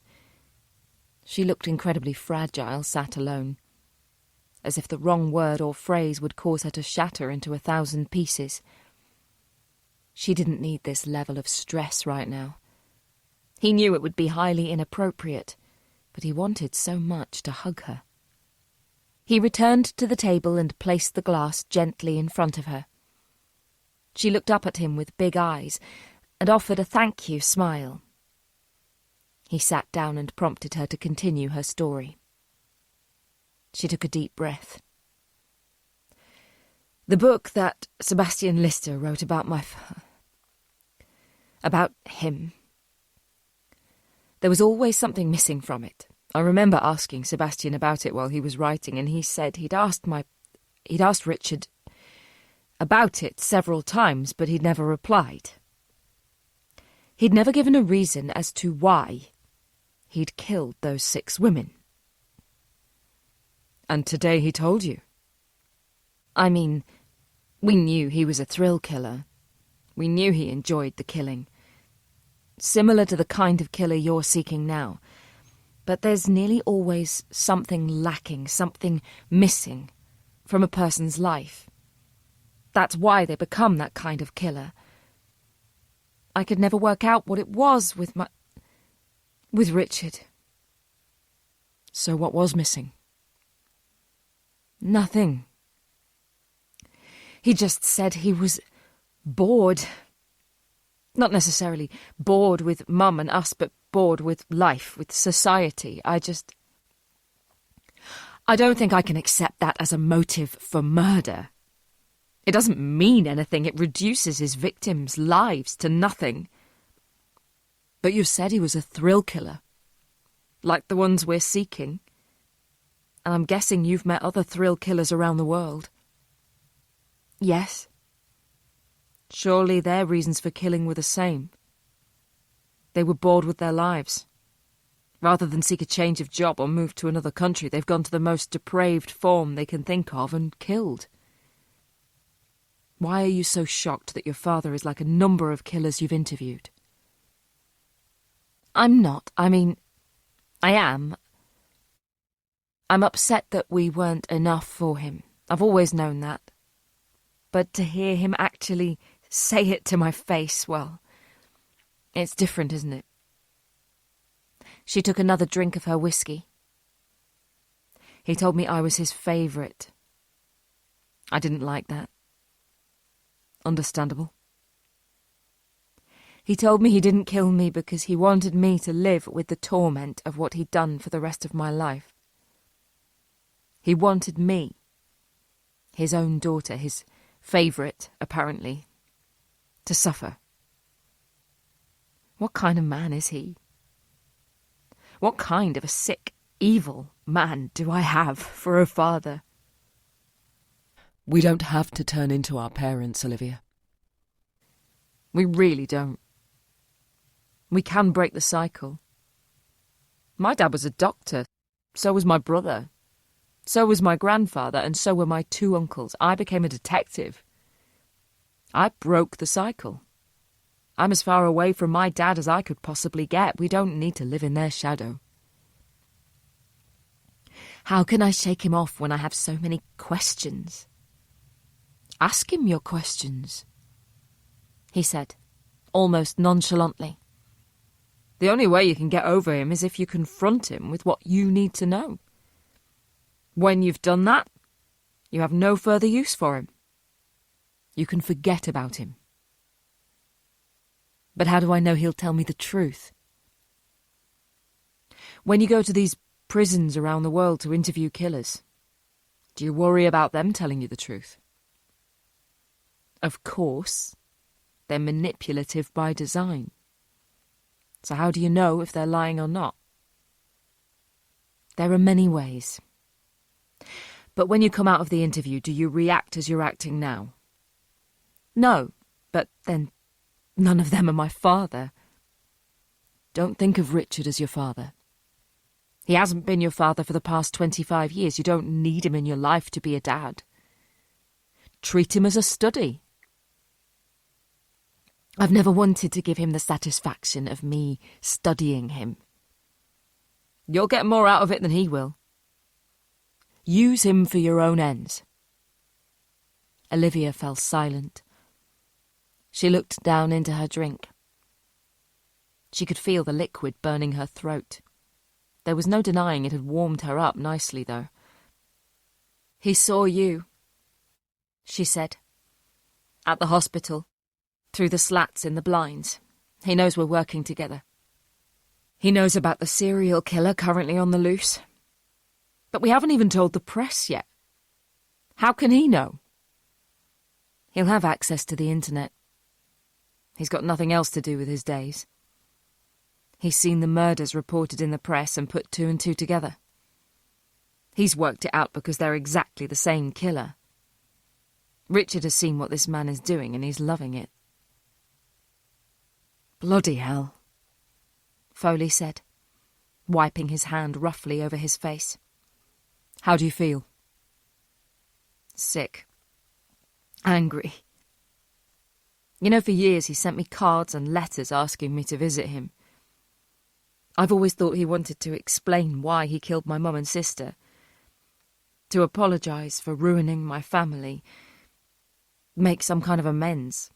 I don't know, but in that hospital room he was taunting me, torturing me with what he'd done. He was bragging about killing people to his own daughter. What kind of sick bastard does that?" She looked up and noticed people staring at her. She'd obviously raised her voice. She sank in her seat. "Only you can answer that question, Olivia. You've interviewed some of the most dangerous people on the planet. You know them better than most." "I've always said, never allow a killer to get into your head, but that's what I've allowed Richard to do all these years. He's in there." "Is that such a bad thing?" "Of course it is." She frowned. She picked up her second glass and swigged back most of her drink. "No, I mean, the work you do. What you're working on right now. You're looking for the same kind of killer as your father was. Shouldn't that make it easier to find who killed Jessica and the others?" "I can't even think of that right now," she said. She downed the rest of her drink and stood up. "Where are you going?" "Home." "I thought you were going to talk to my officers." "I'm sorry, Amyas, I can't do that right now." She headed for the door and pulled it open. Foley grabbed a £20 note out of his wallet and slapped it on the bar before following Olivia out onto the darkening streets. "Let me drive you home." "No, I need to be on my own. I'll get a taxi," she said, buttoning up her coat. "It's miles away. It'll cost you a fortune."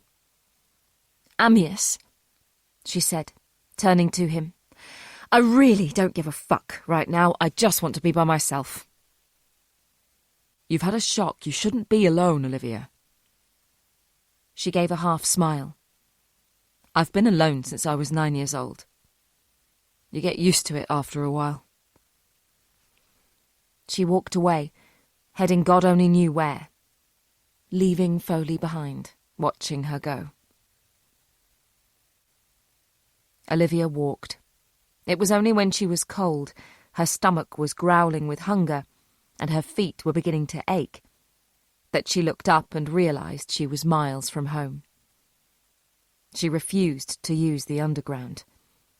Screw the cost. She hailed a taxi. By the time she turned a corner and entered the familiar cul-de-sac where she lived, it was pitch black. The safety of her home lay ahead. She was looking forward to a long shower, a bottle or 3 of wine, and hopefully passing out on her bed and enjoying peaceful, dreamless sleep. As she walked up the steps to her front door, the security light came on. She stopped in her tracks. A bunch of yellow roses lay on the mat. Her heart sank. Yellow had been her mother's favourite colour. Whatever outfit she wore, some part of it had always been yellow. She knew her father was sick, but this was beyond evil.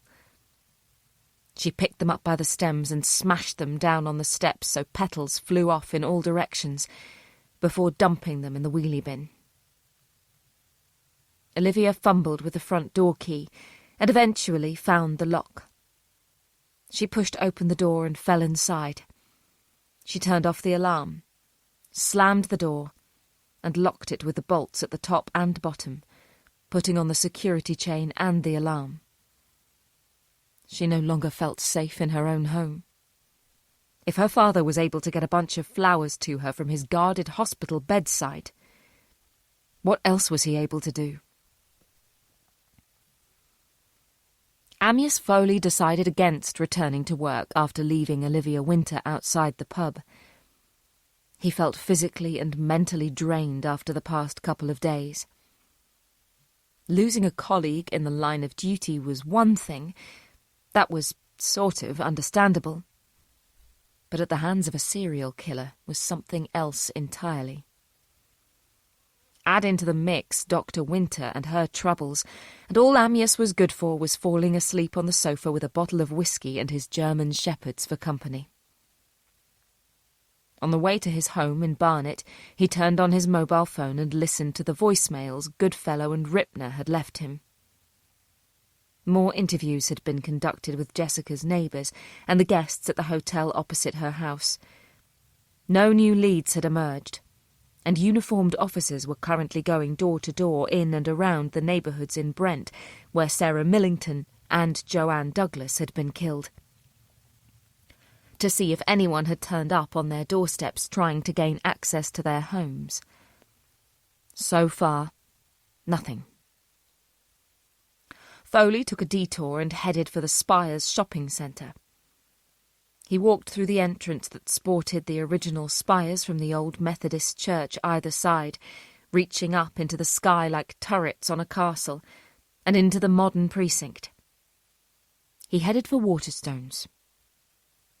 Foley wasn't a great reader. In fact, he couldn't remember the last time he'd bought a book.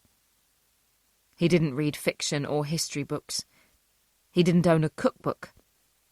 And there wasn't a person who he thought was interesting enough to read their biography. His wife was a great reader.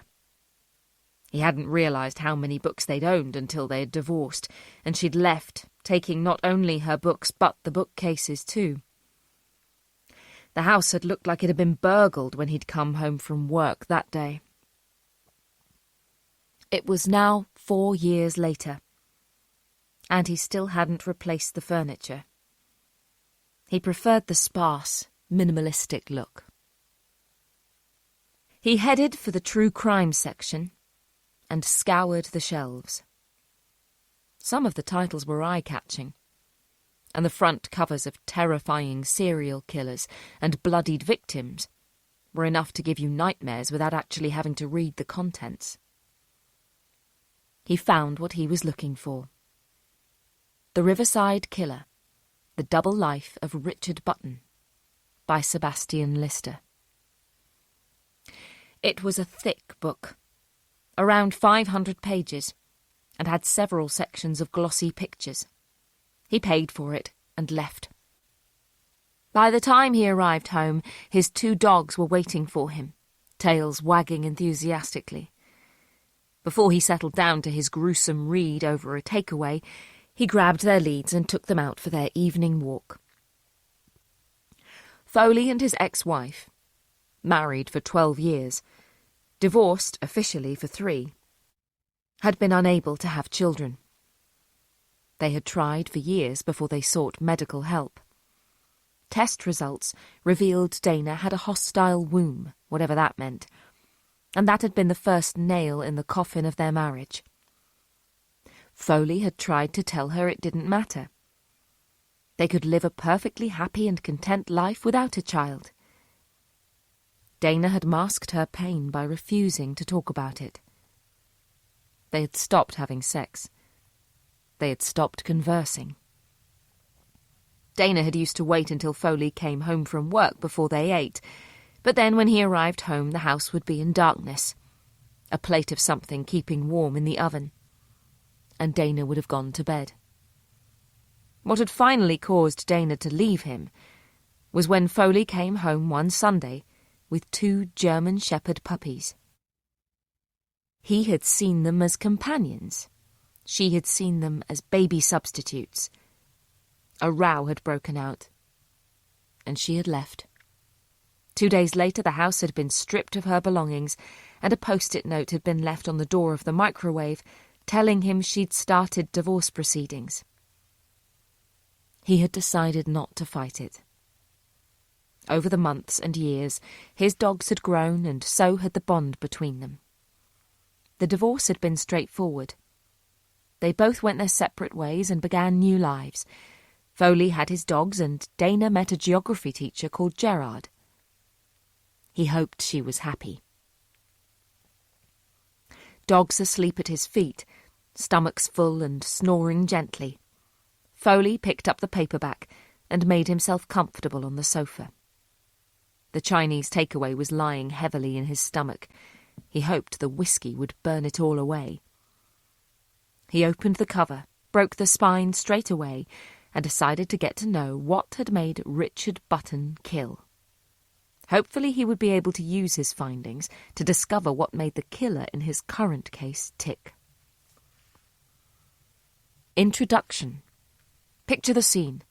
It's 11 o'clock at night. It's dark, it's quiet. Most people are safely tucked up in bed asleep after a hard day at work. The streets are empty. The clouds are blocking out the light of the moon, and not a sound can be heard apart from the distant hum of traffic from a nearby dual carriageway. You're about to walk down a poorly lit street when you notice someone heading in your direction on both sides of the road. To the left is a huge barrel of a man. He's wearing torn jeans and a faded T-shirt advertising a heavy metal band you've never heard of. He's balding, yet has what is left of his hair tied back in a scraggly ponytail. He has a long knotted beard. Tattoos adorn his arms. A heavy chain around his neck. He's wearing biker boots and his breathing is laboured. He smells of stale alcohol and rank body odour. He oozes malevolence. On the other side of the pavement, the man walking towards you is tall and slim. His head is held high. He has a neat haircut. He's wearing a tailored designer suit. He's carrying an expensive leather briefcase. His shoes are polished to a shine and clacking on the pavements as he walks with an air of confidence. His breath is minty fresh. He's clean-shaven. And he's wearing the latest designer cologne that cost £200 per bottle. Which side of the pavement do you decide to walk down? The chances are you'll choose the side with the man in the suit. He fits the image of the perfect family man who lives a perfect life. He represents safety, protection, and you imagine he would leap to your aid should you need it. If you choose this path, you'll be dead before you reach the end, as you'll have just crossed paths with the innocuous-looking, unassuming serial killer, Richard Button. Foley looked up from the book and let out a breath he didn't realise he'd been holding. "Fucking hell," he said. Chapter 16. Olivia's job wasn't one she could easily switch off from.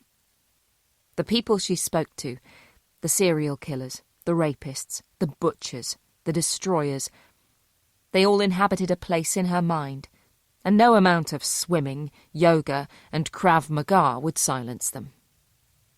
At the end of the day, she liked to try and put most of it behind her as best she could. Close the door on the dark and terrifying world, and spend a few hours in her beautiful home to unwind and relax. Her father had ruined that with his cheap flowers. Why was he taunting her so? Why couldn't he allow her to live her life and stop reminding her that he was still alive? Once out of the shower, which she'd remained under for as long as she could stand the hot needles piercing her scarred skin, she wrapped her oversized white dressing gown around her and padded into her kitchen. Her head was still slightly fuzzy from the whiskey she'd drunk with Foley, and every time she burped she could still taste the burning liquid. She pulled open the door to the freezer and took out a bottle of vodka, poured herself a large measure and drank it in one gulp. She placed her hands flat on the oak worktop and tried to marshal her thoughts. There were so many it was difficult to pinpoint one to concentrate on. She often felt like she was standing in the middle of a football stadium, surrounded by 80,000 fans, all of them chanting, screaming and shouting, and she was trying to listen to each and every one of them. It was a pointless and impossible task, and one that would drive her to the brink of insanity if she tried it for too long. She heard a ping coming from the hallway. Her mobile phone was alerting her to an incoming message. She drained the glass and went to retrieve it. Sebastian had sent her several texts over the last few hours. He was concerned for her safety and wanted her to know he was available day or night to chat. She felt warm inside reading his message, though that could be the vodka. She fired off a quick reply telling him she was fine and she'd fill him in on the details tomorrow at work. When she pulled her phone out of her pocket, she'd grabbed a handful of detritus too, an empty sweet wrapper, a used tissue, and a dog-eared business card. She turned it over and for a brief second wondered who the hell Ethan Miller was. She remembered the attempted urgent rough sex in the disabled toilets of the sports centre. A smile spread across Olivia's face. After the day she'd had, the thought of feeling someone on her, inside her, their masculine hands around her throat, was just what she needed to silence the demons for a little while. Olivia made the phone call to Ethan brief.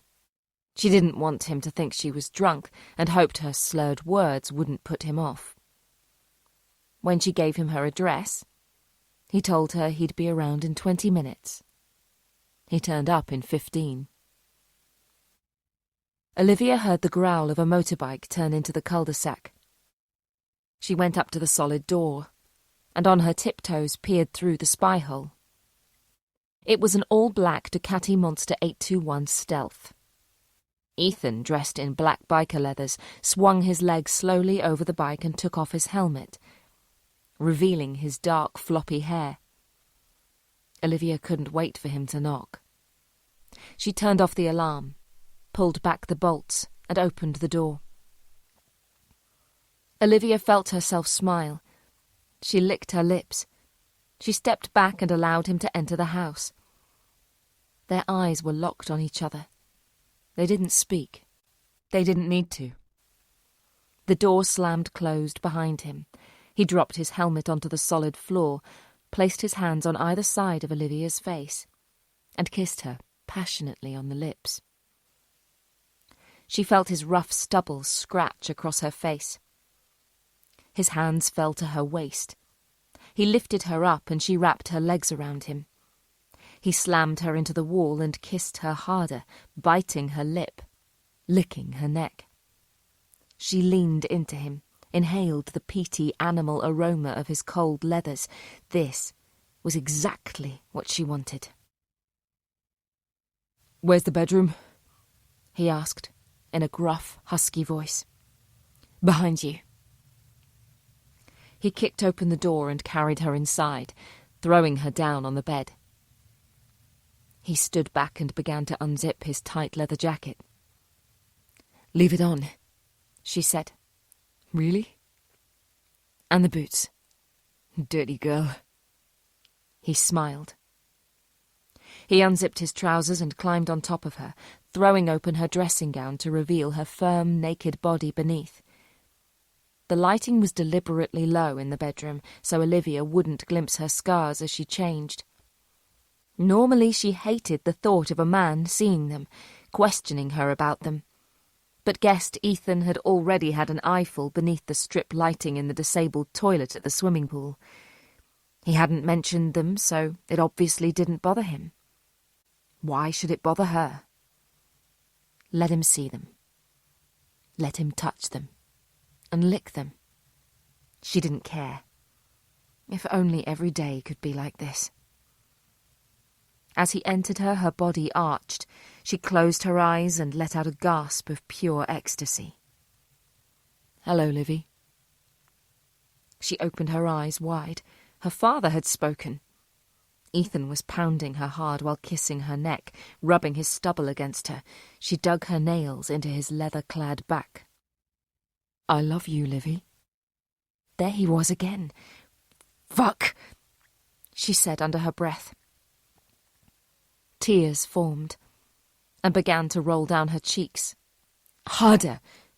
she whispered into Ethan's ear, before biting his lobe hard. He winced and let out a yelp.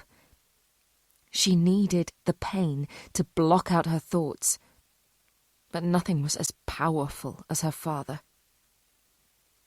She closed her eyes again, and there he was, standing over her in the woods. He raised a bloody knife and brought it down into her shoulder. She felt the pain all over again as the stainless steel blade tore at her skin and scraped against the bone. He pulled it out and she saw the blood, her blood, dripping off the tip. "I love you, Livy." "Stop!" "What?" Ethan asked. "No, keep going, harder. Are you all right?" He looked concerned. "You're crying. Just fuck me." "Hello, Livy." "Jesus Christ, no!" she screamed. "You want me to stop?" Ethan asked. "No, fuck me. Harder. Hurt me." "Hurt you?" "Yes, do it. Squeeze my throat." "What?" "Please. I'm not into anything like that." Olivia began to cry. "Please," she begged. "Help me forget him." "Forget who?" She pushed Ethan off her and rolled out from under him, snatching up the dressing gown from the floor. She stumbled into the ensuite bathroom. She sat on the toilet in total darkness and let the tears flow. Chapter 17. Tuesday, 20th of February, 2024. When Olivia woke up the next morning, she was on the floor of her bathroom. She didn't remember falling asleep, so she must have cried herself to sleep. At first, her memory of last night was blank. For a split second, she enjoyed the blissful ignorance. Then her mind woke up, and it all came flooding back. Ethan. She tied the belt of the dressing gown tightly around her waist, slowly opened the door, and stepped into the bedroom. She doubted she'd hear from Ethan again after what had happened. But the thought of someone else out there thinking she was some kind of freak filled her with dread. The bedroom was empty, and Olivia breathed a sigh of relief. She'd have to change swimming pools, though. She couldn't risk the embarrassment of running into him again. Her mouth felt dry, She went into the kitchen to put the kettle on for a mug of coffee, as strong as she could take it, and saw a pink post-it note stuck to the toaster. She tore it off and waited for her eyes to focus before she read it. "I'm guessing you had a bit too much to drink last night. No worries. It happens to all of us. Phone or text if you fancy going out. I really like you. Ethan. Kiss, kiss." She screwed up the note and tossed it into the bin. She had no intention of calling him again, though she knew that by the end of the day she'd have changed her mind back and forth several dozen times. Sebastian was waiting for Olivia in the kitchenette of their office in George Street. The whole ground floor had the familiar aroma of a strong Kenyan blend, and it was just what Olivia needed to remove the rancid taste of shame from the events of the night before. A disappointing cup of instant and a slice of granary toast had done nothing to make her feel better. They sat down in the comfortable chairs. Olivia had a pile of unopened mail on her lap, while Sebastian glared at her like a therapist waiting for his client to begin their session. "How are you feeling?" he eventually asked. She looked up. "I'm okay, thanks. You?" "I didn't mean it in a general sense. I meant after everything that happened yesterday. With Richard. How are you?" "Oh, fine. I think." "You think?" "Well, I haven't seen him for 25 years. I've hardly given him much thought at all." She lied. "You do realise it's me you're talking to, don't you? You don't have to lie or pretend with me." "Sorry, I had a bad night. I didn't sleep too well." She slapped the mail down on the small coffee table and picked up her mug, wrapping her hands around it and breathing in the soothing smell. To be honest, it was a shock seeing him like that. I don't know what I expected, but time hasn't been kind to him. Prison affects people like that. I think I had a picture of him in my head, still looking how he did the last time I saw him. I don't know why I expected him to still look the same. Because the last time you saw him was under dramatic and unusual circumstances. That's remained in your mind ever since. It was a huge turning point in your life. I suppose. I remember asking my nan if I could go and see him while he was on trial. She said no, as it would be too upsetting for me to hear all those things. Strangely, I never asked to visit him in prison. I know he asked me to visit, though, as Grandad always told me when they received a letter from him. What was different between wanting to see him in court but not wanting to see him in prison? I'm not sure. Olivia frowned. I don't know, maybe I assumed that while he was in court, there was a slight possibility that he might be innocent. When you're 9 years old, you see prison as a place where bad people go. And you didn't want to associate the man who was your father with a bad person. Maybe. Did he say anything to you yesterday? Olivia thought for a long moment. Not really. Just the usual guff about missing me. She quickly turned away. Sebastian knew her better than she knew herself. She didn't want him to spot her lies. He leaned forward and placed a hand on her lap. Olivia. He knew she hated being called Livy, and he knew the reason why. Are you sure it's a good idea to be helping the police with an active case? Especially right now with everything that's happening with your father. Nothing's happening with my father, she said. He's had a heart attack. I went to visit him, and when he's recovered, he'll be sent back to prison and everything will return to normal. She gave a false smile. Will you go and see him again? No. I've no reason to. Whatever you decide to do, you know I'll back you up, right? Sebastian, I know you worry about me, and it's sweet, but you don't need to. The man is a cold-blooded killer. And he's where he deserves to be. I have no intention of ever seeing him again. Now, she said, standing up. I have a lot of work to do today before D.I. Foley comes to pick me up. It's made the papers, Daisy said to Olivia as she passed her desk on the way to the stairs. Sorry, what has? Your father having a heart attack. It's made all the papers. Well, that's not surprising, is it? She said without stopping. Olivia walked up the carpeted stairs calmly, as if she didn't have a care in the world. She could feel Daisy's eyes burning into her back. Once in her office, she closed the door behind her and switched her computer on. As soon as it had woken up, she entered her father's name into Google and clicked the news.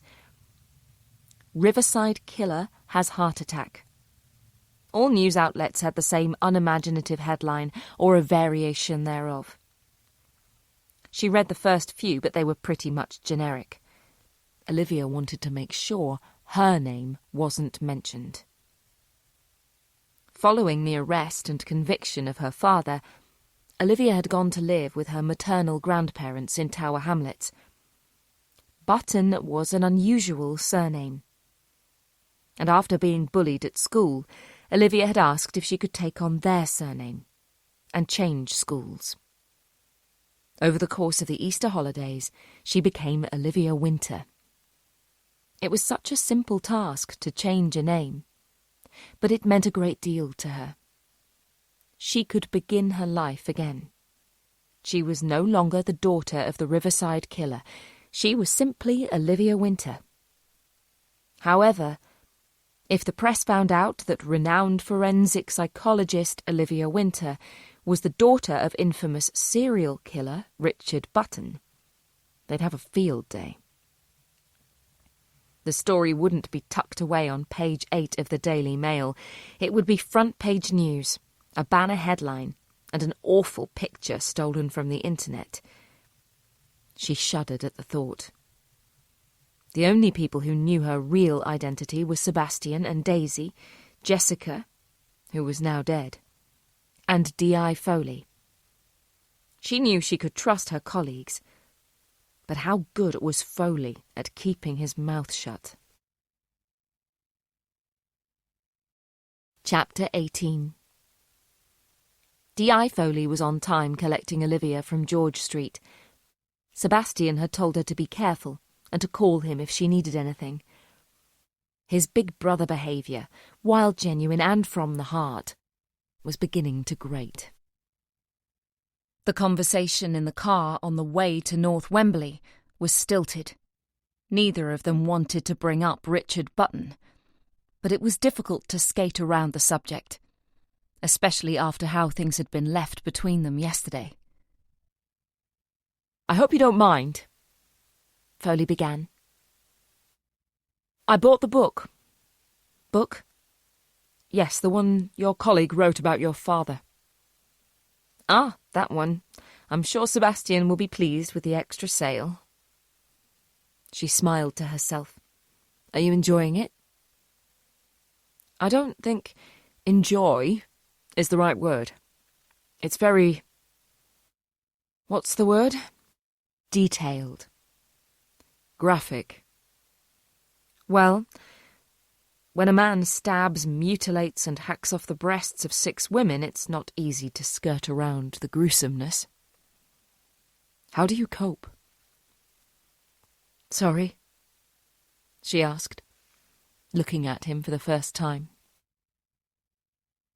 How do you get your head around the notion that your father was a serial killer? I have no idea, she answered honestly. I know what kind of a killer he was. I know he'd got his kicks out of murdering, Putting him into a box with all the other thrill killers is easy enough. It's what happened afterwards. It's the thought of him coming home from killing someone and sitting down at the dinner table with his family, having a laugh, a joke, smiling at us, that I struggle with. When you've met other thrill killers, and you've seen how they switch off from being a murderer to being a regular member of society, do you struggle to understand how they can jump between the two personalities? Or do you just have a blind spot with your dad? Olivia thought for a while before she answered. She thought of Benjamin Amos, a man from Boise, Idaho, who was convicted of murdering 5 men in 2004.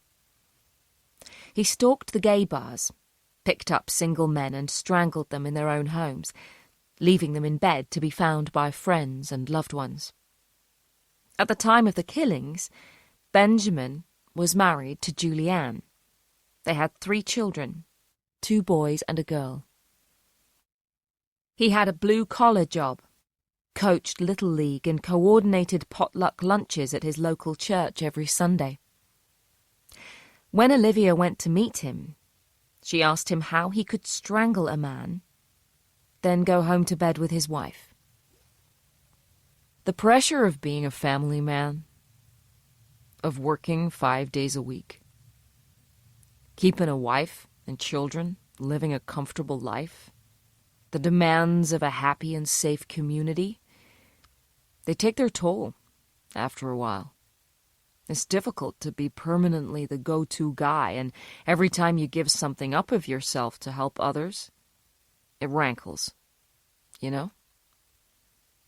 You have this little ball of stress inside you, and you keep adding to it day after day after day, and you need to reduce it somehow. Or you'll end up taking it out on those you love. When I killed those filthy men, I released my tension, and I went home, back to my family, a happy, contented man. Benjamin Amos was no different to her father. But why could she accept his motive and reasoning, but not her dad's? The answer was simple. He was her father, and she looked to him as the benchmark against which all men in her life were measured. How could she do that, knowing he was a cold, sadistic killer? Of course it's a blind spot, she eventually said. I've accepted who my dad is. It doesn't mean I have to like it or embrace it.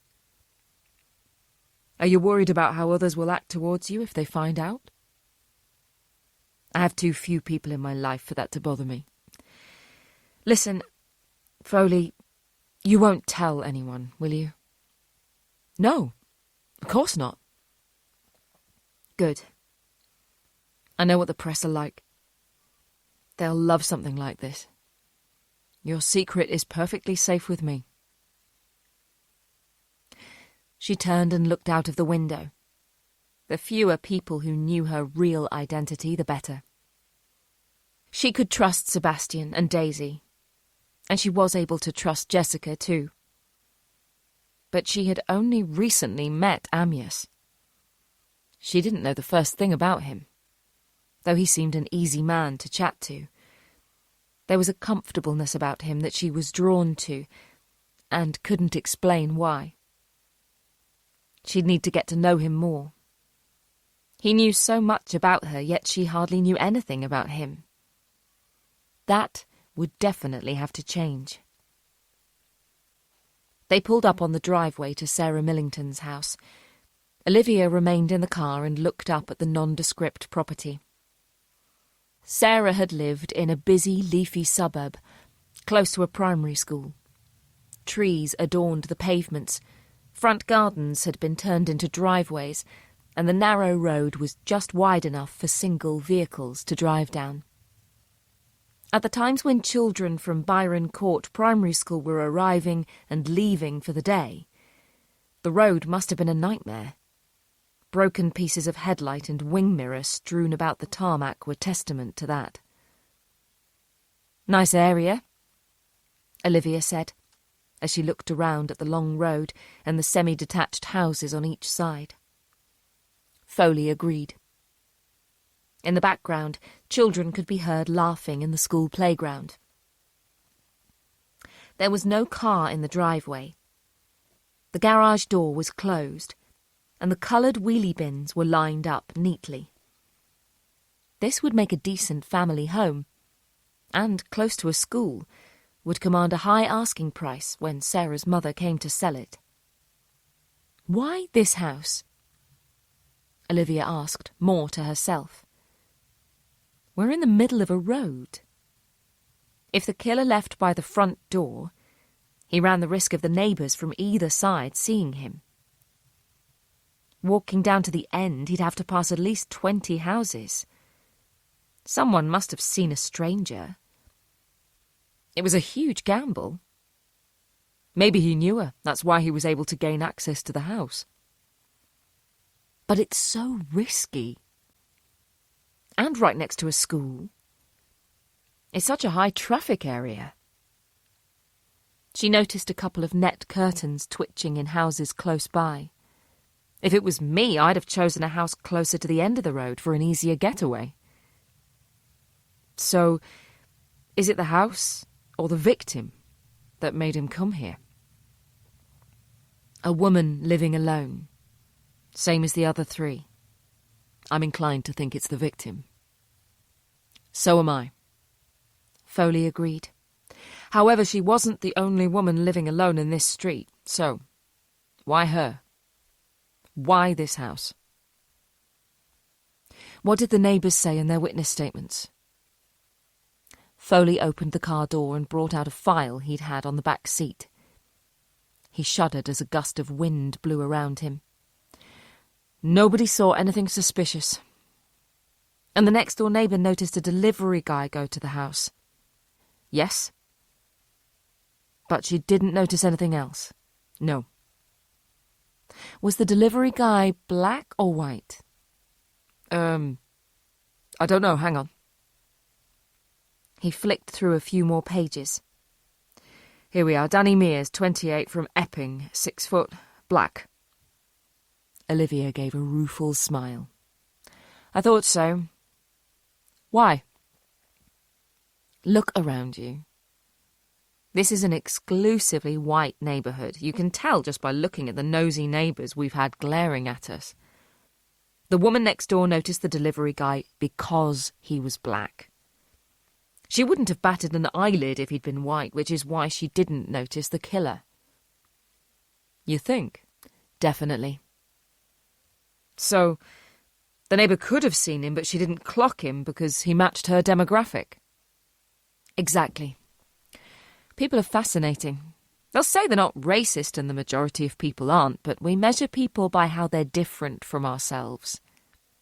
We see someone who is morbidly obese, and the first thing we say to describe them is that they're fat. We don't say they're white or black or tall or short, but fat. I suppose that's true, Foley said, hesitatingly. Let me do a little test. Do you live in a road with lots of houses? Yes. OK. Name the first neighbour that comes to mind. Alex Levin, in the house 2 doors down. Describe him.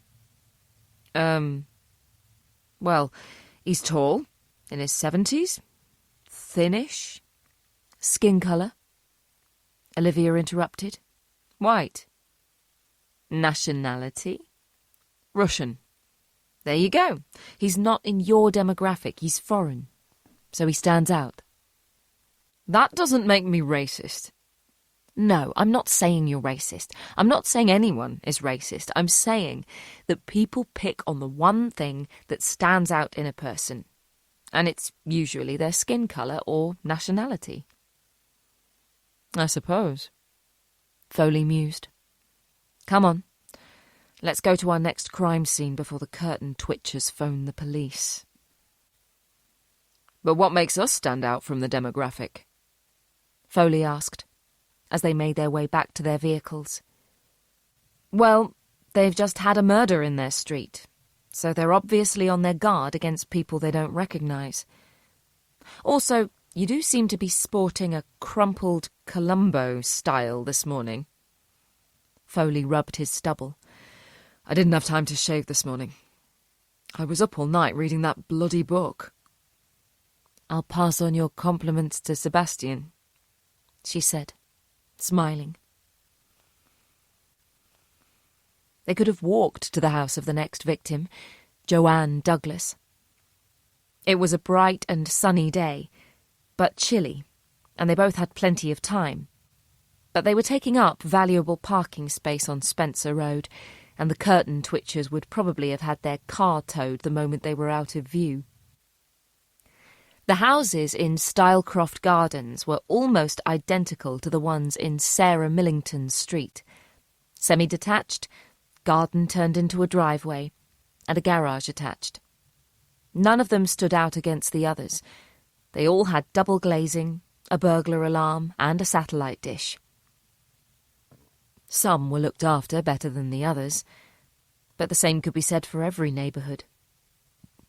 "Which one?" Olivia asked. That one. He pointed. Near the end. The sky had clouded over, and the wind had picked up.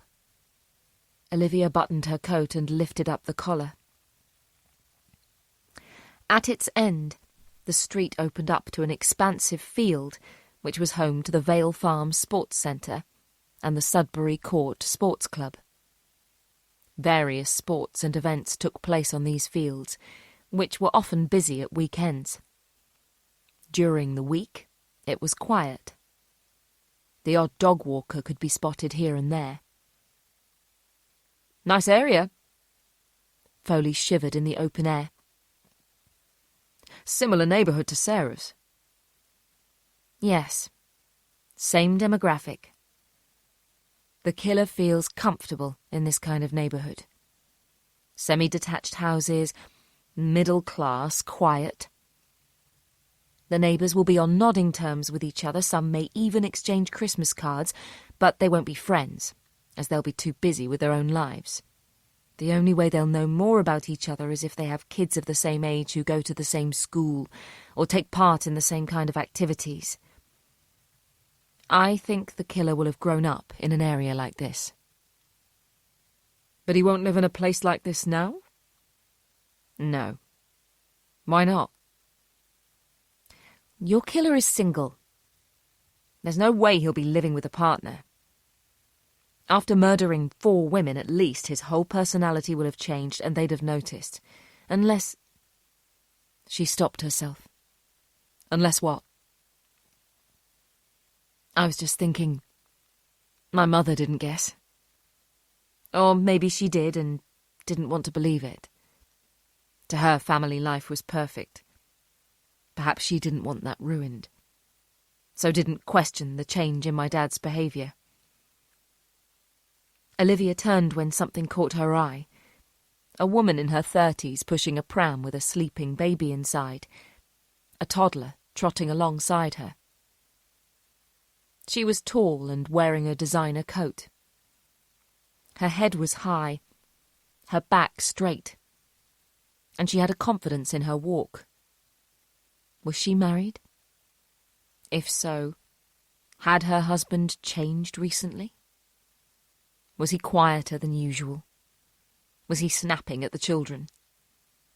Had his tastes in sex changed? Would she want her idyllic life ruined, or would she be happy to live in blissful ignorance? What are you thinking? Foley brought her out of her reverie. I think he's single. He's obviously gone to a great deal of care to choose the right victim.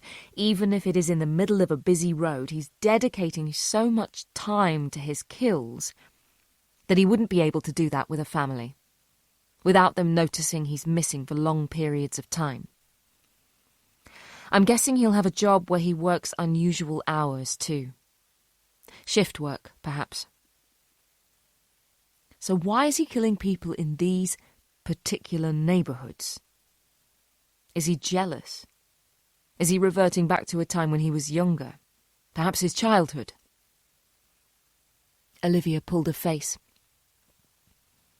He's returning to what is familiar, but because something is familiar doesn't mean that it was a happy memory. Maybe when he lived in these kinds of houses he was abused.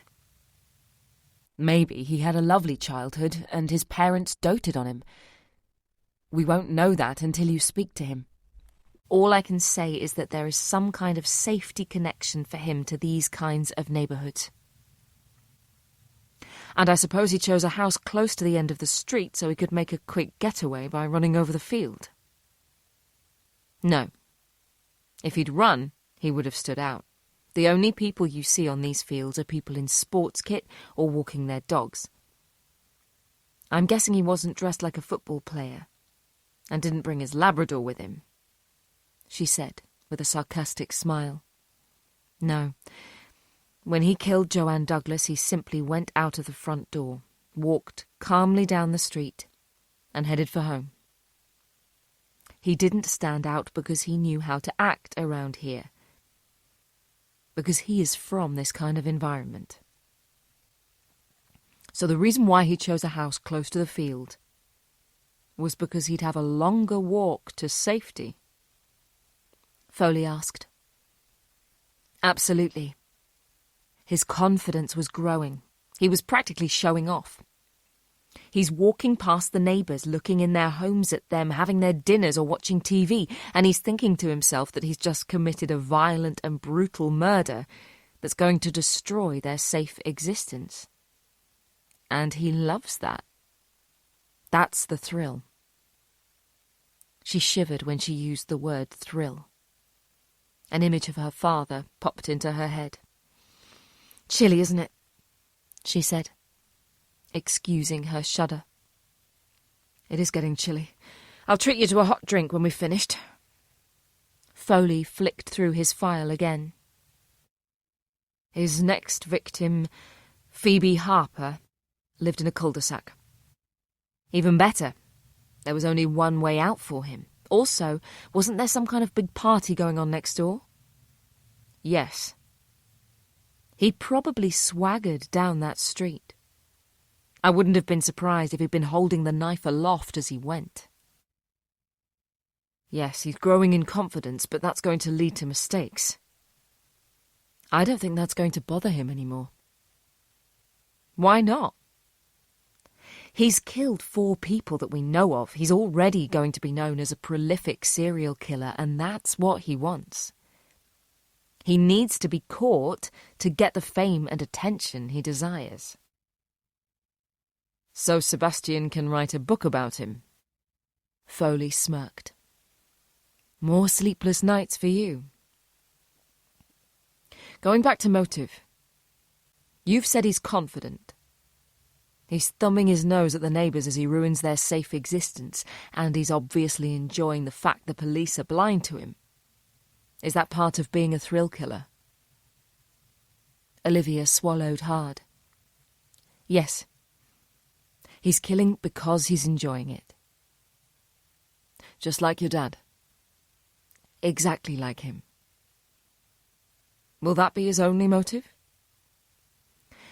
We won't know until he's caught, and you can question him and dig further into his background. Can I ask you a personal question?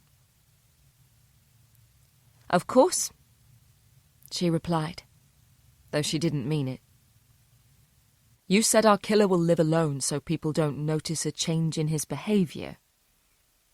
Yet your dad was married and had 2 children. You said you don't think your mother noticed a change in him, and I know you were only 9 years old at the time. But did you see a difference in how your dad behaved during the time he was killing? Olivia stopped in her tracks and thought for a moment. I really didn't. Looking back, and believe me, I've done a lot of looking back over the years, I don't recall a single difference in him at the time. On Thursday, October 5th, 1999, Richard Button murdered Anna Welling aged 31. According to the post-mortem report, time of death was put somewhere between 5 o'clock and 11 o'clock at night. According to the book written by Sebastian Lister, Richard stated he killed Anna around 6-ish.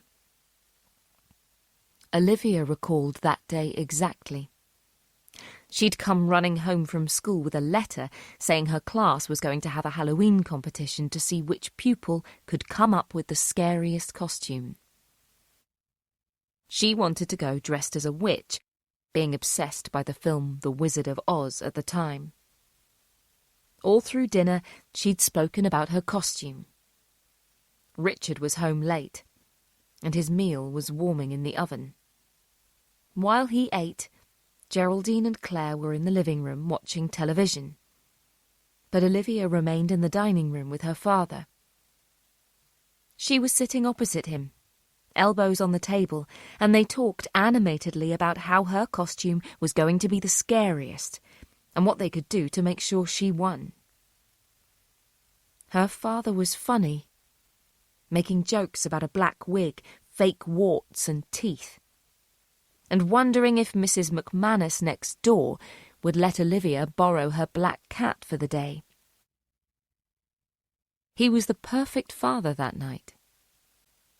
Yet he'd beaten Anna Welling to death, not 2 hours previously. She hadn't noticed. There wasn't a single hint that her father was a killer. The next day had been Claire's birthday. Olivia remembered that. "So how do we catch him?" Foley asked, interrupting her unplanned trip down memory lane. Olivia asked. "Oh, I really don't know. That's your department, not mine," she said, as she turned and walked back to the car. "There is one person we can ask." She stopped and looked daggers at Foley. "By all means, ask him.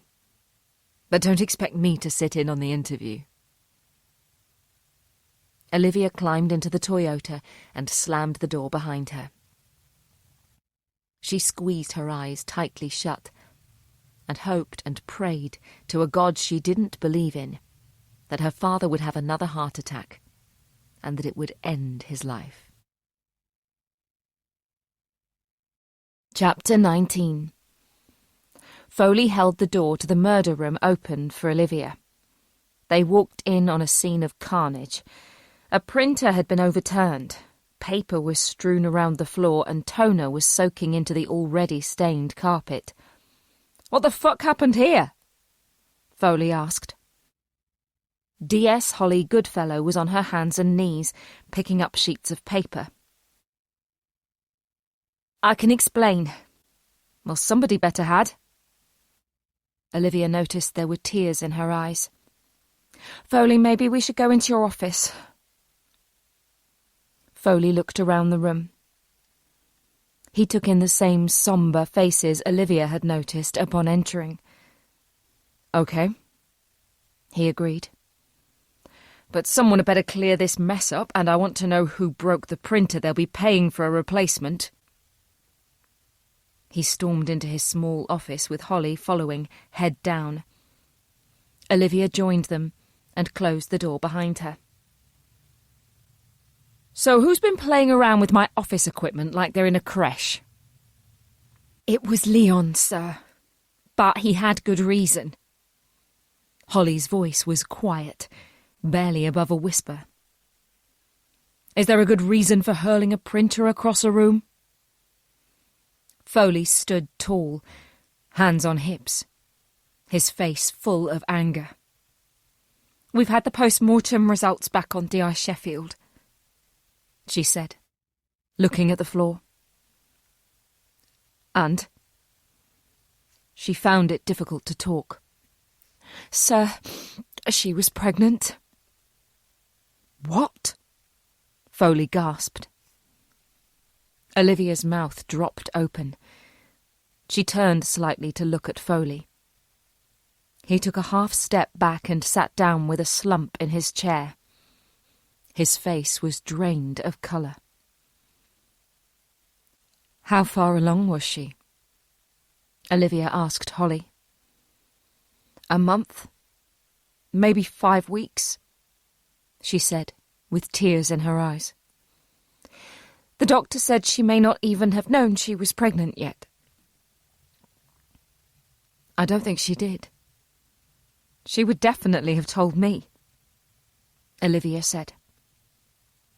She often spoke of wanting to have a child at some point. Did she? Foley asked. Did Leon throw the printer when he found out Jessica was pregnant? Olivia asked.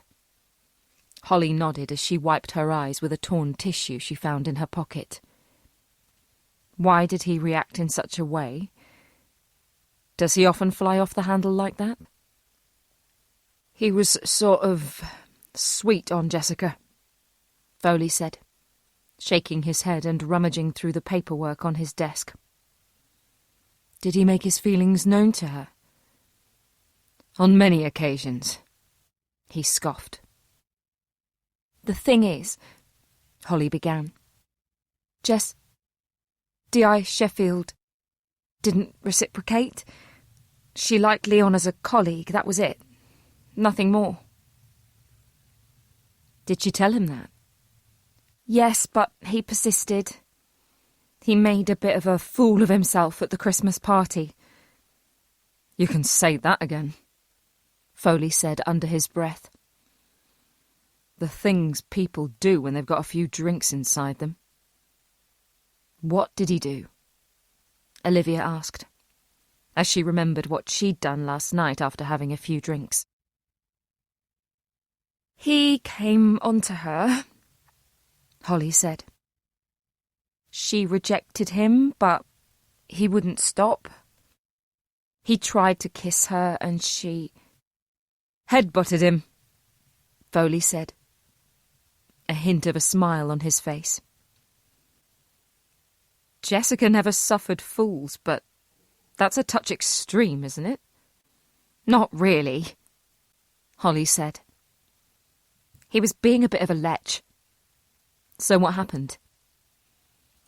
A couple of the sergeants took him out, put him in a taxi and told him to sleep it off. The next morning he came in, red-faced, and apologised to everyone, including D.I. Sheffield. She told him to forget it and put it behind them, but she reiterated that she wasn't interested in a relationship with him. And did he accept it that time? I think so. He wasn't happy about it, though. I mean, you don't just turn your feelings off for someone, do you? Holly, did you dig out those unsolved murders for Dr. Winter? Foley asked, getting the conversation back on point. Oh, yes, I'll go and get them. She proffered a smile at Olivia and left the room, closing the door behind her. Olivia frowned as she observed Foley's behaviour. She wondered why he was so keen to get off the topic of Jessica's private life. She's a bright woman, Olivia said. Holly, yes, she'll go far. What about Leon? What about him? He asked, without looking up. Is he bright? Will he go far? If he manages to control his temper. You don't like him, do you? He has a bit of an attitude problem. He needs to think before he acts. Olivia looked around the small office, at the crime prevention posters on the walls, the charts of crime statistics and rotas. You're not comfortable talking about your officers' personal lives, are you? Do I make it that obvious? He said. She smiled. Your office is very impersonal. You don't have any photographs. I'm divorced with no kids. Who would I have a photo of? Your parents, siblings?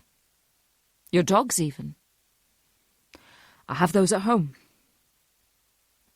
Tucked away in an album, I'm guessing, she said, smiling. My office is for work. You don't want people seeing a softer side, Olivia finished for him. He half laughed. I don't think I have a softer side. That's not true. I saw the way you reacted when Holly said Jessica was pregnant. It came as a shock, he said, turning away from her. Amyas, Olivia said. Foley looked up when she used his first name. You're the father of Jessica's baby, aren't you? What? He stuttered, turning slightly red. What makes you say that? A colleague would have thought it was sad that she was murdered while pregnant, but you took it personally. You also dislike Leon because of his behaviour towards Jessica. He's younger, good-looking. You probably thought he was in with a chance more than you. It wasn't like that, he said, pushing his chair away from his desk and leaning back. Jessica made it perfectly clear that she wasn't interested in going out with anyone from work. Who can blame her, really? She'd been there before and got burned. We all have. Leon was like a dog with a bone. Even I had to have a word with him to back off. So what happened between the two of you? He let out a heavy sigh. We had this bloke in custody. We'd been after him for a bloody long time. A notorious drug dealer. We wanted him for the murder of his girlfriend, but we couldn't find the evidence. He ended up having his car stolen. He didn't report it, obviously, but a member of the public called in about an abandoned car. We ran the registration number through the computer, and when we realised who it belonged to, we sent it to forensics for a full sweep. 3 droplets of blood belonging to his girlfriend were found in the boot. We finally had him. He's currently on remand awaiting trial. That night I put a few quid behind the bar of the local pub and told everyone to have drinks on me. I didn't go. I never do. I stayed here and had a couple of drinks on my own. Jessica came back to see how I was. We ended up having a couple of drinks. One thing led to another and... well, you can guess the rest. In the disabled toilets? Olivia asked. Sorry? She felt herself blush. No, sorry, I was thinking of something else. She cleared her throat to hide her embarrassment. How were things between you the next day? Fine, we both knew it was a one-time thing. It was just, I don't know, 2 people letting off steam, releasing pent-up emotion. Did anybody else know about it? No. You're sure about that? Of course. Olivia nodded. What would you have done if she'd told you she was pregnant? I'd have stood by her. I'm not saying I'd have proposed, but I'd have helped to raise the child as much as she wanted me to.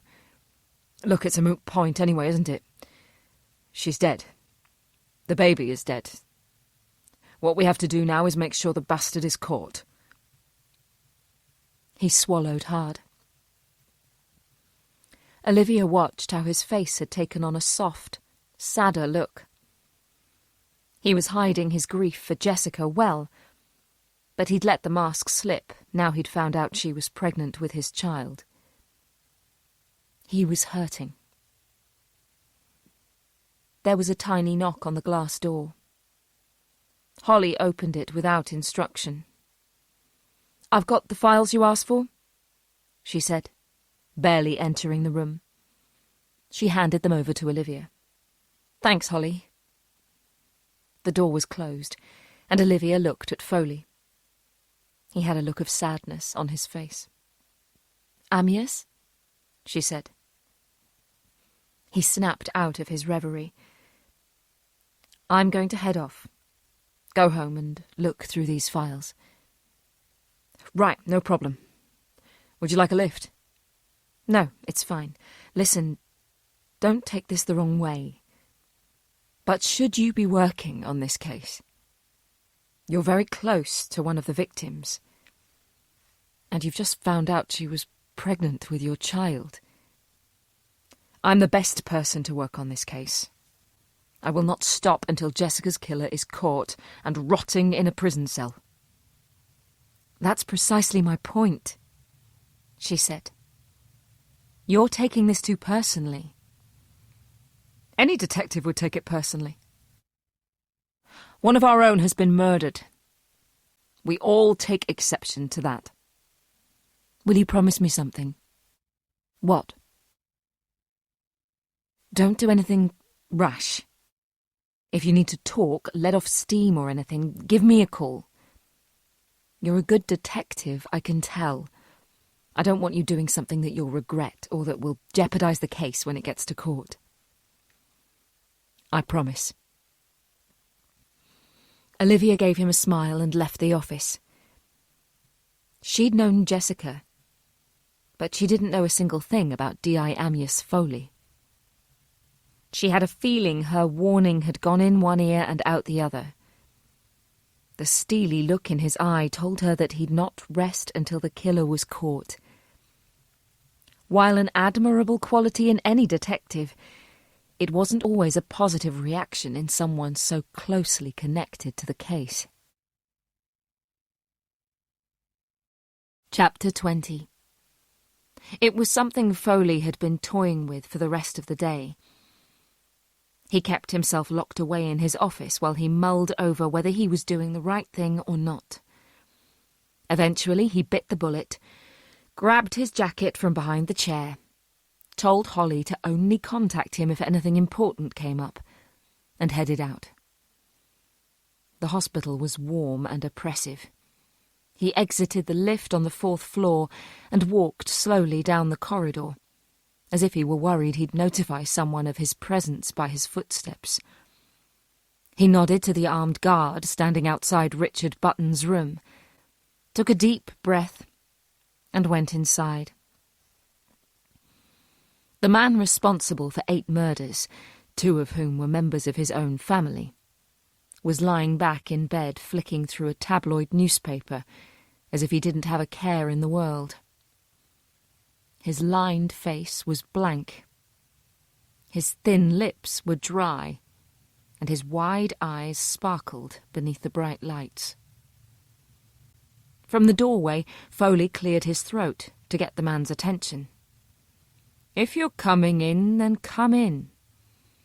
You're letting all the warmth out," Richard said, as he turned the page of his newspaper. Foley entered and took a seat. "Mr. Button, I'm Detective Inspector Amyas Foley from the Major Crime Unit of the Metropolitan Police," Richard interrupted. "You know me?" He closed the newspaper, folded it in half and placed it neatly on his lap. "The thing about being in prison is that you have a great deal of time on your hands. I watch the news. I read the papers. I'm not interested in all that political gobshite which selfish twat is leading which country, and climate change is surely just the next step in human evolution. I say just come, I say just go. But a juicy crime story gets my interest every time," he said, with a slight smile on his lips.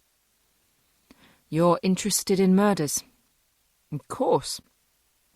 It's fun to see who's out there taking up where I left off."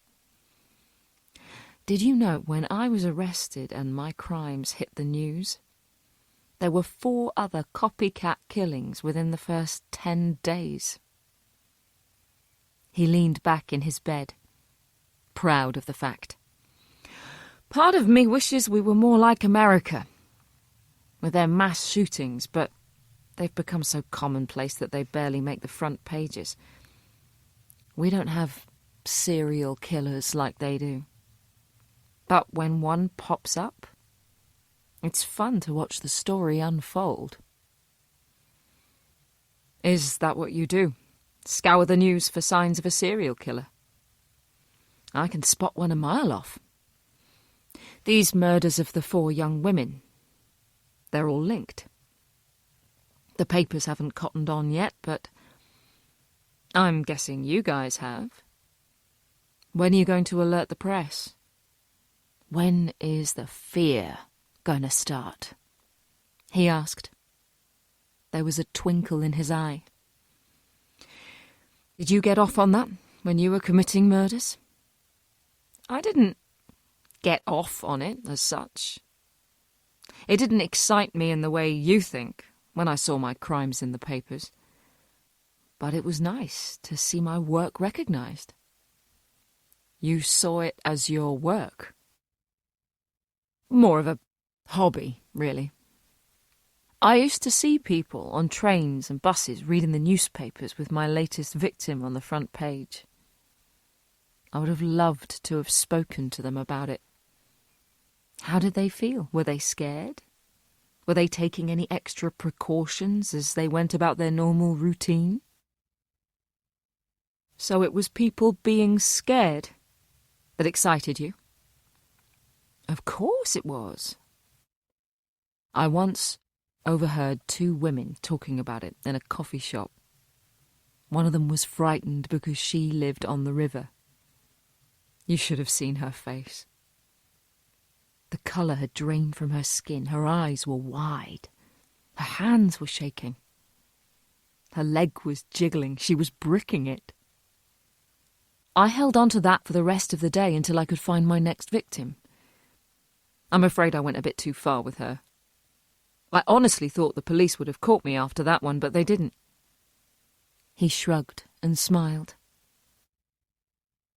You know, it wasn't until after my 3rd victim, Georgina Highfield, that the press started calling me the Riverside Killer. I hadn't given the location much thought. I liked stalking my victims, walking behind them, following them, watching them go to and from work. Once the media gave me my nickname, I seemed to become more conscious of where I attacked and dumped them. I was the Riverside Killer. I'd made it. All the greats have a nickname. Do you know, people actually started to avoid walking around the Thames once that made the news. I saw fewer joggers and dog walkers around. My fear had taken hold, and that was... He took a deep breath and smiled. The best feeling in the world. It was electric. Did you enjoy seeing your victims scared? Richard frowned and studied Foley.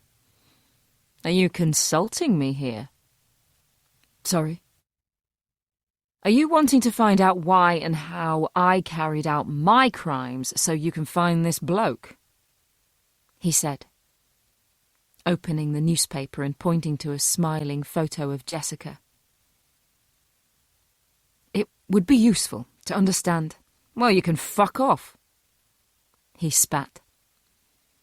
His face, soft and smiling, while talking of his crimes, had turned angry and ugly in the blink of an eye. I'm sorry. If you think I'm going to help you find this killer, you can think again.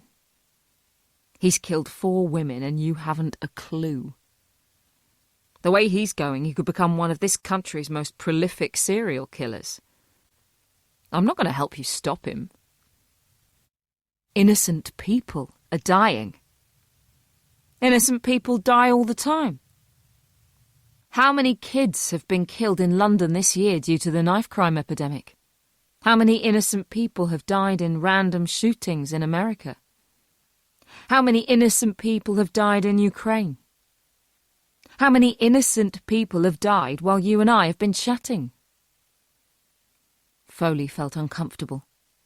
He swallowed hard. I could have a word with the governor at Belmarsh. Maybe get you some extra privileges. Richard turned to look at Foley. His face took on a look of wide-eyed hope. "You mean extra library time? Maybe I could tend to the flowers and vegetables in the prison garden." "Yes, if you like." "I don't like." Richard's face dropped. "I've no interest in gardening. And I get more than enough library time because I'm a tutor, helping the dicks with low IQs learn how to spell their name and send an email." He folded his arms and gave a satisfied smile. "Well, I've obviously wasted my time," Foley said, standing up. Now, let's not be too hasty here.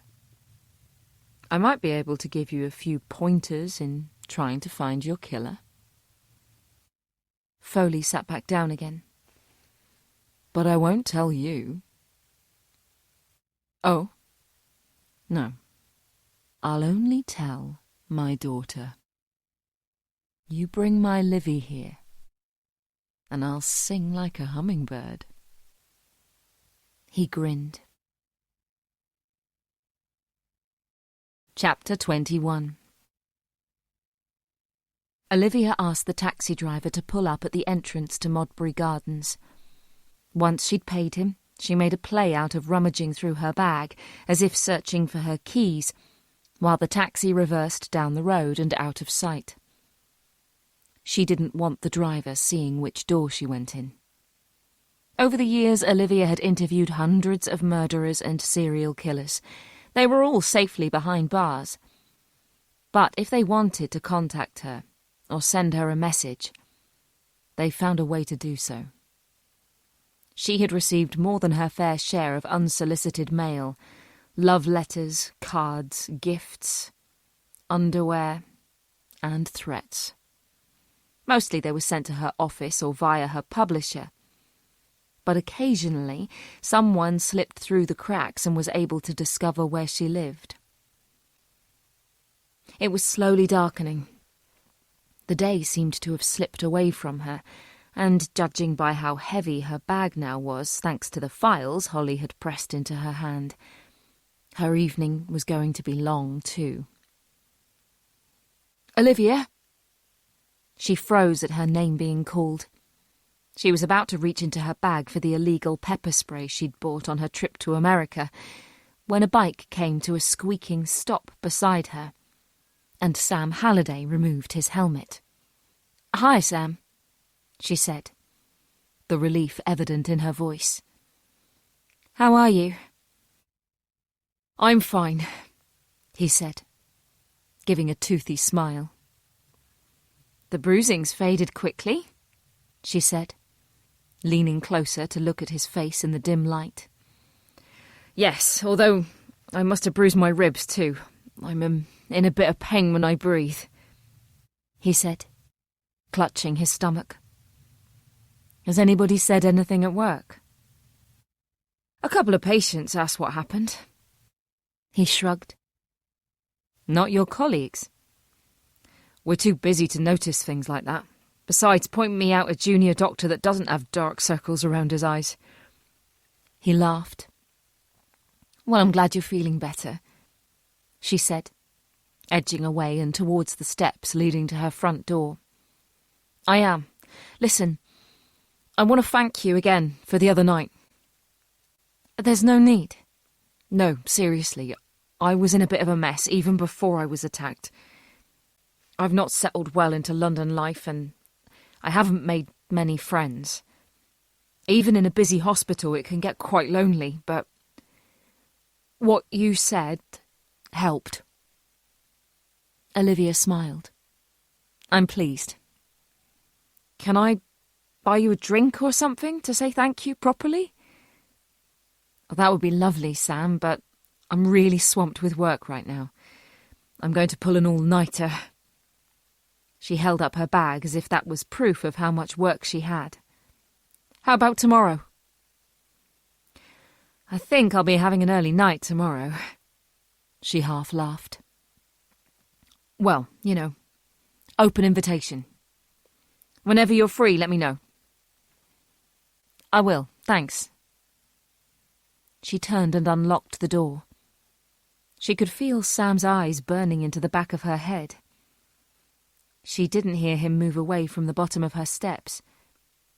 She didn't turn back. She opened the door a small gap, squeezed inside and closed it firmly behind her, locking it and putting the security chain on. Sam was a sweet boy, but that was the point. He was a boy. Young, innocent, lost in a hectic world he couldn't make sense of. Olivia had no time to play babysitter. Olivia couldn't remember the last time she'd had anything to eat, and despite her stomach growling for food, she wasn't in the mood to start cooking now. She wanted to get a head start on the files, try and find out why and where this killer had started his crimes. She poured herself a large bowl of cereal, made a strong black coffee, and took it upstairs to her office, where she flicked on the light with her elbow, filling the room with a warm yellow glow. She went over to the large table in the middle of the room and set her work down. Despite her grandfather drumming into her from a young age that you should never turn the lights on in a room without closing the curtains first, as you never know who's looking in, Olivia preferred to sit in a well-lit room and see it reflected back at her through the black windows. She had no idea if anyone was looking at her. She wasn't doing anything wrong, or anything she shouldn't be doing. But she didn't draw the curtains until she was ready to. She could almost hear her grandfather turning in his grave. The first case Olivia discounted straight away, though reading what had happened to 21-year-old Michelle Bryce brought a tear to her eye. On November 7th last year, Michelle returned home at 8 o'clock in the evening after playing wheelchair basketball at a sports centre close to where she lived in Roxeth. She had lived in the specially adapted bungalow for only 4 months, finally regaining the independence she'd had before the disastrous car crash that had claimed the lives of her parents, as well as leaving her paralysed from the waist down. A neighbour saw her arrive home and waved at her through the window. 2 hours later, the same neighbour was going to bed when she looked out of the window and saw a man dressed in black running away from the house. When she looked up at the bungalow, she saw the front door was ajar and decided to investigate. She found Michelle dead on her bed. She'd been raped, stabbed 6 times, and strangled. Olivia closed the file on the photograph of the smiling Michelle, taken in happier times. The case hadn't been solved. There was no doubt in Olivia's mind that Michelle knew her killer. But he wasn't the same person responsible for murdering the 4 women Olivia was interested in. Michelle had been raped, and none of the other victims had. Olivia almost dismissed the second case straight away because 18-year-old Calvin Ashton was killed outdoors. However, if this was an early case for the serial murderer, maybe he had been working out what was the best way to attack his victims. From the 4 she knew about, he enjoyed the chase, the pleasure of frightening his victims. The best way to do that was in their own homes, when there was less space for them to run away. They were trapped. Outside, he didn't have that luxury. However, he wouldn't have realised that until he tried it. She bypassed the crime scene photos and the maps of the surrounding area and went straight to the statements section of the file.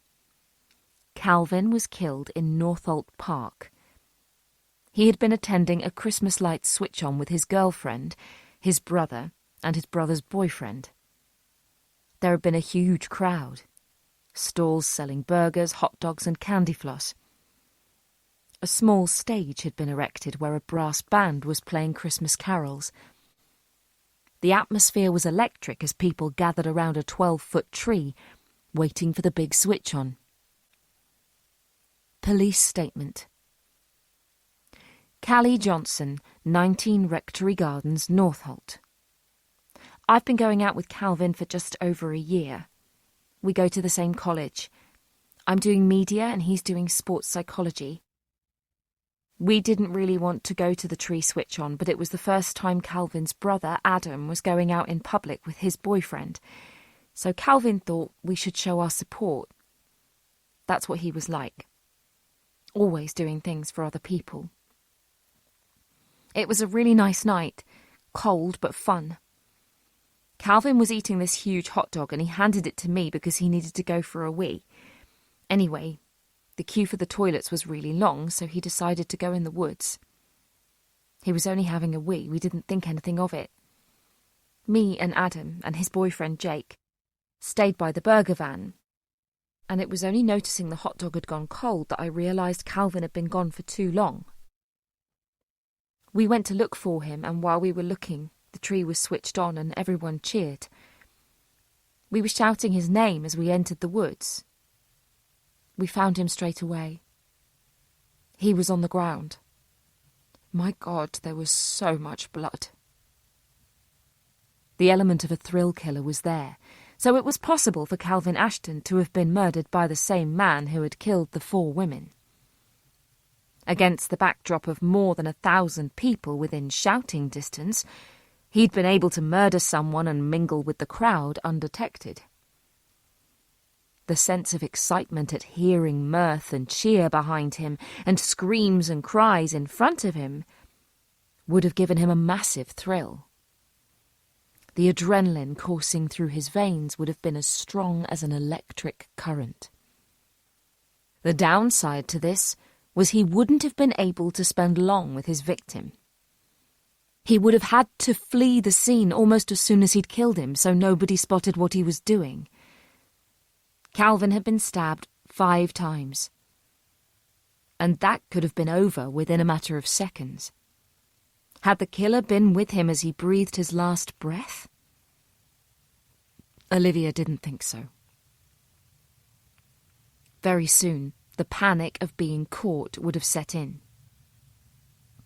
Especially if he'd heard Callie and Adam shouting for Calvin.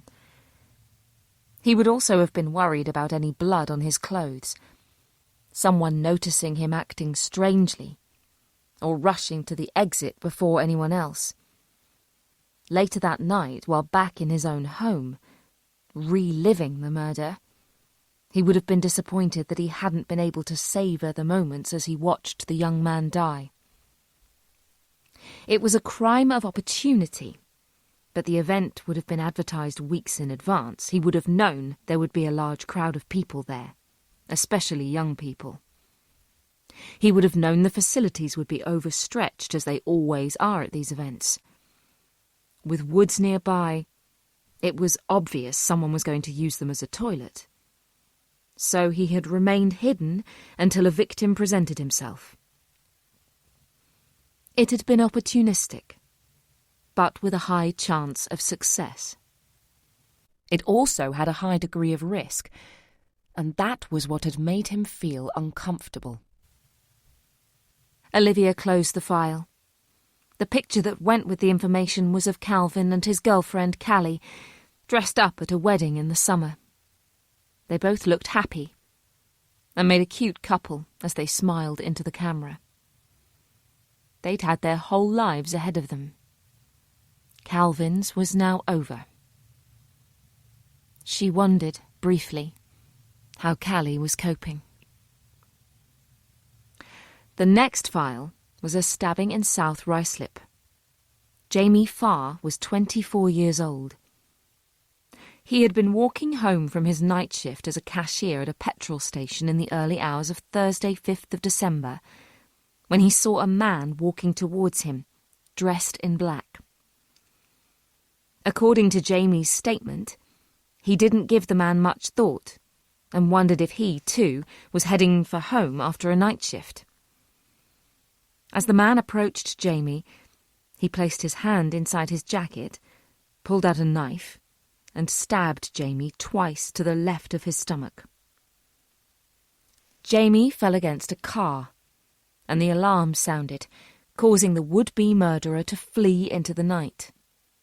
The owner of the car had looked out of his front window, seen Jamie slumped by his BMW, and called for the police and an ambulance. Jamie made a full recovery.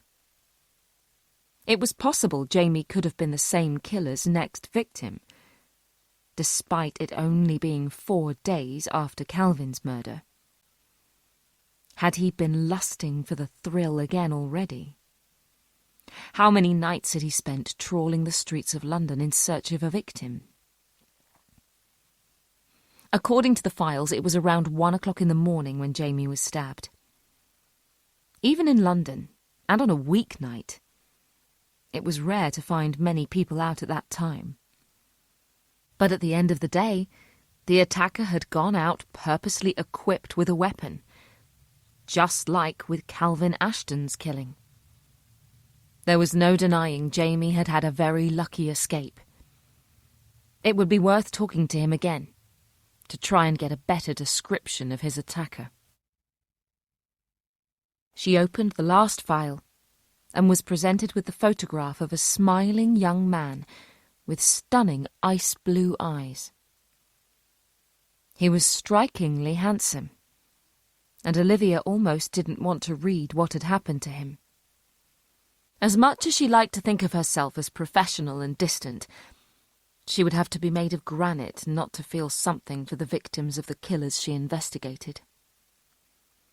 On Tuesday, 5th of November last year, Neil Parker, 24, was attending a firework display with his girlfriend, Catherine, her parents, and her 4 younger sisters in Clissold Park near Stoke Newington.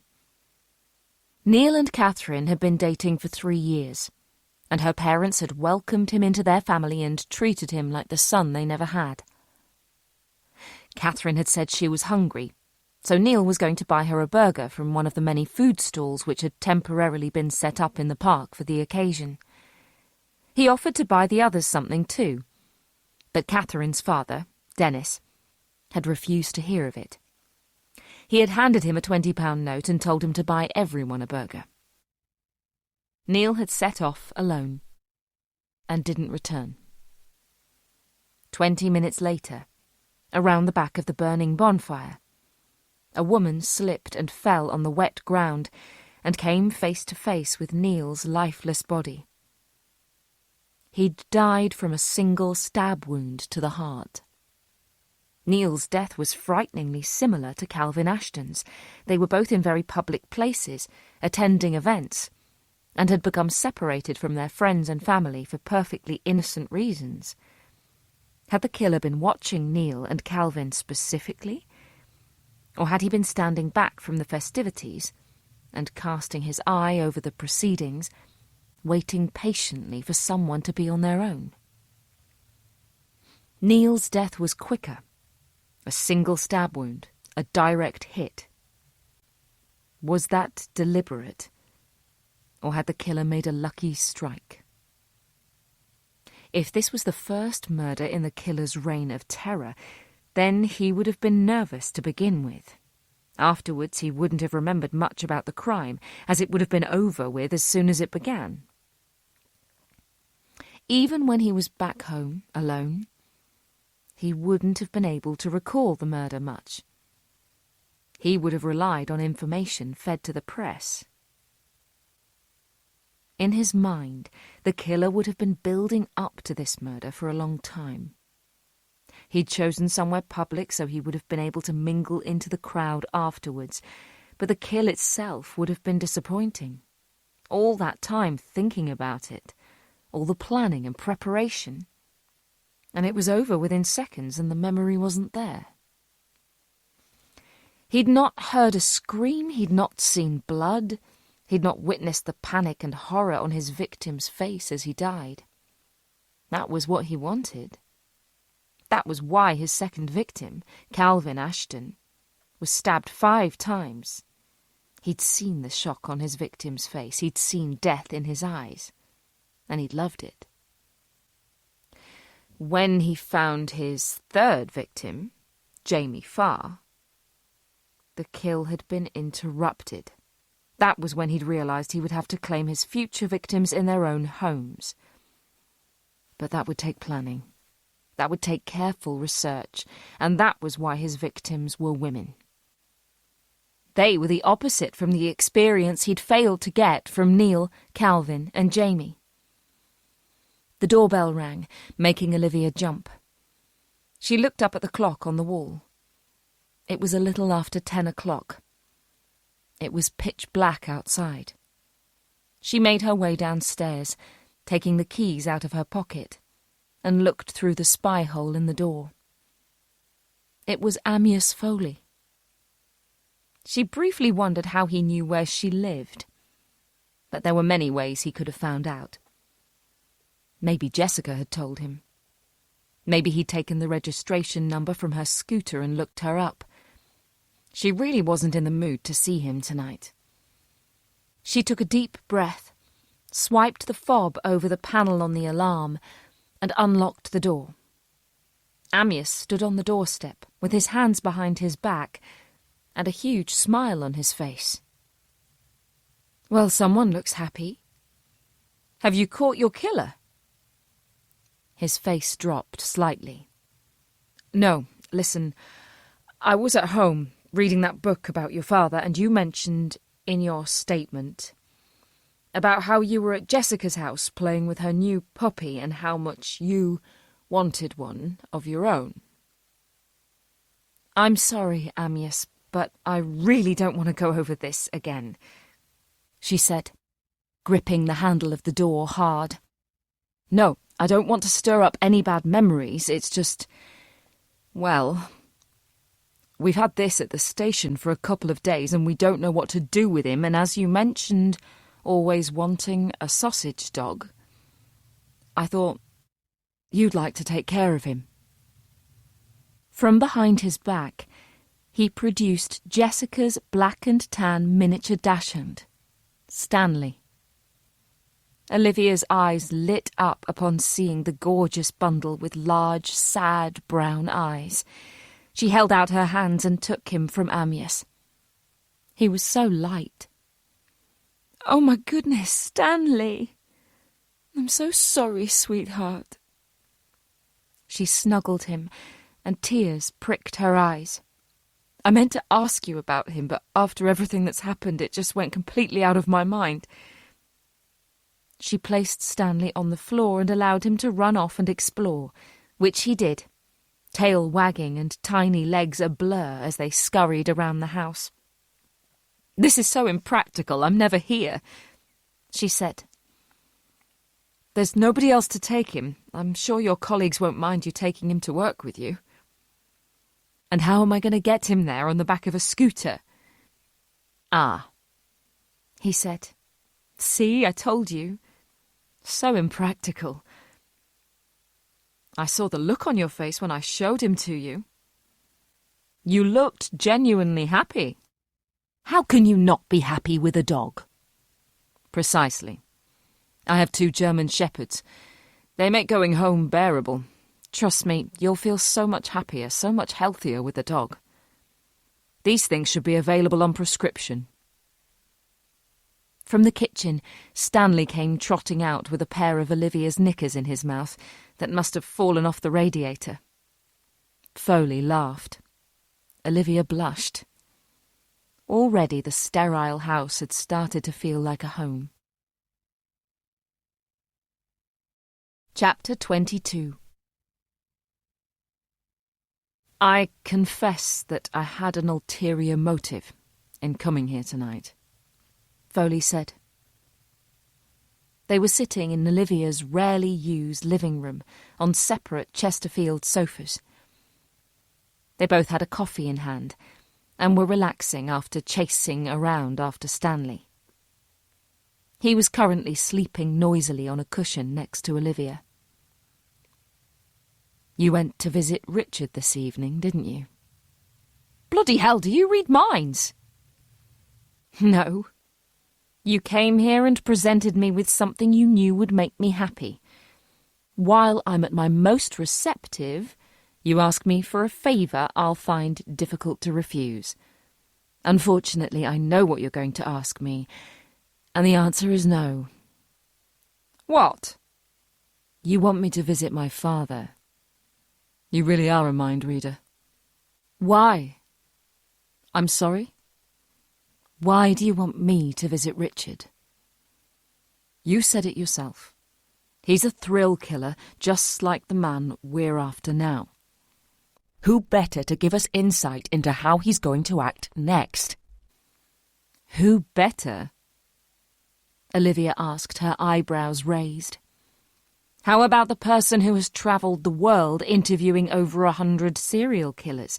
How about the person who has written 4 books on the minds of serial killers? What makes them tick, how they act, how they begin?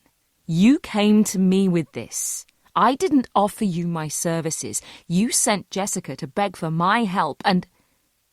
Oh, she said, the penny finally dropping. Is that what you were after all this time? You didn't want the help of a forensic psychologist.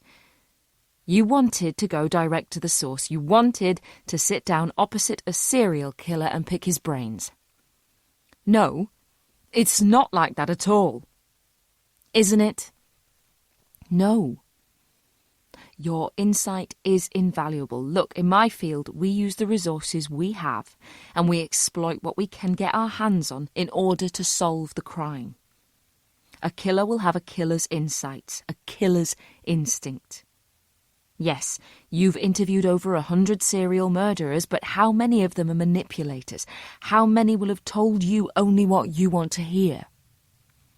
And how do you know Richard won't tell you only what you want to hear? He's a manipulator too, just like the rest of them. I know, she interrupted firmly. If you want my help, I'll gladly give it to you, but I will not be your route to get to Richard. A silence descended, broken only by the whining noises Stanley made in his sleep. I should probably be going, Foley said, placing his mug down on the floor. I'll show you out. They walked to the front door. Neither of them said anything. Olivia unlocked the door and pulled it open. A blast of cold air entered, causing them both to shiver. Foley slouched heavily down the steps. At the bottom, he turned around. I'm sorry. I really am. That's okay, Olivia replied, arms tightly folded across her chest, face like thunder. You're still coming to the station tomorrow? I wasn't aware I was needed. We've lost one of our own. My team are angry. They need a direction, and I think they'll listen to someone with knowledge and insight into the man they're looking for. She raised an eyebrow. If her best friend hadn't been one of the victims, she would probably have slammed the door in Foley's face. Fine. I'll be there mid-morning. I appreciate it. Thanks. He walked away, head down, hands in pockets. Olivia remained in the doorway, a heavy frown on her face, deep in thought as she tried to work out how dark her life had suddenly become. Good evening. Olivia turned from the doorway at the greeting. Sam Halliday stood at the entrance to his basement flat, pizza box in hand. Oh, good evening. She gave a false smile. You look upset. Difficult day. Would you like to talk about it? I have pizza, he said, holding up the box and smiling. Olivia really needed something unhealthy and fattening right now. She walked back into the house, leaving the door open for Sam to follow. Sam made a fuss over Stanley, who seemed to enjoy licking the young man's face. Olivia poured them both a glass of wine to go with the pepperoni pizza. "I think he likes me," Sam said from the floor as Stanley jumped all over him. He's always been excitable. Every time I went round to Jessica's, I came home with dog drool all over my clothes. She closed her eyes tight and swallowed the emotion she could feel rising up inside her. She hadn't cried for Jessica yet. It was finally dawning on her that she was gone. "How old is he?" I'm not sure. Let me think. Jessica had him about 2 years, I think, so maybe 2-ish. "Well, if you ever need a dog walker, I don't have much to do in the daytime," he said, standing up and going over to the sink to wash his hands. "I'll hold you to that. I love dogs. My parents have 4 golden retrievers and 2 Dalmatians back in Devon." "Wow, you must have a big house." "It's an old farm building. Plenty of land." "Do you miss it?" "I miss the open space, the quiet. London is just, I don't know." "A wall of noise." She finished his sentence for him. "That's it." He perched himself on the edge of a stool at the island, picked up a slice of pizza and took a huge bite. "I did a double shift last week. I didn't leave the hospital until gone 1 o'clock in the morning. There was still plenty of traffic around. The city never switches off." "Welcome to London." Olivia smiled. "I don't know how you cope with it." "I grew up here, it's all I know. I don't think I'll work in a city once I'm qualified. I'll try and find a nice country practice somewhere." "Sounds lovely." They fell silent while they ate pizza and drank their wine. "So the man who was leaving, is he your boyfriend?" Olivia almost choked on her pizza. "God, no. He's with the police. I'm doing some consulting work for them." "Interesting." "Well, it can be. I don't always feel like I'm appreciated in my work." "What? How can you say that? You've written 4 books. You lecture all over the world. Of course you're appreciated." "It's not always my insight they're after." "Whose would they be after?" He frowned. Olivia mused over a reply, then decided against giving one. She threw down the crust and wiped her hands. "You know, I should probably be going to bed. It's been a very long day, and I get the feeling tomorrow is going to be even longer. Thank you so much for the pizza, Sam. My treat next time." "I'd like that." He smiled. Olivia was about to show him out when a crash from the kitchen saw them both turn around. Stanley had jumped up at the bin and knocked it over. "You deal with that. I'll see myself out." Sam watched from the kitchen doorway as Olivia dropped to her knees and began picking up the spilled litter from the bin. Stanley wasn't being helpful. He thought she was playing and he kept running in and out of the rubbish. Sam smiled. He turned and headed down the corridor to the front door. He opened it and was about to step out into the night when his eyes fell on a spare set of keys hanging up on a hook behind the door. He turned back. Olivia was still crouching down on the floor in the kitchen. He quickly snatched the keys and left, closing the door firmly behind him. Chapter 23. Wednesday, the 21st of February, 2024. "How the hell did you get him here on your scooter?" Sebastian asked, as he and Olivia watched while Daisy sat on the floor fussing over Stanley. "I'm not sure. It wasn't easy, and I think I may have broken several laws in doing so." You're going to need to buy a car, he said, with a menacing smile. I don't bloody think so. I've heard you moan about a 20-minute journey taking almost double that time. I'll stick to my scooter. And what about him? I'll buy him a tiny helmet. She smiled. She turned to go into the kitchen and flicked on the kettle. Have you seen the newspapers today? Sebastian asked. His voice had taken on a serious tone. You know I don't bother with the papers. Just as well, really. You're in them. I am? She asked, looking up. On the large boardroom-style desk just outside of the kitchenette, a stack of newspapers was neatly arranged. Olivia pushed by Sebastian and picked up the first one. The headline news was something about property prices, which she had no interest in. She began flicking through the pages frantically. Page 7 in that one, I believe, Daisy said from the floor.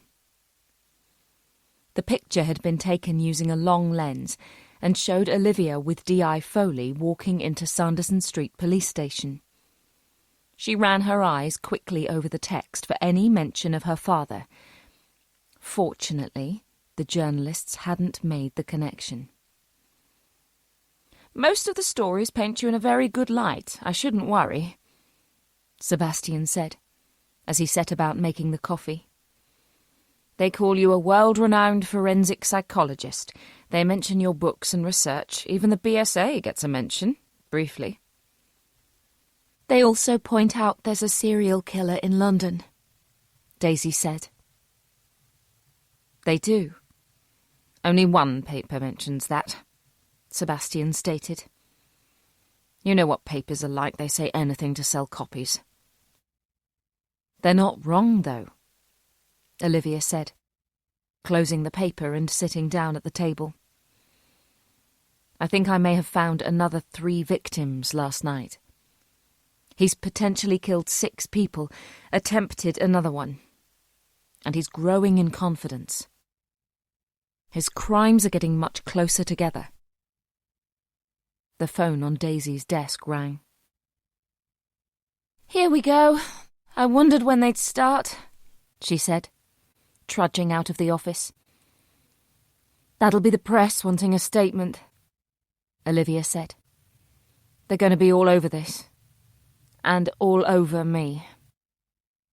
We can fend them off from this end, Sebastian said, sitting opposite her. It's down to the police to release statements and answer questions, not us. I'm just worried that they'll start digging and...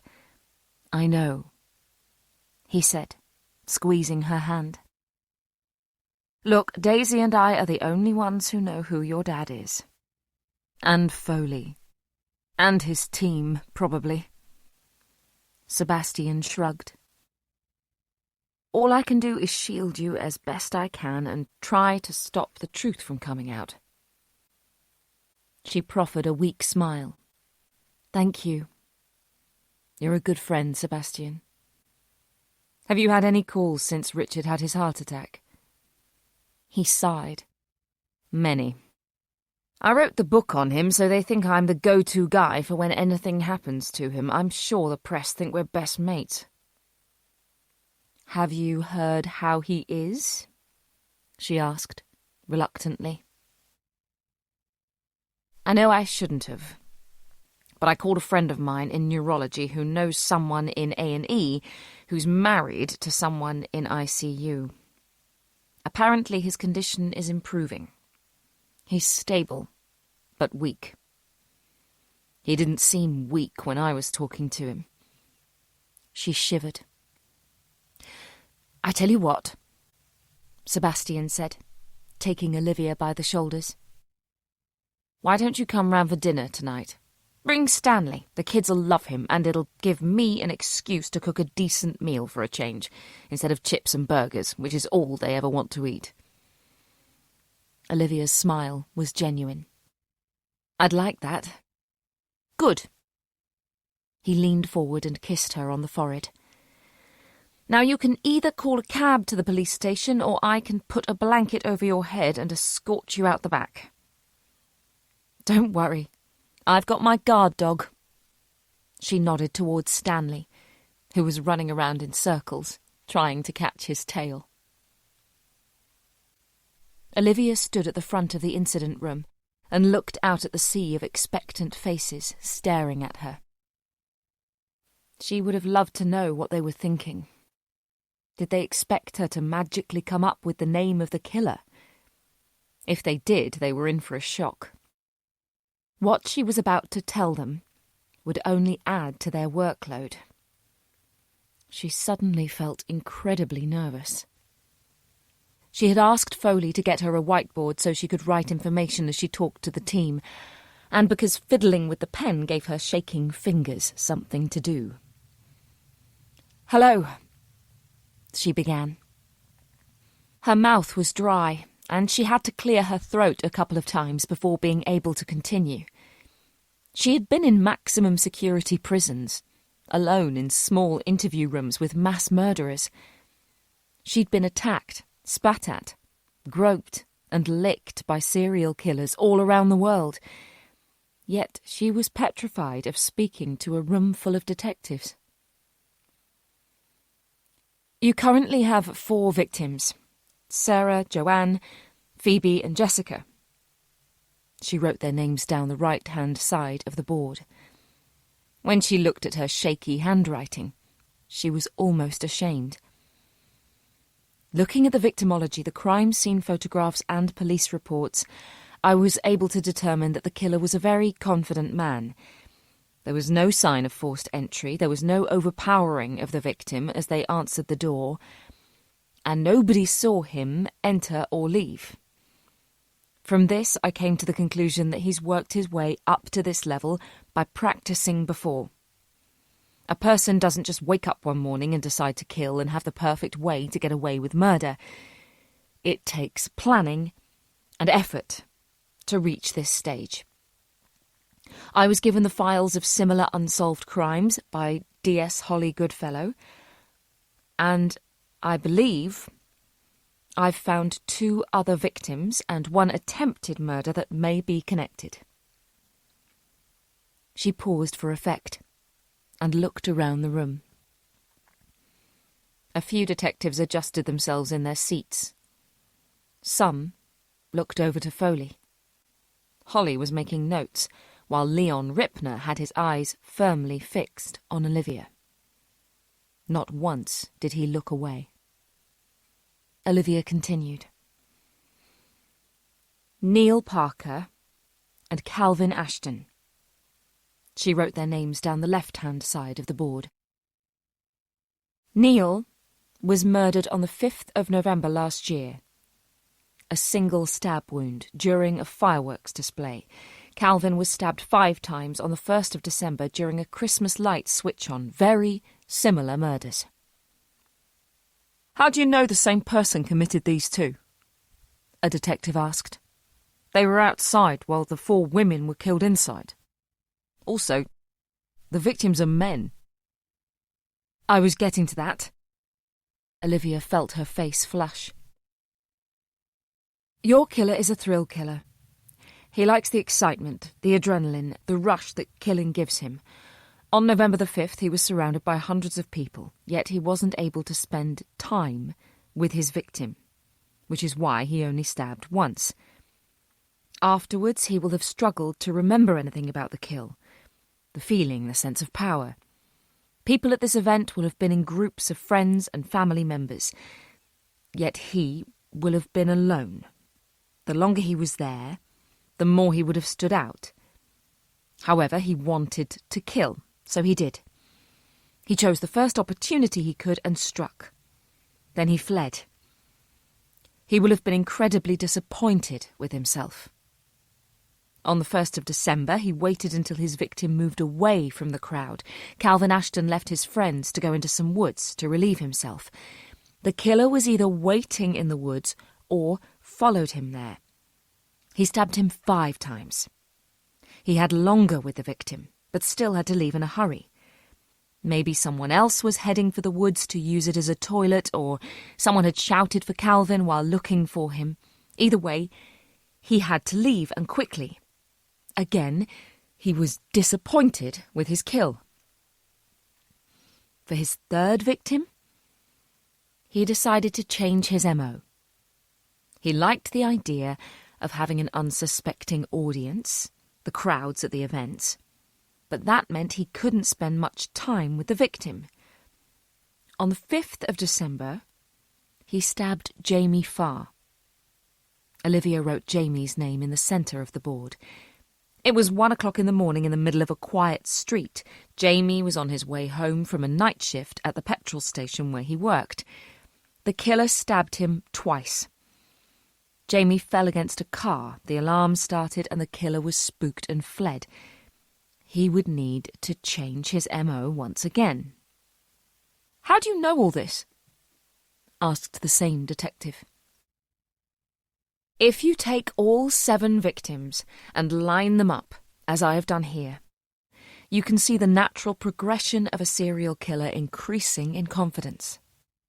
As I've said, becoming a serial killer is an evolutionary process. He killed outside, amongst a crowd of people, thinking he'd be able to sink into the crowd afterwards. Although that was successful, the crowd also had the ability to unmask him. His third attempt would have been ideal if Jamie hadn't fallen against the car and set the alarm off. If he hadn't, who knows what horrors the neighbours would have woken up to the following morning. However, this failed attempt made the killer realise he would need to gain entry to his victim's home. But there was no audience with the 4 women, Holly pointed out. When Phoebe Harper and Jessica Sheffield were murdered, there were parties taking place very close by. While killing them, he could hear the music, the laughter, the chatter, but they had no idea what was going on. That was his thrill. "What about Sarah and Joanne?" Leon asked. His arms were folded. His face was unreadable. "I admit I'm stumped there, but I'm working on it." "Why switch from men to women?" another detective asked. "No offence to the women in the room, but killing them is easier. A killer will always go for someone weaker than himself. That's why the more vulnerable members of society are easy targets. In this case, he's killed 2 men and attempted a third, but hasn't experienced the thrill he anticipated. Yes, he wants an audience, but he also wants to see his victims scream and beg for their lives. A woman is more likely to do that than a man. Also, a woman alone in her house with a predator will believe she's going to be raped. Trust me, that's the worst feeling in the world. He will see the fear instantly, and that's what will turn him on." "But you've said this isn't a sex crime," Leon said. "True, I should clear that up. Just because the victim isn't raped, we can't assume it's not a sex crime. Who knows what this killer does when he returns home? You've found no semen stains at the crime scene, so we know he's not masturbating while there. Some people will say a man with a knife is a phallic symbol, and while I'm pretty sure the killer is getting a sexual thrill from these killings, his main enjoyment is seeing the fear." "How do you know this?" Holly asked. Looking at where Sarah and Joanne lived, they're surrounded by neighbours. At the end of such a highly emotive kill, the murderer will be buzzing on adrenaline. There's no hiding that. If he'd left the scene straight away, someone would have noticed his erratic behaviour. I think he stays with his victims. He calms himself down until he feels safe enough to leave. When he does, he gets the confidence of being able to hide in plain sight. This is an incredibly intelligent man who is at the height of his powers. "So what's our next step?" Foley asked. "You need to bring Jamie Farr in for detailed questioning. His witness statement is very vague, but now that some time has elapsed, maybe he will have remembered more about his attacker. He's your best chance at identifying the killer. I thought you were supposed to be our best chance, Ripner said. There was a ripple of laughter from around the room. No, I analyse. You detect. Holly stifled a snigger. What can you tell us about the killer? Ripner asked, folding his arms once again. I'm not a profiler. But surely you've come up with something. Leon, Foley warned, giving his DS a dead stare. No, that's all right. I can tell you that you're looking for a white male, medium height and build, in his late 20s to mid-30s. He'll live alone, have a low-demanding job, and be socially confident. He's intelligent, clean-living, and very good at blending into the background. Oh, and the job he has won't be regular hours. He'll work shifts. How do you know that? Leon asked again. He tried to kill Jamie Farr at 1 a.m. Nobody with a regular 9-to-5 job is out and about at the time. Also, he killed Sarah Millington in the late afternoon, around 4 o'clock-ish. He's fitting his hobby in around his work. A young white male who blends into the background. You've described practically 80% of the people living in London, Leon said, a smirk on his lips. I know this is frustrating for you all, especially as one of your colleagues is among the victims. However, I believe you already know who the killer is. This type of person is in it for the thrill, but the thrill of killing, no matter how elaborate his murders are, won't be enough. He'll have made himself known to the police, and he'll have walked away with a huge grin on his face, knowing he's bested you. You or someone on this team have already interviewed him.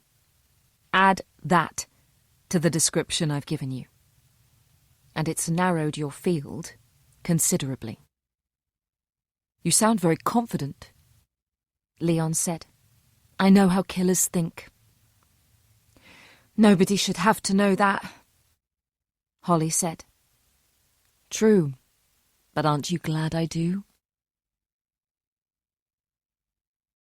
Chapter 24. With the air of a man who felt he belonged there, Sam Halliday opened Olivia's front door, walked into her house, and closed it behind him. He waved the fob in front of the panel on the wall, which deactivated the alarm. The house was quiet. Sam leaned back against the solid storm door and inhaled. He could detect a hint of the fragrance Olivia had sprayed herself with after showering this morning, before she left the house, exactly 57 minutes ago. The first room he came to on the right was Olivia's bedroom. He pushed open the door and stepped inside. It was warm in here. The heat from the steam of the shower hung in the air, and Sam imagined Olivia with a towel wrapped around her wet, naked body. He sat on the edge of the bed and closed his eyes. A satisfying smile spread across his lips as he pictured her toweling herself dry, rubbing moisturizer into her soft skin, and running a brush through her shiny hair. He sat at her dressing table and looked at his reflection in the mirror. He opened the first drawer and took out a makeup bag. He unzipped it and removed a dark red lipstick. He knew this was the one she used, as he stared intently at her lips whenever she spoke. He couldn't take his eyes from her naturally full pout. He took off the cap and rolled up the red stick. He sniffed it, but it didn't have any smell. He licked the tip. The next time Olivia applied her lipstick, he would be on her lips, and would linger all day, like the remnants of a passionate kiss between two lovers. On the bedside table, Sam picked up a framed photograph of a woman and a young girl. It was obviously a picture taken many years ago. The photo was slightly yellowed, and the outfits the people were wearing were dated. He wondered if this was a young Olivia with her mother. There was a well-thumbed paperback copy of Little Women next to the bedside lamp. Judging by the state of it, it was a book Olivia had read many times. He'd never read it himself, but he'd make a point of buying it so he could get a snapshot of the kind of things Olivia enjoyed. In the top drawer of the solid oak chest, he ran his fingers over Olivia's delicate underwear. He pressed them against his face, breathing in the clean smell from her knickers and bras. He took a pair of pants from the bottom of the drawer, white, lacy, with a pink trim, and stuffed them into the pocket of his jeans. Sam looked back at the bed. He could picture himself and Olivia curled up underneath the duvet together, their naked bodies pressed against each other, legs entwined. His hands all over her, her head on his chest. Him listening to the sound of her steady breathing as she slept. He'd inhale the scent from her hair and warm skin. He'd caress her gently and hold her close. He wondered what he would have to do to win over someone as special as Olivia. Would she even consider a trainee doctor? He didn't have much to offer. In fact, he had nothing to offer.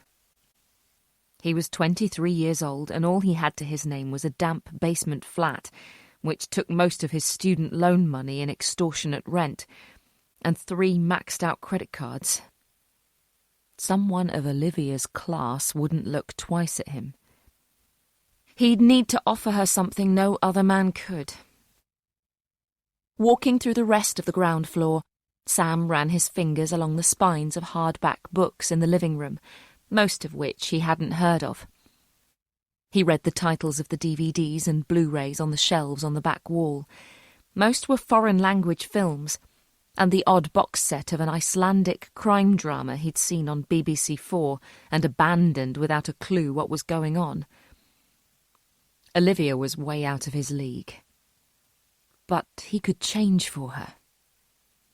He'd watched the original Swedish Millennium trilogy on DVD and enjoyed that. He could get used to subtitles. He took the first flight of stairs slowly, listening for any creaks. The 7th and 8th steps groaned under his weight. He made a mental note, just in case he decided to enter the house at night while Olivia was sleeping. He'd hate to wake her up. The only room on the first floor was Olivia's office. From the back window, he looked out over the stunning view of her back garden and the concrete city beyond. He quickly turned away. He hated London. Just the sight of its landmarks filled him with loathing. The large table in the centre of the room was neat and tidy. Her desk in the corner had files and folders neatly arranged. There was another framed photograph of the same woman and girl, but on a beach this time. He stood back and looked at the notes Olivia had written on the whiteboards. She had clear handwriting, and he loved the way she drew her zeros with a slanting line through them. He wanted to sit in her chair at the desk and imagine what it would be like to be her at work, but it was too close to the front window, and he worried he might be spotted by the nosy neighbours opposite. On the other hand, he'd yet to speak to any of the neighbours, and he'd been living in the cul-de-sac for over a year. London was a world away from rural Devon. Sam sat down in Olivia's chair. He was incredibly lonely. The people he worked with at the hospital were fine for a quick chat whenever they had a spare few minutes or happened to be grabbing a coffee at the same time. But they had their own lives. their own issues, their own friends and family. They didn't have space for someone new in their circle. Sam knew he didn't have a sparkling personality. He wasn't a great conversational whiz. He didn't have a quick sense of humour, and he found it difficult to make eye contact when talking. This often made him come across as aloof and goofy. But he couldn't help how he was. He was painfully shy, and he had no idea how to change that. He was sure that it would take just one person to unlock his inner confidence, someone warm, caring, kind and gentle. Someone like Olivia, to break down the walls of isolation he'd built up around himself. Whenever he thought of Olivia, and any potential life they could have together, he felt a warm feeling develop inside him. He didn't care about the age gap. It was the fact they would have each other's heart and soul that would make it work. Sam sat and daydreamed for a while. It was only when his gaze landed on the doorway and he saw the stairs leading up to the top floor that he wondered what was up there. When he'd moved into his basement flat, his landlady had delighted in explaining the layout of the 4 floors, as if rubbing his nose in how plentiful the space was that they had, and how he'd never be able to afford something so luxurious. Fortunately, she worked away a lot, and he never had to see her. Cow. But why did Olivia choose such an expansive house when she lived on her own? What did she do with all the empty rooms? He ascended the stairs and felt the air get cooler the further he went. He shuddered. The door was locked, but Olivia had left the key in the lock. Strange. It was stiff to turn, and he heard the mechanism echo as if the room was empty. He pushed the door carefully open and stepped into a room with nothing in it except for a leather sofa and a glass-topped coffee table. The walls were painted a light grey, and the plush carpet was a shade or 2 darker. It smelt new, and looked as if it was hardly walked on. He remained in the doorway and looked at the large expanse of empty space. He frowned. There was an ensuite bathroom to the left, but nothing else. He stepped inside and something caught his eye. He turned to look at the wall behind him and frowned as he tried to make sense of what he was looking at. The wall had been turned into a giant notice board. A map of London covered most of it, and various photographs of women were tacked around the side with pins and lines of red thread, leading to different areas of the capital. He counted 6 women in total. And at the top left was a photograph he recognised. It was a copy of the one in Olivia's bedroom, the woman and small child. Their line of red cotton pointed to a pin in Kingston-upon-Thames, the same place where Olivia had told him she was from. At the very top of the map was the photo of a man who looked vaguely familiar, but he couldn't think where from. He found the whole setup bizarre in the extreme. It was like the set of a crime drama where the detectives are trying to hunt a serial killer by pinpointing the location of his victims. Is that what this was? But if this was Olivia's work, surely all this information would have been in her office downstairs. On the low coffee table were several piles of files. He picked one up and read the label. 13th April, 1999, Diane Hobbs. He opened it and saw the face of a brown-haired woman with creases around her eyes, a small nose, and a smile that lit up her face. Sam looked back at the wall and saw the same photo looking down at him. He flicked through the file, glancing at news stories printed from the internet, telling of how she'd been reported missing, then eventually found murdered on the bank of the Thames. There were copies of crime scene photos which turned Sam's stomach, and he quickly moved away from them. A copy of a post-mortem report told him Diane had been stabbed 11 times and her left breast had been severed. He quickly closed the file. The others all belonged to the people on the board.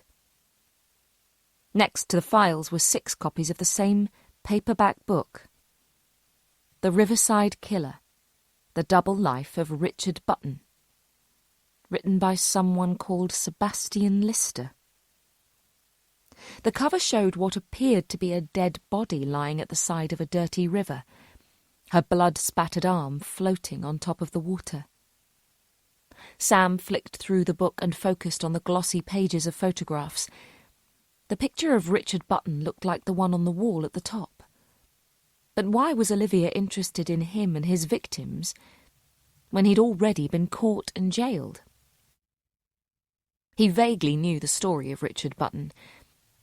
He was a serial killer in the 1990s who murdered 8 people, 2 of whom were his wife and daughter. But he was in prison. The case was closed. It made no sense for Olivia to seem to give this top priority over everything else in her work.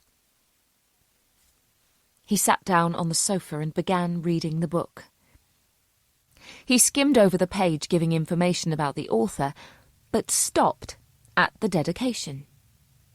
It simply read, "To Olivia." So, Sebastian had written this book and dedicated it to Olivia. Why would he do that? Is it a compliment to have a book about a notorious serial killer who mutilated 8 women dedicated to you? Sam sat back, made himself comfortable and began reading. It wasn't long before everything fell into place. Richard Button was the perfect family man. He lived a safe and normal existence with a high-paid job as an accountant at a family brewery in the south of London. He was married to Geraldine and had 2 lovely daughters, Olivia and Claire. Flicking to the photographs again, Sam noticed the wife and daughter of the killer were up on the board, but there was no picture of Olivia. Why was that? Because she was still very much alive. Olivia Winter was Olivia Button, daughter of serial killer Richard Button.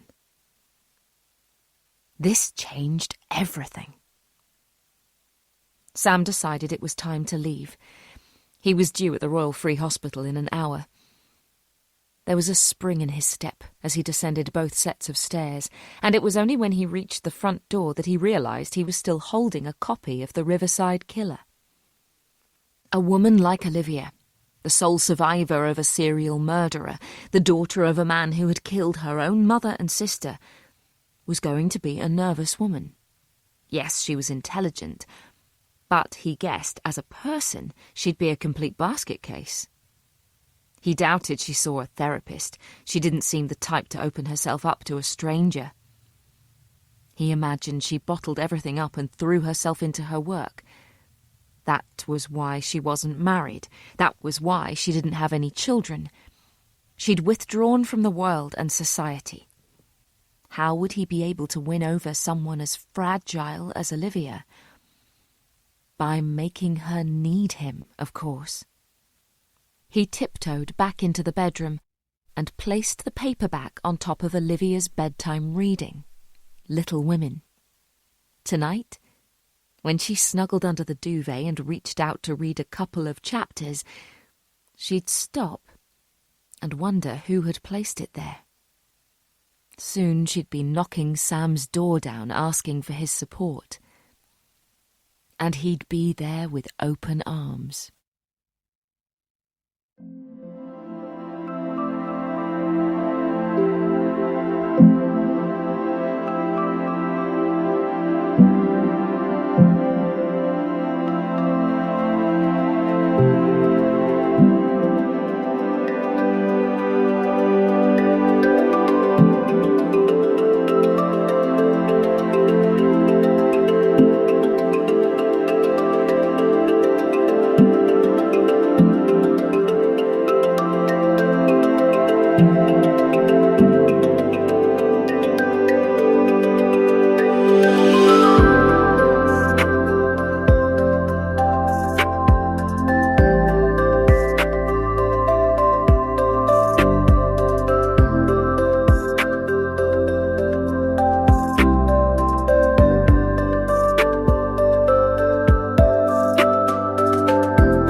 Chapter 25. Detectives believe that witnesses should be interviewed straight after an event, before they forget what they've seen. Memory experts recommend that at least 72 hours should be left after the incident before a person is interviewed, so they can process what they have witnessed. Olivia had first-hand experience that waiting to interview a witness is the best option. While she was recovering in hospital from her stab wounds at the age of 9, she had detectives bombarding her with questions about what her father had done. She had been able to answer them, but her answers had been garbled, and she had missed out key information. 3 days later, still in hospital and crying onto her grandmother's shoulder, she remembered everything. From coming home from Jessica's house full of excitement to the final stab wound when she was plunged into unconsciousness. It was as if she was watching a recording of it in her head. The attack on Jamie Farr took place on the 5th of December last year. His witness statement had been taken less than 2 hours after he was stabbed, and he hadn't been questioned about it since. Although more than 2 months had passed, Olivia knew he would be able to add more information this time around. Jamie was led into the interview room. He seemed to be of average height, of slim to medium build, and had cropped, dark blonde hair. He was pale and held himself rigid. He was wearing a dark green hooded sweater that looked a size too big for him, and baggy blue jeans. He hadn't shaved in several days and sported a patchy beard which, along with his oversized clothes, gave him a shaggy appearance. Aged 24, he lived in Ruislip Manor with family and worked shifts at a petrol station, which was a 10-minute walk from his home. He sat down carefully in the hard plastic seat. He showed no signs of his injuries causing any lingering discomfort, but, judging by his body language, he was incredibly uncomfortable being in a police station. Olivia guessed that was only natural. He would probably want to try and put the whole incident behind him. She certainly had when she was stabbed. He declined an offer of a drink from D.S. Goodfellow, and D.S. Ripner started the recording, explaining for the benefit of the tape that this was an informal interview. As a civilian, Olivia was not allowed to interview him. She was sitting in a cramped viewing room behind a one-way mirror, beside D.I. Foley. They were so close they were almost touching. Olivia could smell the cheap deodorant he was wearing and the stale coffee on his breath. She could even hear his stomach rumbling. Knowing all this made her self-conscious about what he could detect about her. On the desk in front of her was a notepad and pen. She hoped she'd be able to glean some information from the potential murder victim of a serial killer to help Foley and his team catch the man responsible. "Jamie," Holly began. She leaned forward in her chair. She didn't fold her arms and had made a point of taking her jacket off. She was showing Jamie that she was open, sympathetic, and she could be trusted. She reminded Olivia of a politician who rolls his sleeves up around election time to come across as one of the people. "We need to know everything about what happened to you on the night of the 5th of December. "I've been through all this before." "I know, but new information has come to light. And what happened to you might have happened to someone else. We need to check and double-check." "Someone else has been stabbed?" he asked. His eyes widened. "Yes." "Are they all right?" She turned to Leon, who picked up the mantle. "Jamie, what can you tell us about the man who attacked you?" "Nothing. It was dark." His head was bowed, his voice barely above a whisper, and he was playing with his fingers. There must be something you recall, Leon said. He was getting agitated already, and the interview had only just begun. Let's take it one step at a time, Holly said. We'll work down from head to toe. Now, was his head covered? Have you been coaching her? Foley leaned in and whispered loudly to Olivia. I gave her a few pointers. She smiled. Yes, he had a hood up. OK, what colour was the hood? Dark. Black, I think. Could you see any of his hair? Jamie thought for a moment. No. Was his face covered? No. Did he have a scarf or a mask covering his face? No. What colour was his skin? He was white. Pale? Dark? Pale, I think. Did he have a beard, moustache or stubble? No. He was clean-shaven. Did you see his eyes? No. Was he wearing glasses or sunglasses?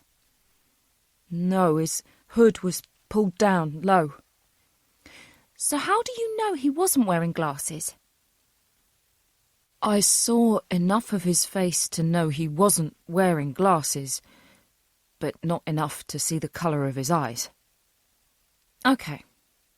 Did anything stand out about his face? Did he have any scars or tattoos? Any birthmarks? Any acne scars or wrinkles? No. He had a smooth complexion. Would you say he was young in appearance? Yes. How young? Younger than you? I don't know, maybe the same age. OK. You're doing very well, Jamie. Olivia had told Holly about the importance of rewards. It was like giving a puppy a treat when he was learning to sit. What can you tell me about his clothes? They were dark. I think he was wearing black jeans. What about up top? Was he wearing a coat? Yes. What kind?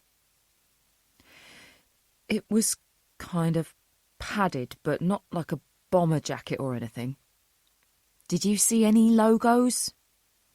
No. Wait. Yes, there was something on the sleeve. A little rectangular thing. It shone under the street lamp. Could you see what it was? No. It was only small. Hang on a minute, Leon said. He stood up and left the room. You're doing very well, Jamie. Are you all right to continue? Yes, I'm fine. He gave her a small smile.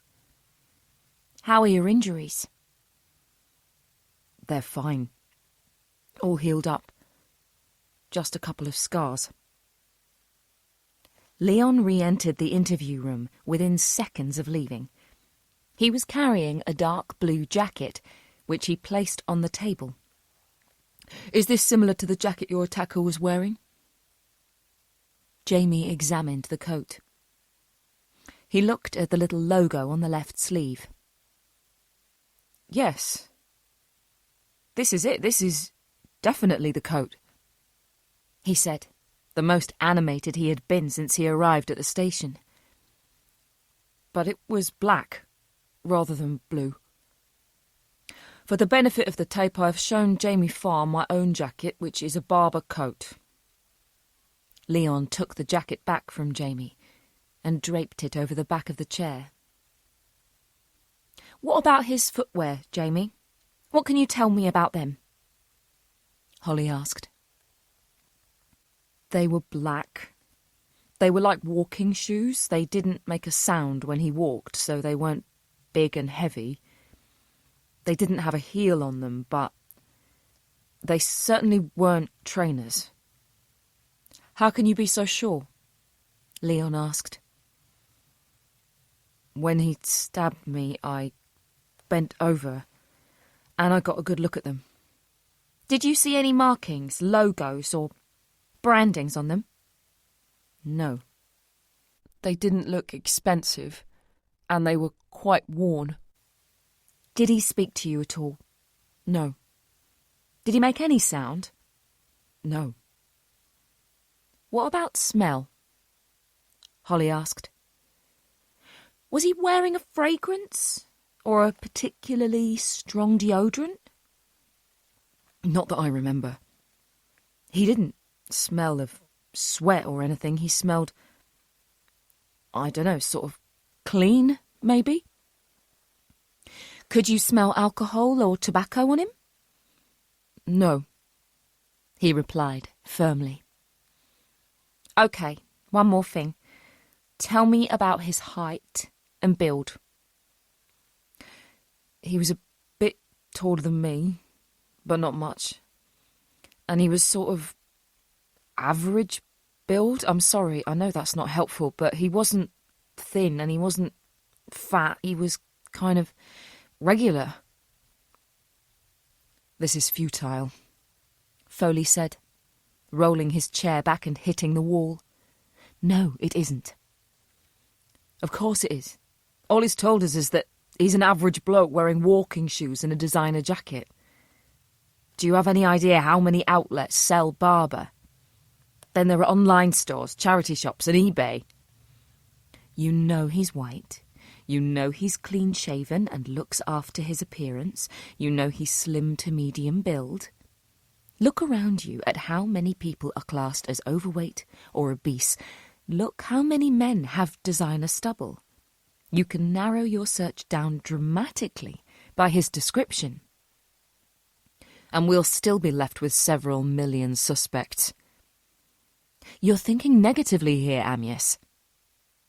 She'd only known him for a few days, but knew calling him by his first name would elicit a look of daggers. It got his attention, however, and that was all Olivia wanted. Your killer is highly intelligent. He's killed 6 people so far, and you have very little to go on. He's an expert at covering his tracks. However, he messed up with Jamie Farr in there. He didn't kill him, so you need to use what he can give you. Foley gave a deflated sigh. You're right. I know I am. She smiled. Olivia decided against going back into the murder rooms. She had work of her own to go back to in George Street. She left the police station and was buttoning up her coat when she looked up and saw Jamie Farr leaving the building by another door.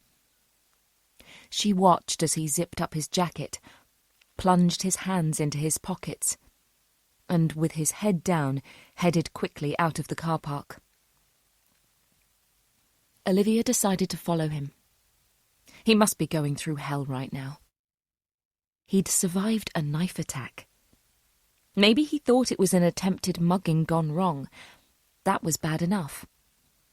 But when the news was made public that there was a serial killer operating in London and that he had come within a hair's breadth of being one of his victims, the emotional turmoil would be massive. Already his world would have been turned upside down as he tried to make sense of living as a victim. But street muggings happen all the time, especially in major cities. Contact with serial killers was rare. He would not be ready for this. Olivia knew that life all too well.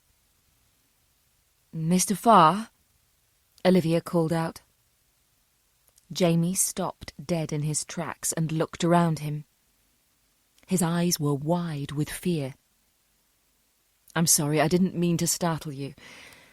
My name's Olivia Winter. I'm a forensic psychologist, working with the police. I witnessed your interview just now." "Oh," he said, head down, staring at his shoes. "It must have been a frightening time for you, getting attacked like that." "It was. he replied, in a soft voice. "How are you coping?" He took a deep breath. "I don't know, I'm taking each day as it comes." "That's good. Are you seeing anyone? A counsellor, maybe?" "No. I did think about it, but my mum said I'd get over it soon enough." "You're not, though, are you?" Jamie didn't reply. He looked like he was on the verge of tears.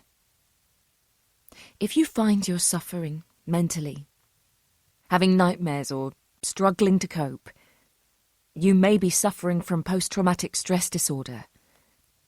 There are people you can talk to who can help. I just want to try and forget about it and get back to how I was before all this happened. It's not easy though, is it? He shook his head. His bottom lip wobbled. Here. Olivia fished around in her handbag and brought out a business card. I'm not a counsellor, but I can put you in touch with some good people. Or, I don't know. If you think of anything, give me a call. Gingerly, he took the card and put it in his pocket without looking at it. "Thanks. I'd better get going," he said, turning on his heel and taking large strides. Olivia was only 9 when she was attacked. Still a child. All she had wanted was for someone she knew to ask her if she wanted to talk about what happened, to try and make sense of it.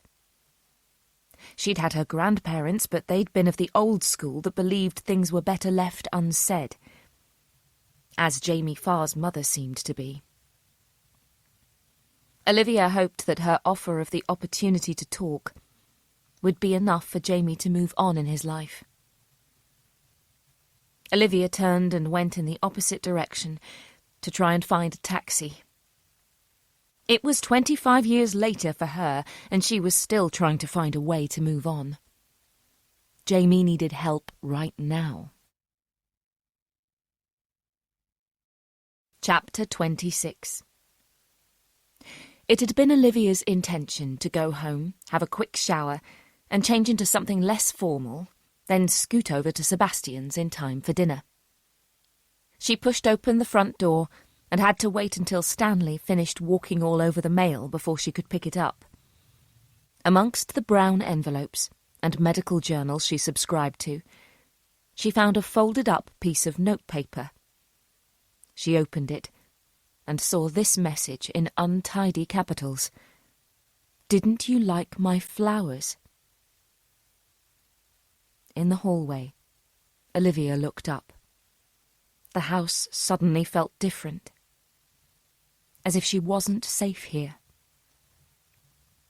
She called to Stanley, who had been trotting around the kitchen, his nails echoing on the tiles. He came bounding towards her. She quickly scooped him up in her arms and left the house, slamming the door hard behind her. Why was her father taunting her like this? She'd had nothing to do with him for 25 years. He'd murdered her mother and sister. Wasn't that enough to live with, without the added torture of his constant reminders that he was still able to get to her? Sebastian Lister lived on Alexandra Grove, within throwing distance of Finsbury Park, in a 3-story townhouse. He lived with his daughter Tilly, 18, who was studying for her A-levels, 12-year-old Alistair, and 6-year-old twins Robert and Catherine. His wife, Rosemary, had died almost 2 years ago from breast cancer. It had hit the whole family hard. She had been diagnosed in April and was dead by July.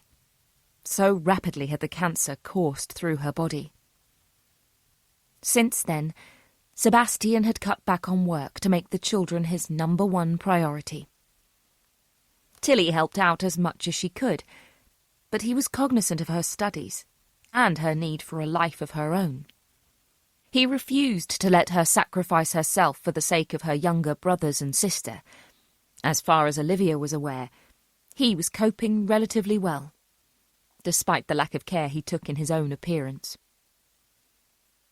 On the way over, she stopped at an off-licence and bought a couple of bottles of wine and a few bars of chocolate for his kids. The twins would probably be in bed, but they could have them another time. The stop also allowed Stanley a few minutes to stretch his tiny legs. She would have to think of another way of transporting the little dog around London with her. It was only a matter of time before the police pulled her over for having a sausage dog balanced precariously on her lap. Maybe there was a special backpack for dogs to go in that she could buy. She doubted Stanley would be too much weight on her shoulders. She had a feeling this tiny dog was going to end up being quite high maintenance. Olivia managed to find a parking space not far from Sebastian's house and rang the doorbell. She looked up. Most lights in the house were on, and she could hear the telltale sound of tiny feet pounding the stairs. "If I have to come up there one more time, your Gruffalo's going in the bin," she heard Sebastian say before the door was opened. "Problems?" she asked with a smile. "Nothing that putting a pair of twins on eBay wouldn't solve. Come on in." "I thought they'd be asleep by now," she said, stepping into the warmth of the house. "They normally would be, but they went around to a friend's for dinner, and the mother loaded them up on sweets and chocolate. They're bouncing off the walls up there." "Oh, dear." "Go on through, I won't be a minute." "Am I all right to bring him in?" Olivia nodded to Stanley. "Of course you are," he said, scratching the little dog's head. Sebastian stormed up the stairs while Olivia made her way into the living room.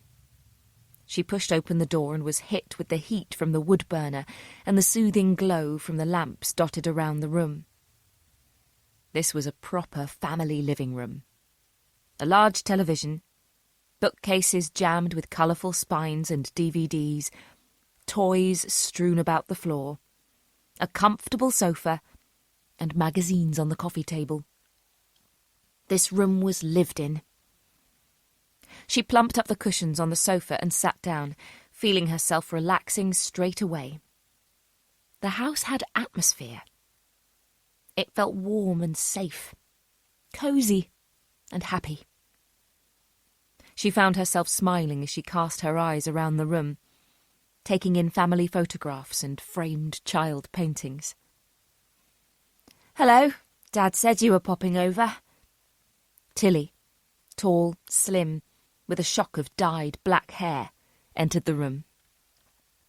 She wore a tight black vest top which advertised a band Olivia had never heard of. Her wrists were covered in charity bands and colourful braided bracelets, and she wore silver rings on every finger. "Oh my God, he's so cute," she said, crouching to the floor as soon as she set eyes on Stanley.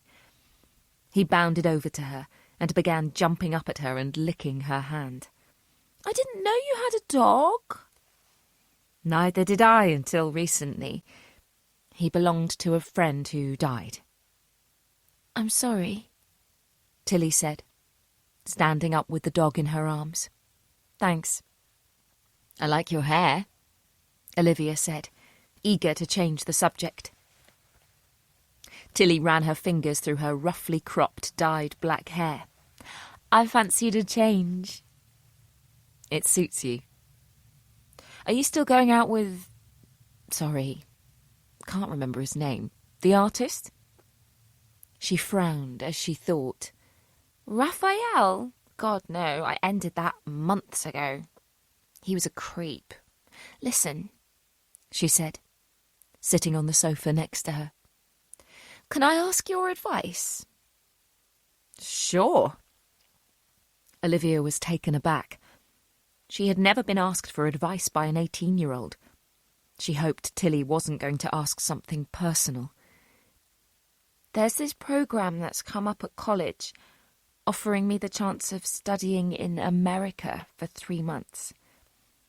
I've signed up, but there is a limited number of spaces, so I may not get accepted. The thing is, if I am accepted, do you think I should go? Definitely, Olivia replied, without having to think about it. It would be a wonderful opportunity for you. You'll learn more in those 3 months than you would in a whole year at home. But what about Dad? I can't leave him with 3 kids on his own? Her face wrinkled with worry lines on her forehead. Olivia leaned forward and took Tilly's slender hand in her own. Tilly, you can't stop doing things just because your dad may need a babysitter. He'll tell you himself to go when he finds out. Besides, work is very flexible, and he can do more work from home. And Dr. Penalagan has been itching to join our office for years. We could take him on part-time, and he and your father can job share. There's always a solution, Tilly. I just don't want him to think I'm abandoning him, she said. There was a catch in her voice. You're not abandoning him. You're starting your life. This is what you're supposed to do. Sebastian entered the room. I've finally got them to settle down, but I've had to promise them a pizza night at the weekend. They're not going around there again for a meal. She knows what Catherine's like on too much sugar, and Robert just eggs her on. He slumped down on the sofa and let out a loud sigh. Anyway, what are you two talking about? Olivia and Tilly exchanged glances before Olivia bent down and pulled out 2 bottles of wine from her bag. We were debating which one to open first. Olivia watched Tilly pour herself a glass of wine before going upstairs to keep an eye on the twins and help Alistair with his maths homework. She asked if she could take Stanley with her. Within moments the sounds of cooing and laughter were heard. Olivia and Sebastian took their glasses, the rest of the bottle, and the chocolate, which he said the kids were definitely not having, into the dining room. She's growing up, Olivia remarked. Tilly, yes. She's not a child anymore. She's doing well at college, she was telling me. Oh, yes. They're all pleased with her. You must be very proud. I am. It's not been easy. I mean, she could easily have gone off the rails after Rosemary died, but she didn't. He put his head in his hand. He looked up and his eyes were red with tears. It hits me out of nowhere sometimes. I know she's gone, but I loved her so much, I still do. And the thought of never seeing her again is like a punch to the stomach.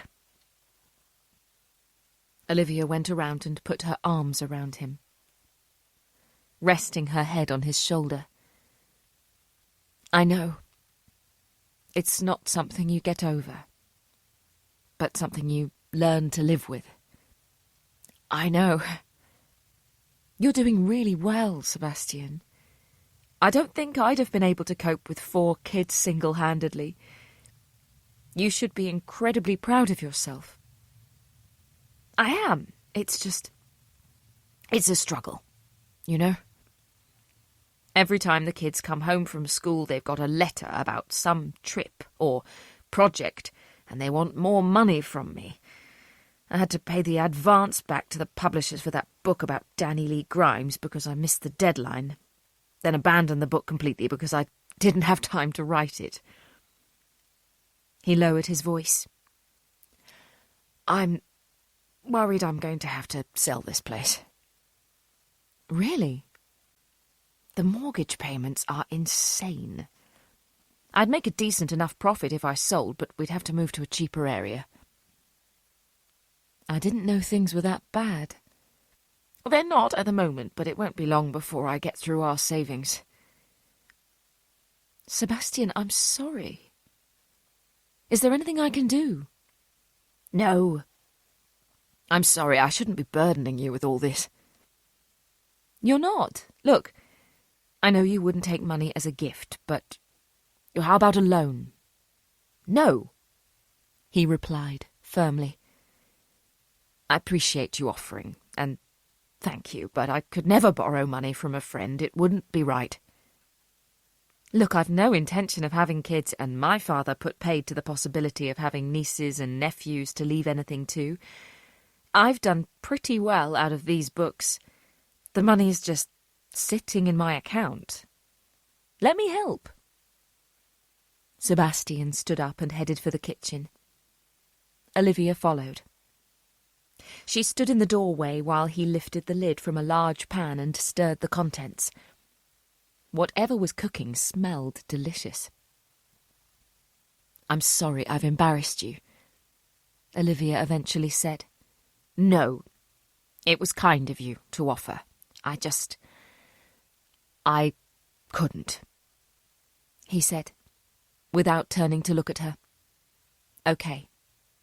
I won't bring it up again, but any time you change your mind, let me know. Once they'd eaten, homemade soup and bread to begin with, then grilled sea bass and new potatoes with vegetables, they spread Olivia's notes out on the dining table. Bloody hell. Do you really think he's killed 6 people? Olivia nodded, taking a piece of chocolate. The media are going to love this. I know. So what do you want from me? D.I. Foley and his team are asking me to profile this guy. They want me to be more specific than saying he's a white male in his late 20s to mid-30s. But that's not what I do, Olivia said, sinking into her seat and looking fatigued. I can't just give them a name and address and tell them to go and arrest their killer. Sebastian looked down at the map where Olivia had marked the areas where the victims were murdered. 3 victims in Brent. The others in Ealing, Hillingdon, Hackney, and the city. We're talking central, north to northwest London. It's strange how his first and his most recent victims are close to each other, whereas all the others are out to the west. What does that mean? I don't know. When were the first and latest ones killed? Olivia opened her notebook. First victim was Neil Parker. He was killed on the 5th of November last year. The most recent one was Jessica Sheffield on the 15th of February. So, 3 months between the two, more or less, he said. Significant? Well, as you know, crime isn't random. It's either planned or opportunistic. There's a theory that states a crime occurs when a victim's activity space intersects with the murderer's activity space. What do you mean by activity space? Well, he took a sip of the strong coffee and picked up a Mars bar from the pile Olivia had dumped on the table. We all have our own activity spaces, which are our homes, places of work, places we go to on a regular basis, like the gym, the supermarket, the park, etc. Now, to get to and from these places, we travel on personal paths. So if you picture in your mind a map of where your home is, the office is, the swimming pool is, and draw lines between them, they're the personal paths getting you to and from your activity spaces. Okay, go on. Now, you're not the only person who uses those activity spaces and personal paths. Other people use the swimming pool and I use the same office as you, so everyone's map will look different. We all intersect with each other from time to time. It's these events that lead to crimes being committed. So, say I'm at the pool, and so are a couple of dozen other people. There's a higher likelihood of a crime taking place because of the number of people there compared to when I'm at home. Yes. Take in other factors too, like the car park. Loads of cars are parked there, and I'm guessing it's not very well lit, as they never are, so car thieves will purposely target that area because it's easy pickings. I'm with you, she said, nodding while making notes. Say our killer had a particular victim in mind. Tall and blonde, for example. That's his trigger.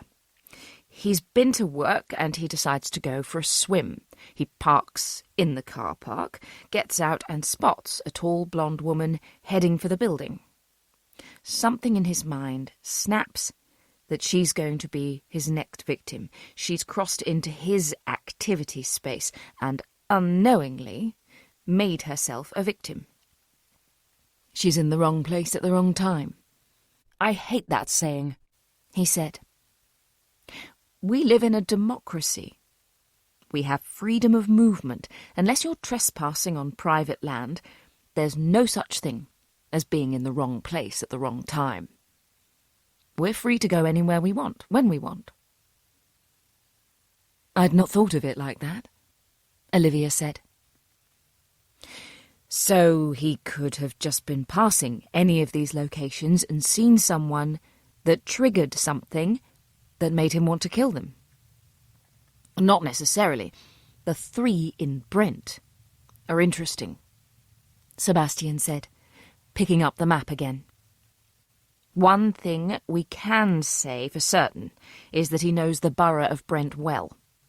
He's killed there 3 times. He's comfortable he knows the layout, and he's confident he can kill without detection. But that doesn't mean he lives in Brent, does it? No. Maybe he lived there a couple of years ago. Maybe he works in the area. Maybe he has a partner who lives there. Maybe his parents live there. We move about now more than we used to, so all we can say at the moment is that he's very familiar with Brent. There is one area of geographical profiling that interests me. What's that? We all have areas that we know and feel safe in. We call them our comfort zones. That's usually where our home is. The killer will want to stay local as he knows the area, but he won't want to kill on his own doorstep, so there needs to be a buffer zone. Sort of like a safe area between the two. Exactly. So you've got this cluster of 3 in Brent, Sebastian said, pointing at the map. And then 2 others close-ish in Hackney and the city. In the middle you have... He stopped and looked up at Olivia. What? What's in the middle? He swallowed hard. Camden. And that's where I live. Despite efforts from Sebastian to get Olivia to stay the night, she and Stanley braved the darkened London streets and headed back to Modbury Gardens. She paid the traffic very little heed and stopped at red lights and stop signs by rote rather than paying particular attention. Her mind was working overtime. Surely this wasn't about her. There was no way the killer would have guessed she'd end up working with the police in this case. But maybe she wasn't a target in the personal sense of the term. Maybe she was simply in a list of potential targets. She ticked all of the boxes on the killer's list of requirements for his victims. She was a single female who lived alone, and she would definitely fight back if confronted. As much as she hated to think it, Olivia was a prime candidate to be a victim. They pulled up outside her house. She looked at the building and saw it was in darkness. Nothing unusual in that. But the long shadows created by the yellow sodium of the streetlights gave an eerie sense of foreboding. She looked around her. Most of her neighbours' houses were dark. They were all safely tucked up in bed. snoring gently, while she was petrified on her own doorstep, fearful of what else might have been put through her letterbox while she was out. She unlocked the front door and entered, swiped her fob over the alarm, and closed the door behind her. She reactivated the alarm, so should any doors or windows be tampered with, the whole cul-de-sac would hear about it. She put Stanley on the floor. He trotted into the kitchen and she followed, turning on all the lights. Nothing else had been posted through her door, and there was no sign of anyone trying to gain entry. She silently berated herself for her paranoid thinking. If this was what working on an active investigation did to her, then this would be her first and final one. It was bad enough having serial murderers safely locked in prison cells sending her messages and asking for her used underwear. But a killer on the loose was unpredictable, and despite having an expansive security system, concealed cameras and alarmed windows and doors, Olivia still felt her safety was compromised somehow. Stanley emptied his water bowl. He'd eaten some leftover sea bass at Sebastian's, and Olivia made a mental note to pop to a pet shop tomorrow to get him everything he needed. For the time being, she decided he could sleep on her bed. He'd be no substitute for a German shepherd should anyone break in, but he was company. She couldn't help but smile when she looked down at his adorable face. In her bedroom, she quickly changed into tartan pyjamas and pulled back the duvet. Stanley had struggled to jump up to the bed, so she'd given him a helping hand. She sat on the edge of the bed, applied hand cream and swung her legs up. She snuggled down and reached over to turn off the bedside lamp, when her eyes landed on the copy of Sebastian's book about her father. Who had done this? And why? There was no way someone could have been in her home without her knowing. Her security system informed her through an app on her phone if there was any interference when the house was alarmed, and she hadn't received any such alert. She sat up and grabbed her iPhone. She logged onto the security app, checked notifications and the history. The only person who had activated and deactivated the alarm had been herself when she'd left for work and come home again. She threw back the duvet and jumped out of bed. She went into the hallway and looked at the display on the wall to see if there were any error messages displayed that the app hadn't picked up. And that's when she noticed the missing spare set of keys from the hook. The only people who had been in her house recently were Jessica, Amias, Sam from next door, and Ethan. Had he taken the keys, while she'd been crying on the floor of her ensuite bathroom after their disastrous sex session? If so, why? What did he want from her? Or was it whoever her dad had sent round with the flowers? Had they somehow managed to get the keys? Unless Ethan had been sent by her father. Jesus Christ! She chastised herself aloud. You're taking paranoid to the next level. Just change the fucking locks. There was a simple solution. There always was. Yes, it would be an inconvenience to change the locks and alter the override code on the alarm system, but if it was something she had to do in order to feel safe, she'd do it. Olivia looked at the front door as she went back to her bedroom. The door was locked with a Yale and a Chubb. There were 2 bolts at the top and bottom of the door, and the security chain was on. If someone tried to break in, they'd have to make a hell of a lot of noise, and Olivia would have plenty of time to call the police and arm herself. She went back to bed. Stanley must have sensed her anxiety, because he padded up the bed and curled up on the pillow next to her. "I hope Jessica taught you Krav Maga," she said to him. Chapter 27. Sam Halliday sat on the edge of his bed. The room was in darkness, and the curtains were wide open. The light from the street lamps outside cast long shadows in the room.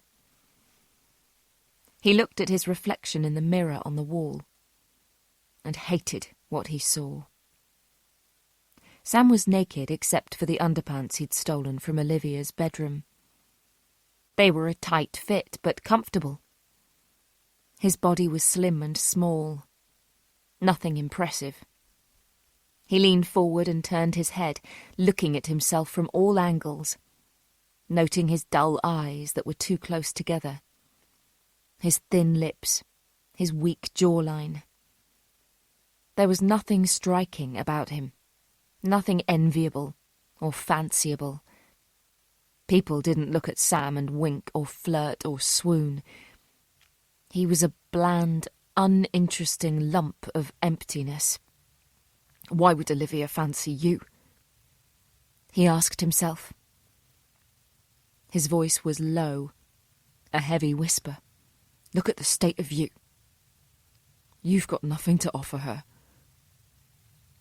He jumped up and pulled the underpants down and looked himself up and down. Do you think she'll be impressed with that?